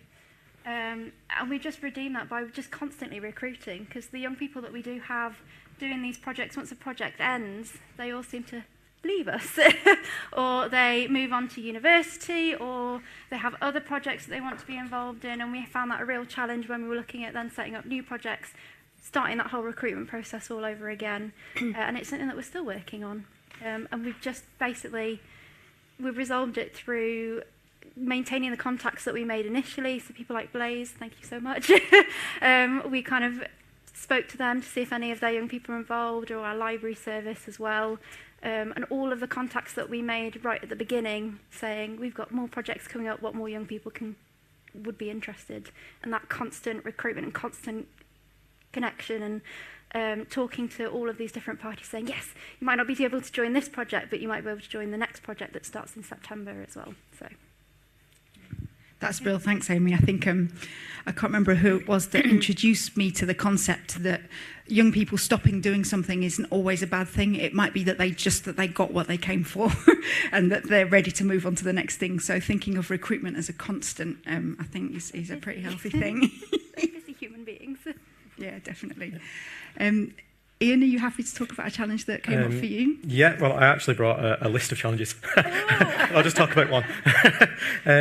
So I think the main challenge for both personally and for the service at Bolton was that we had several hub leads. So I'm actually the 4th in 4 years. So for us, it was maintaining that relationship, though, that programme of activity going through the whole project, and then maintaining the relationship with the young people, and obviously personally as well, coming into it quite towards the end of the project, was difficult to catch up on what had already happened and work out how to sort of move that into the last phase. But having speaking to some of our young people, and Alina, the Curious Minds young producer, Ever the Optimist, has said that actually, looking at it in a positive way, the having sort of multiple members of staff directly involved with the project at the service has actually benefited the service in terms of more of the staff understanding what Hope Streets was and is, and how that's going to develop going forwards. But I think sort of moving forwards, that challenge of maintaining a stable relationship for the young people is really important. So that's one thing that obviously will hopefully come out of the final phase of the project. Brilliant, thanks Ian. And that again echoes things I've heard around the importance of making sure that it all doesn't rely on one person, which I'm sure other sectors have experienced as well, that if it's one person's job and that one person goes, that's a problem, and you guys have done a great job of spreading it, breadth and stability. So thanks so much. Lindsay, can we come to you? Yes. So I've chosen something because that's come out from some of the chats at the marketplace actually, and that's marketing and the sort of barriers and restrictions around marketing that I've had to overcome. So we have navigated through not being allowed to have an Instagram account, to having an Instagram account, but not being allowed to directly post from the Instagram account. And then in 2020, when we had to switch our festival ideas to a digital profile, like actually reaching people. So there's a young producer called Ali who invented a project called Live and Loud, and she wanted to reach people to collect their memories and memorabilia and like photos of live music in Cumbria over the past sort of 100 years. And we needed to reach people. So we knew that like Facebook groups were a really great place where we saw people coming together, especially like promoting gigs and things like that. Like that's where all the people are going to be, and we can access them through those groups. But we did have to jump through hoops, and it was quite like a process to end up getting permission for that. But we ended up getting permission for that. It was a real concern for the museum to have a Facebook group that we'd initiated, a real concern. I think that just issues around safeguarding and the content that might be shared, the museum's association with something, depending on what was shared within it, bullying, harassment, abuse, and all of these things. But it literally did just take some problem solving and some ground rules and to just get there really. And like we were able to engage and chat to directly hundreds of people, probably more people than we did when we didn't have a Facebook group and when the museum was open, to be honest. So yeah, it's sort of just been up and down, and like with different marketing team changes. We're in the position now where we have a brilliant marketing team. I've been put in their office, so I can literally just shout over to them and say, I need you to post this. I'll WhatsApp it to you. And like, it just happens. And they're really proactive as well. And another issue that we had was we really wanted to promote stuff, but we didn't have... our marketing team wouldn't put out my images because they weren't good enough, because they were just taken on my phone, and they actually weren't. But a really great outcome is that they have hired a professional photographer who's on like a bit of a retainer, so we literally like call upon them to like turn up to events. And for the first time, probably ever, my events and the youth-led activity and events are included within that. So it's literally a whole new world that I'm living in where, photographer rocks up and, just sort of blends in, and it's really natural. But I actually have those amazing photographs that the museum are proud to share and put out and actually show what we're doing, so that it's visible to people. And so, yeah, I mean, there's loads more I can talk about that. But, yeah, I've spoke to some people at the marketplace that I'm hoping to connect with, because I've overcome a lot of things that seem small but have actually been quite problematic and has taken a lot of time to get through. Brill, thanks so much, Lindsay. I've definitely heard, in fact, just for my own amusement, show of hands if you've had problems getting youth lit. Yeah, look at that. I don't even need to finish the sentence. So this is a thing that we're all dealing with, right? And it would be nice to think that there are some solutions that can be shared. And what we're, Hope Streets doesn't finish until the end of March. We're quite determined to do everything we can to share stuff that will shortcut some of this for other people. That said, it's not as easy as going, look what they did, because this took you a long time, to solve and get round, and a lot of relationship building. So Yeah, it's not an easy one. Interesting, isn't it? Amelia, can we come to you? Hi, I'm Amelia. I'm the Hope Street Sub Lead for West Cheshire Museums. I think one of our biggest challenges has been working within our council's existing structures. So we're part of Cheshire West and Chester Council. So not that people aren't supportive, because actually we've been quite amazed by how supportive some of the other teams have been, but just the amount of different people you have to talk to in order to get something done seems never ending, and then suddenly it finishes and you're like, oh, we've done it, but you look back and it's taken so many months to get to that point. So yeah, just working within a local authority, I think in a new youth-led way has been a bit of a challenge. One example of that was trying to realise Winsford Young Producers' idea of having a mural in a subway in Winsford Town Centre. We've never even thought about subways before as a museum service, so we didn't even know who we needed to talk to at first. So just trying to find those contacts and get them on board and get them to understand how we work and why it's so important to make this happen. I think that was probably our kind of one of our biggest challenges. But like I said, it's been amazing, and actually, weirdly, we have problems with social media as well and all of that. But our comms team were actually one of the most supportive teams that we spoke to and that we worked with, and they were getting our young producers on like radio shows and getting them interviews and things like that, and we've never had that level of support before. So we were like, oh yeah, young people, that's great, that's the way to, you know, to show that that work is worth doing. So yeah, so it's been both a kind of blessing and a curse, I guess, in a way, to kind of balance working within all of those different teams across the whole council.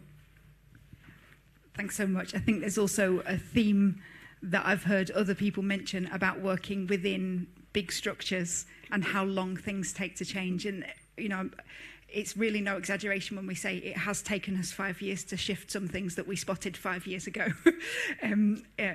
And that how that sits alongside how young people like to work and the speed that they like to work at, and the speed of change that it takes to keep up that kind of momentum, so that you're not recruiting every 5 minutes as well. So I'm guessing some of this might be familiar. I was hearing some nods and even some giggles of, I know that old chestnut from various places as we were talking then. So we've got a chance to ask these guys some questions. Have you got questions? Can you stick your hand up if you've got a question? Right at the back there, go for it.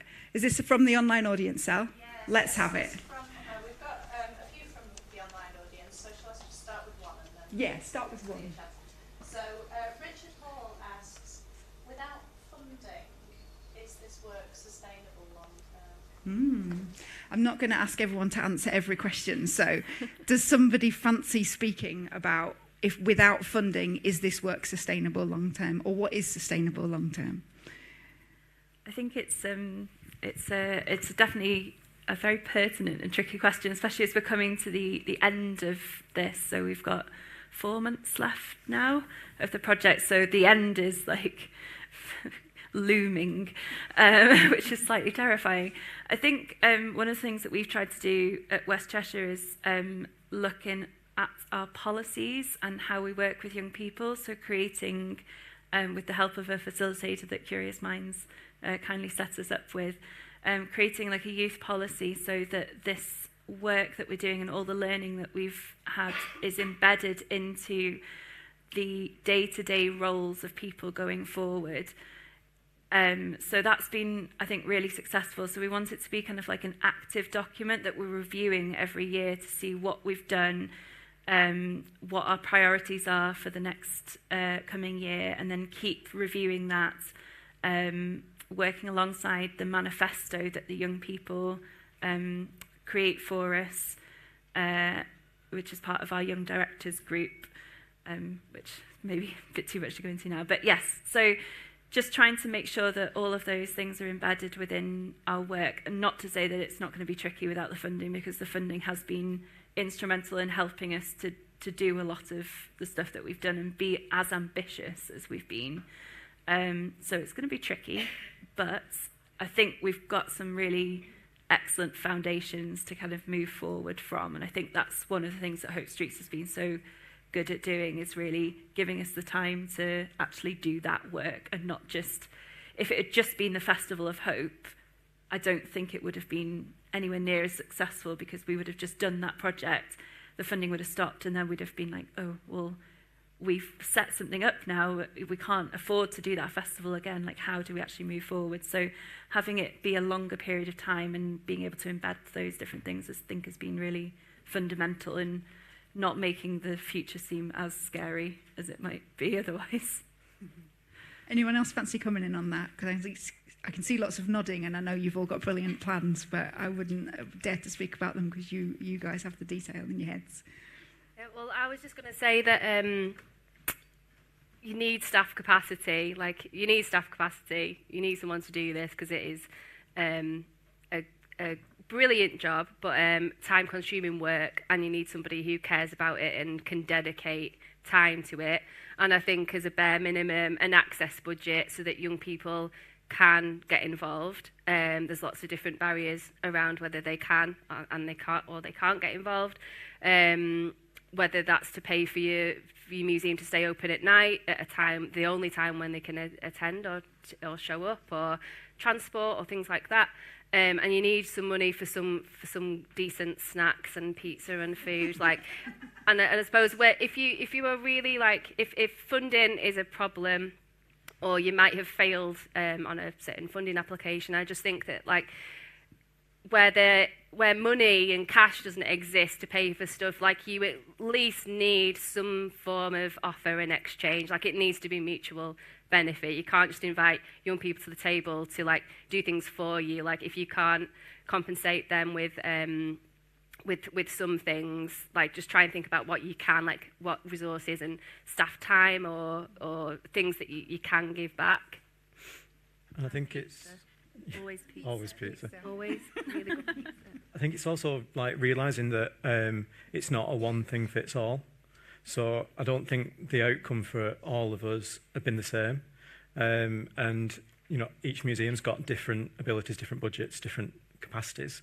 So it's fitting that to whatever we can do. So it's not, you know, it's not a thing of going, oh, you know, we've not done the same as what they've done, oh, therefore we've failed. That doesn't have to be the case. It's working out how that works for us. You know, and young people have been around for as long as museums have been around. So it's not about necessarily doing something completely different, all having a youth forum or whatever that might be. You know, it's fitting it to what our capacity is and what our aims are, really, to work with those young people. So it's manipulating and modifying what we do already. Yeah, brilliant. And that idea of really, I know everyone's really explored how they can weave it into stuff they needed to do anyway. So it feels like part of the business of the museum rather than an extra or an add-on or something you have to do that's separate too as well. Brill. Do we have any other questions from the audience? From the live audience, although, you know, as opposed to the online audience? Go for it. What kind of jobs and opportunities are in place for young people who want to be in the heritage sector, particularly within the creative heritage sector and bringing past them alive? I'll just repeat that so the online audience can hear it as well. Please tell me if I get it wrong. So what kind of jobs are available for for young people who want to get into the heritage sector, particularly creative ones? I know you've all had some interesting journeys around employing young people. Something we talked about, I've had conversations about today, is when you decide to pay people and when you don't, what's participation, what's volunteering, and what's a job as well. Does anyone fancy sharing what's happening for them? I know there's some great stuff happening around Saturday jobs and apprenticeships and all. Yeah. So part of the Hope Streets project meant that we actually had the funding to start apprenticeships in our service. So I work for a heritage learning team, and we've also looked within our own team as to kind of possibly employing a more younger workforce. So Beth, who's at the top, is actually our apprentice who helps me with the youth work. So there are things out there. You just need to be able to look in the right places and have the right connections. And there's also things like alternative Saturday jobs. So there are jobs like this in different sectors of the country and in different places. So Sadia is an alternative Saturday job. But these schemes are being represented in various organisations, and it's just finding them. And places like Museums Development Northwest, their job listing, and Curious Minds will also post them. And even I started my career through 0 hours contracts and doing it that way, and then I gained the experience to then be employed full time, which is kind of a stepping stone into kind of creative roles in this industry, which is my personal advice. Brill, thanks, Amy. I know that I think one of the things that the evaluation found as well is once we'd kind of cleared the way for people to know and be able to employ young people through local authority structures, we'd planned to do a certain amount of that through Hope Streets, but actually I think pretty much everybody did more than we asked them to, because once we'd put that stuff in place and people realised it was possible, you know, lots of you went, we'll do another one, so, which is great. Yeah. Our alternative Saturday job was really successful as well. It was, and we're, you know, as you say, now we've got that as a kind of legacy of the project. It means that it'll be a lot easier for us to set those kinds of placements up again in future. I'm really proud of our alternative Saturday job, Placey, Emma. She's gone on to get lots more kind of short-term and then also now a permanent role within the heritage sector, within curatorial work, which is where she wanted to end up. And she always uses the alternative Saturday job as her examples in interviews of the work that she's done, and that's led her directly to getting the roles that she's in now. And it's like a kind of proud mum moment almost when this happens. So you see them and you see how well they do. So I know that she's still with us at the moment as a casual learning assistant, but I have a feeling that because she's doing so well, she's probably going to kind of fly the roost soon. But that's what it's supposed to be. It's about finding those opportunities and things that you can do to support young people, and then see how they can take those forward into new roles. And it's really helped us. Her role was exhibition and marketing assistant, neither of which we've ever had, so exhibition or marketing assistant. So that was a new role for us as well. So not only getting a young person in, but finding ways that those young people can really help us as a museum, really add to our workforce. So, and that, I think, the Hope Streets has also led us to employing more young people in general. So as our visitor assistants in our last kind of cohort, we had quite a significant number. I think it was about half of the people that we employed were under the age of 25.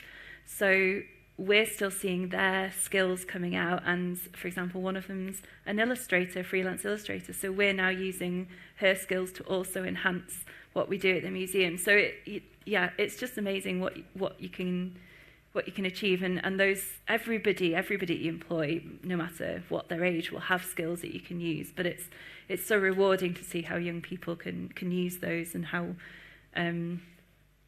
we can support them to grow those skills, even if they don't stay with us forever. Yeah, brilliant. I think it's going back to your question. So I think we've seen a brilliant level of people choosing and taking the impetus and continuing this work. However, there aren't enough in the world. So here an example of where people have managed to make a change in that, but I don't think there are nearly enough opportunities in the sector as a whole.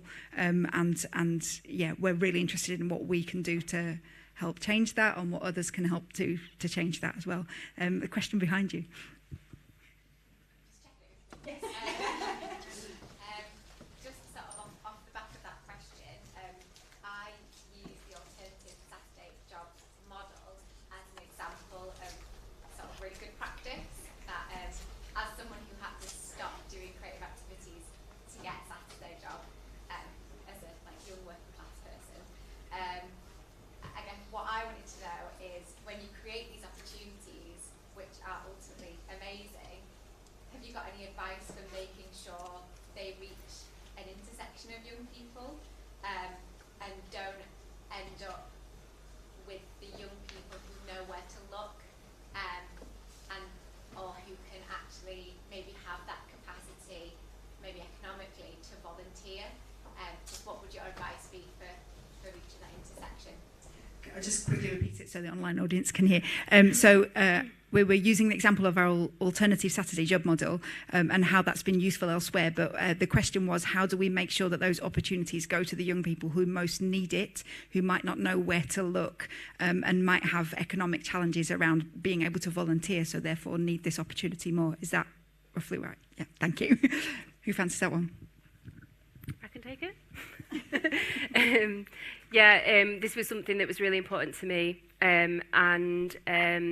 So the alternative Saturday placement sort of recruitment package, I suppose you'd call it, there was some wording around that it needed to be, we were looking for a young person facing challenging circumstances.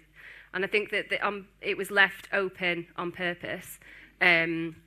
So that, you know, it was people's choice whether they shared that information with us, but also, like, who are we to decide what's a challenging circumstance, or who, you know, like, can't access it.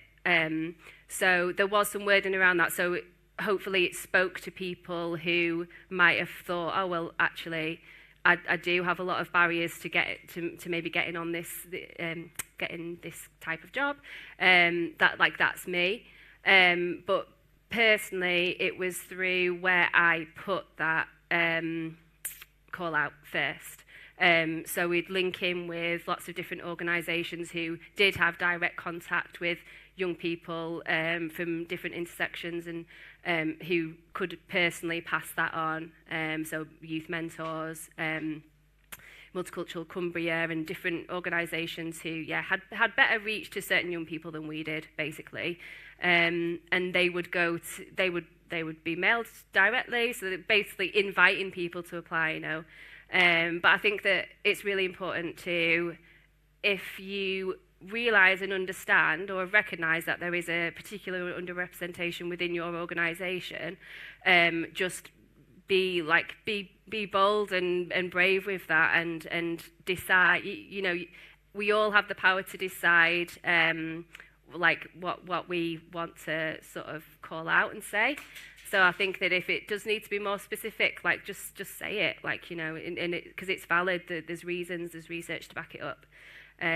But it was and really successful for us as well, actually. The person who did our alternative Saturday placement was placed in, it was an exhibitions assistant post.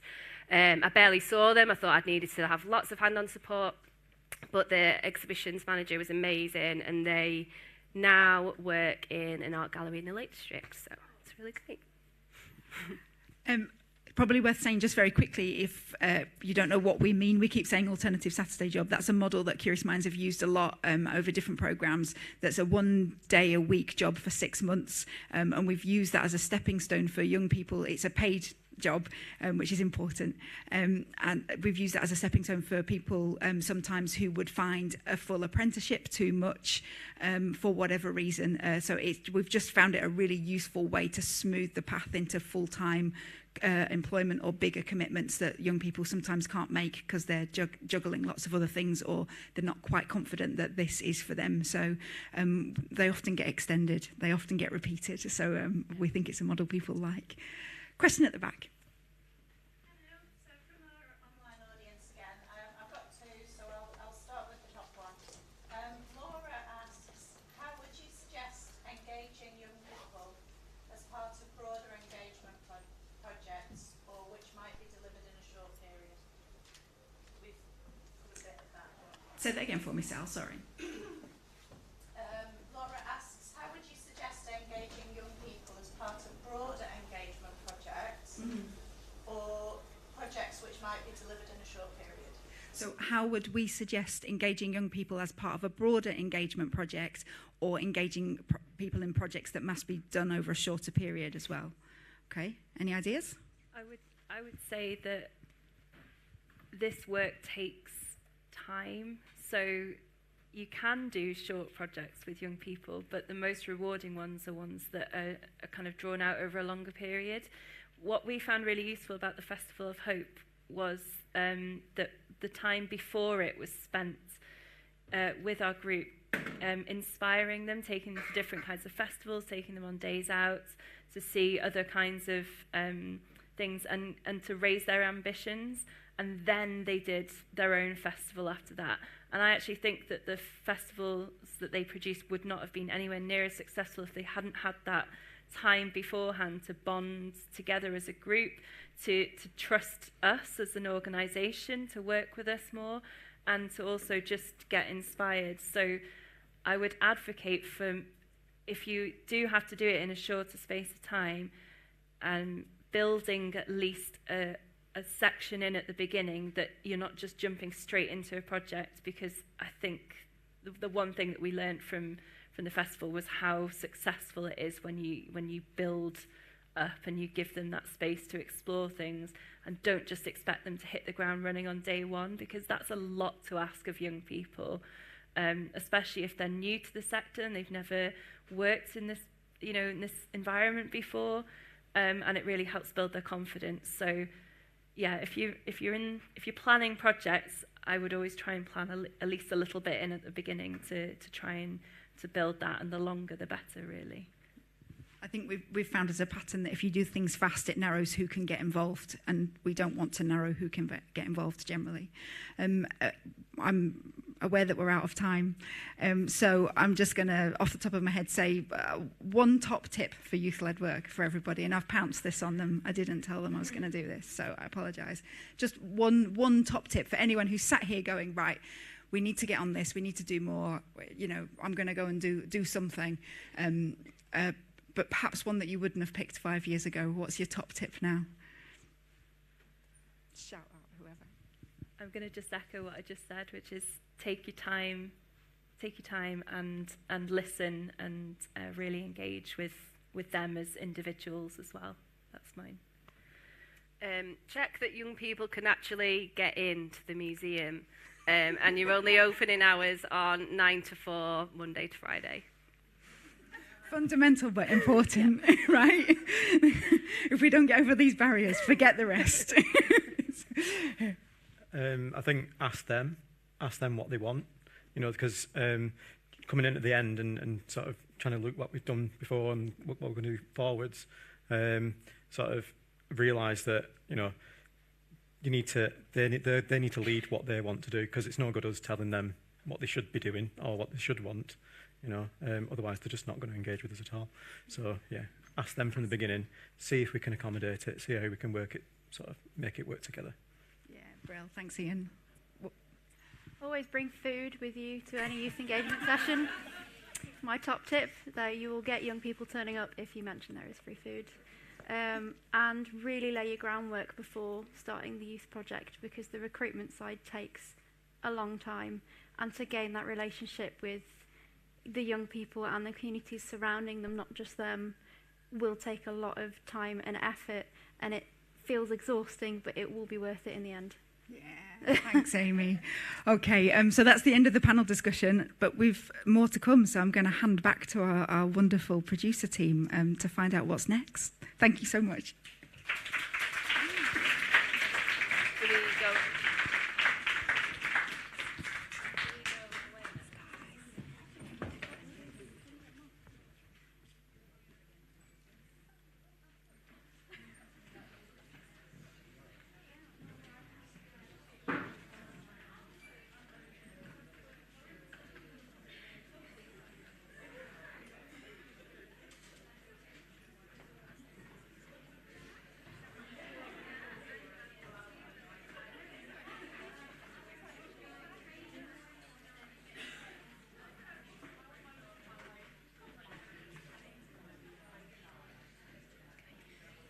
We're now at the final part of the day.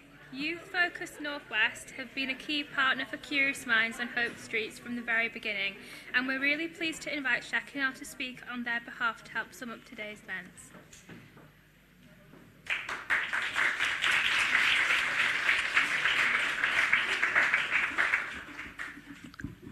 Hello everyone, can you hear me? Yeah, okay. Hi, my name's Shekinah, like was mentioned before, and I'm here representing the Caribbean and African Health Network, which is CAN, and we're based in Manchester. And I'm also here representing Youth Focus Northwest as well. So as part of CAN, I'm in the communications team, so I'm doing digital marketing, and then as well as with CAN, I'm a youth lead as well. So with being a youth lead, I work with Youth Focus Northwest on different projects, hence why I've been introduced to Curious Young Minds as well. And I'm also a student in Greater Manchester, so I do graphic design as well. So it's very interesting to see how youth work and like the art sector, the heritage sector interject, because it's pretty much what I do. So that's pretty much me in a nutshell. So I'm just going to give like a quick summary of today. And just to say, today has been amazing, from the speakers to the presentations to the films to the conversations, especially that last conversation that was had by the different museums. To hear that social media can be challenging, yeah, I get it, because I'm in the comms team and we come along across challenges often as well. So today's been very great, and just a few takeaways from me. So today has really reshaped my perspective of what heritage is. So you guys are really amazing at what you do, because you've made heritage, to me as a young person, it's not an ancient thing that happened or something that's not relevant, but it's something that's very relevant. So a few key words. So today it was mentioned that heritage is identity, it's history, it's culture, it's the right to know the history, to know your ancestors. It's just everything that's relevant. You can actually say to a young person, heritage is everything to do with you, and that's very important to get young people into these spaces, to get them involved in a way in which they may not have engaged with before, because heritage sounded like an old kind of term to them. But if you tell them that, no, heritage is actually your identity, it brings them into these spaces. And also today we've highlighted key issues, and one of them being diversity. So lack of diversity in museums and art spaces. So example, I went on a mystery shop in one museum in, I'd say like northwest of England, and when I walked in and I said hi to the staff, they were even shocked I said hi. It was like, okay, someone said hi to us. You walk around and it's like there's nobody there to guide you. You're just there on your own. And as a young person, that's not really engaging. Whereas I can like commemorate like museums in Manchester, where especially if you go on like trips and stuff via school, it's like you have like a guide that's very energetic and very bubbly. So it's like how to carry on that rapport with young people, not just in school like trips, but outside of that. And it's great that we have so many like youth organizations here, because it shows that young people can be accessed outside of schools as well. And also with diversity comes representation. So we saw that in the film that happened that was shown today, seeing that representation is key. Seeing people that look like you in the spaces is key, because then it's like you can see yourself there. And through many conversations I've had today as well with people, it's seeing that young people are more likely to engage in spaces if their passion is there, if they can see something they're passionate about there in the work. So let's say someone's passionate about music, there's like an exhibition about music. Someone's passionate about drama, there's an exhibition about it. If young people see their work exhibited in spaces, like their passion exhibited, is like they're more likely to come, they're more likely to tell their friend, oh, I saw this music exhibition kind of thing. So it's that involvement is so key, and I feel like it's been echoed throughout today, and it's amazing. And also, again, you guys are amazing, because through conversations I've had, again, I'm hearing that a lot of organizations are actually letting the youth lead. Oftentimes, youth work can be seen as a tokenistic thing. We engaged with one young person today. Let's just tick that box. We did a survey including 10 young people, but most of it was adults. We engage with young people, yeah, we just call it engagement. But to see that young organizations are allowing young people to lead in spaces, where I think one museum mentioned it before, where you give the platform, that environment for young people to be like, okay, we have this idea, we want to execute it this way. And then you're having the adults, having the organization, having the structure support them and being like, okay, you want to do this, we've got a team to help you in this. I feel like that builds experience, it builds confidence for young people, and to see that come throughout the work that's been presented today is absolutely amazing. And just one thing to continue, I know at the start it was mentioned that you guys are brave enough to ask the question, why not? And I feel like that needs to be continued, because I keep hearing that it's been a 5-year project, which is pretty long, but to hear that you're approaching the end of it, just encouragement, don't let it be the end, because like I said before, I'm an art student.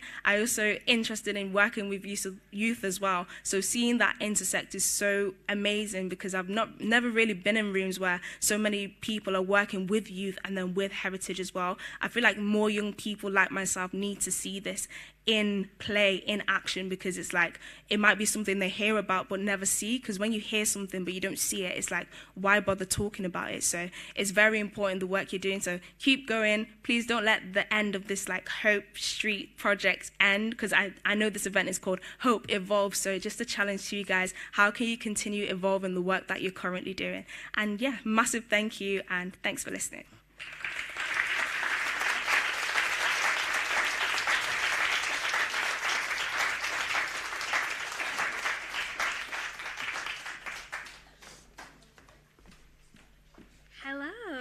We're going to finish today by thanking the people who have made it happen. I'd firstly like to thank all the organisations and individuals who have contributed to today's event, who have all helped spark a really interesting and important conversation about why it's important for heritage organisations and young people to work together. Thank you all for taking the time to prepare and to come and speak at our event today.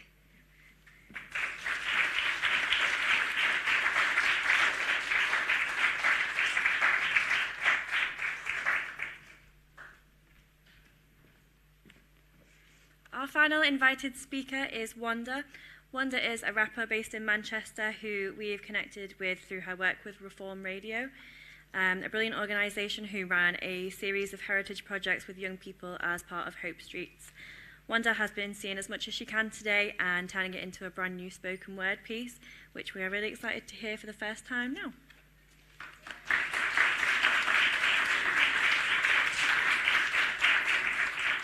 That was a brilliant introduction. It's nearly as good as my spoken word piece, probably even better, to be fair. So let's see what I can do. It's been a pleasure to be brought here today. It's been great talking to the people that I have been able to talk to. So I'm going to go ahead and do my little piece that I've wrote up for today. But can I just say, first of all, thank you for Curious Minds and Hope Streets for inviting me here today, because it's been sick. It's been amazing. All right, so can I step away from there without that? Okay. Hope Street, where hope evolves, challenging the status quo. Youth-led, as the young will grow. Youth-led, step back and let the young one show. See, their involvement is needed, you'll find. Old people with closed minds are eons behind. Who's going to take over when the show's over? You're once like them before you got older, you do know that. The 5-year project has had no room for intolerance or to be short-sighted. To give hope is to give vision, to bring light, find that spark and ignite it. See, museums are for everyone. Museums open up a world of heritage compounded from all walks of life. See, Bolton, Lancashire, West Cheshire Museum, Tully House, Atkinson have all tried despite the challenges of time, funding, kids turning up one week and not the next. And it's staying to the young people, often embedded in the museum's culture, either rightly or wrongly so, more often rightly known. Heritage is about who we are, who we once were, and what we want to preserve. Most young people are unbothered. Museums, they're likely to swerve. Memories of that one school trip to the museum, a whole day of just being told to sit, listen, and observe. Interactivity. Why should this be of any interest in me? How can my voice be heard? See, this project is giving a chance for young people to open up on topics that they have only thought they were into, to find like-minded individuals, to understand their place in society, to find their identity, a place to have fun, to share stories and culture, a place where communities connect. So museums, I believe, should thrive and live in the heart of every city. And the last thing I want to say is I've learned so much about museums today, and I probably will go and visit a museum in the next 2 years. Yeah, that's all I've got, guys.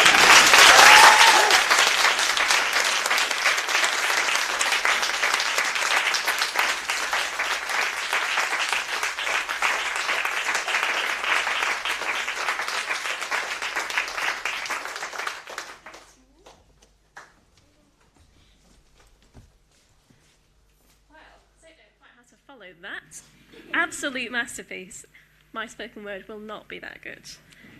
On behalf of Curious Minds, we'd like to thank our Hope Street partners, Youth Focus Northwest and Museum Development Northwest, our partner museums, the Atkinson, Bolton Museum, Lancashire Museums, Tully House Museum and Art Gallery, and West Cheshire Museums, and all the people from these organisations who have worked on the project. There have been so many people working on this. In particular, our team of amazing Hope Hub leads who have driven the project over the past 4 years. Also, of course, we'd like to send an enormous thanks to our funder, National Lottery Heritage Fund, who Kick the Dust Fund made all of this possible, and hopefully more things possible too. That would be great. Thank you.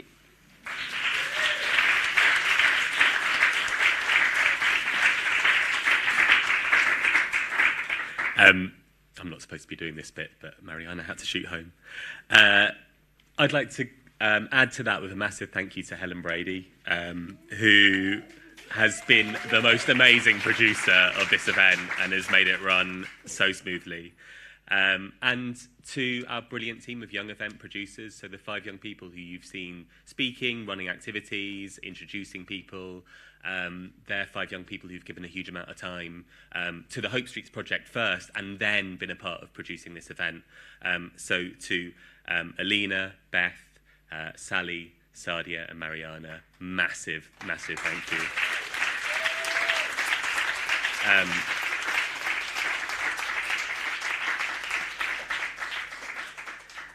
Lastly, I'd like to give a big thank you to the venue itself, which has been fantastic today. So to all of the team at the Pyramid Arts Centre, to the staff that have helped us organise this and keep everyone safe, and to the caterers who put on a great lunch, and the tech staff who've kept all this running smoothly. Big thank you.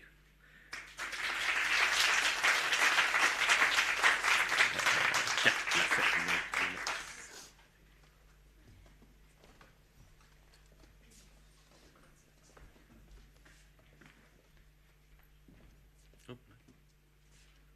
Sorry, I thought that was the evaluation slide. Is that the one before?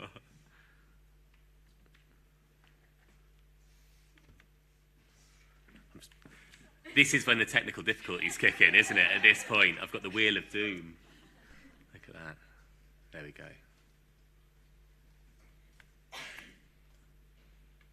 Right, hopefully that'll come up. So excited. It happens at one point in the day. Now's the best time. Before you all go, we'd like to invite you to complete a very short evaluation form. This will help us learn how to improve for future events and understand what you found valuable about today.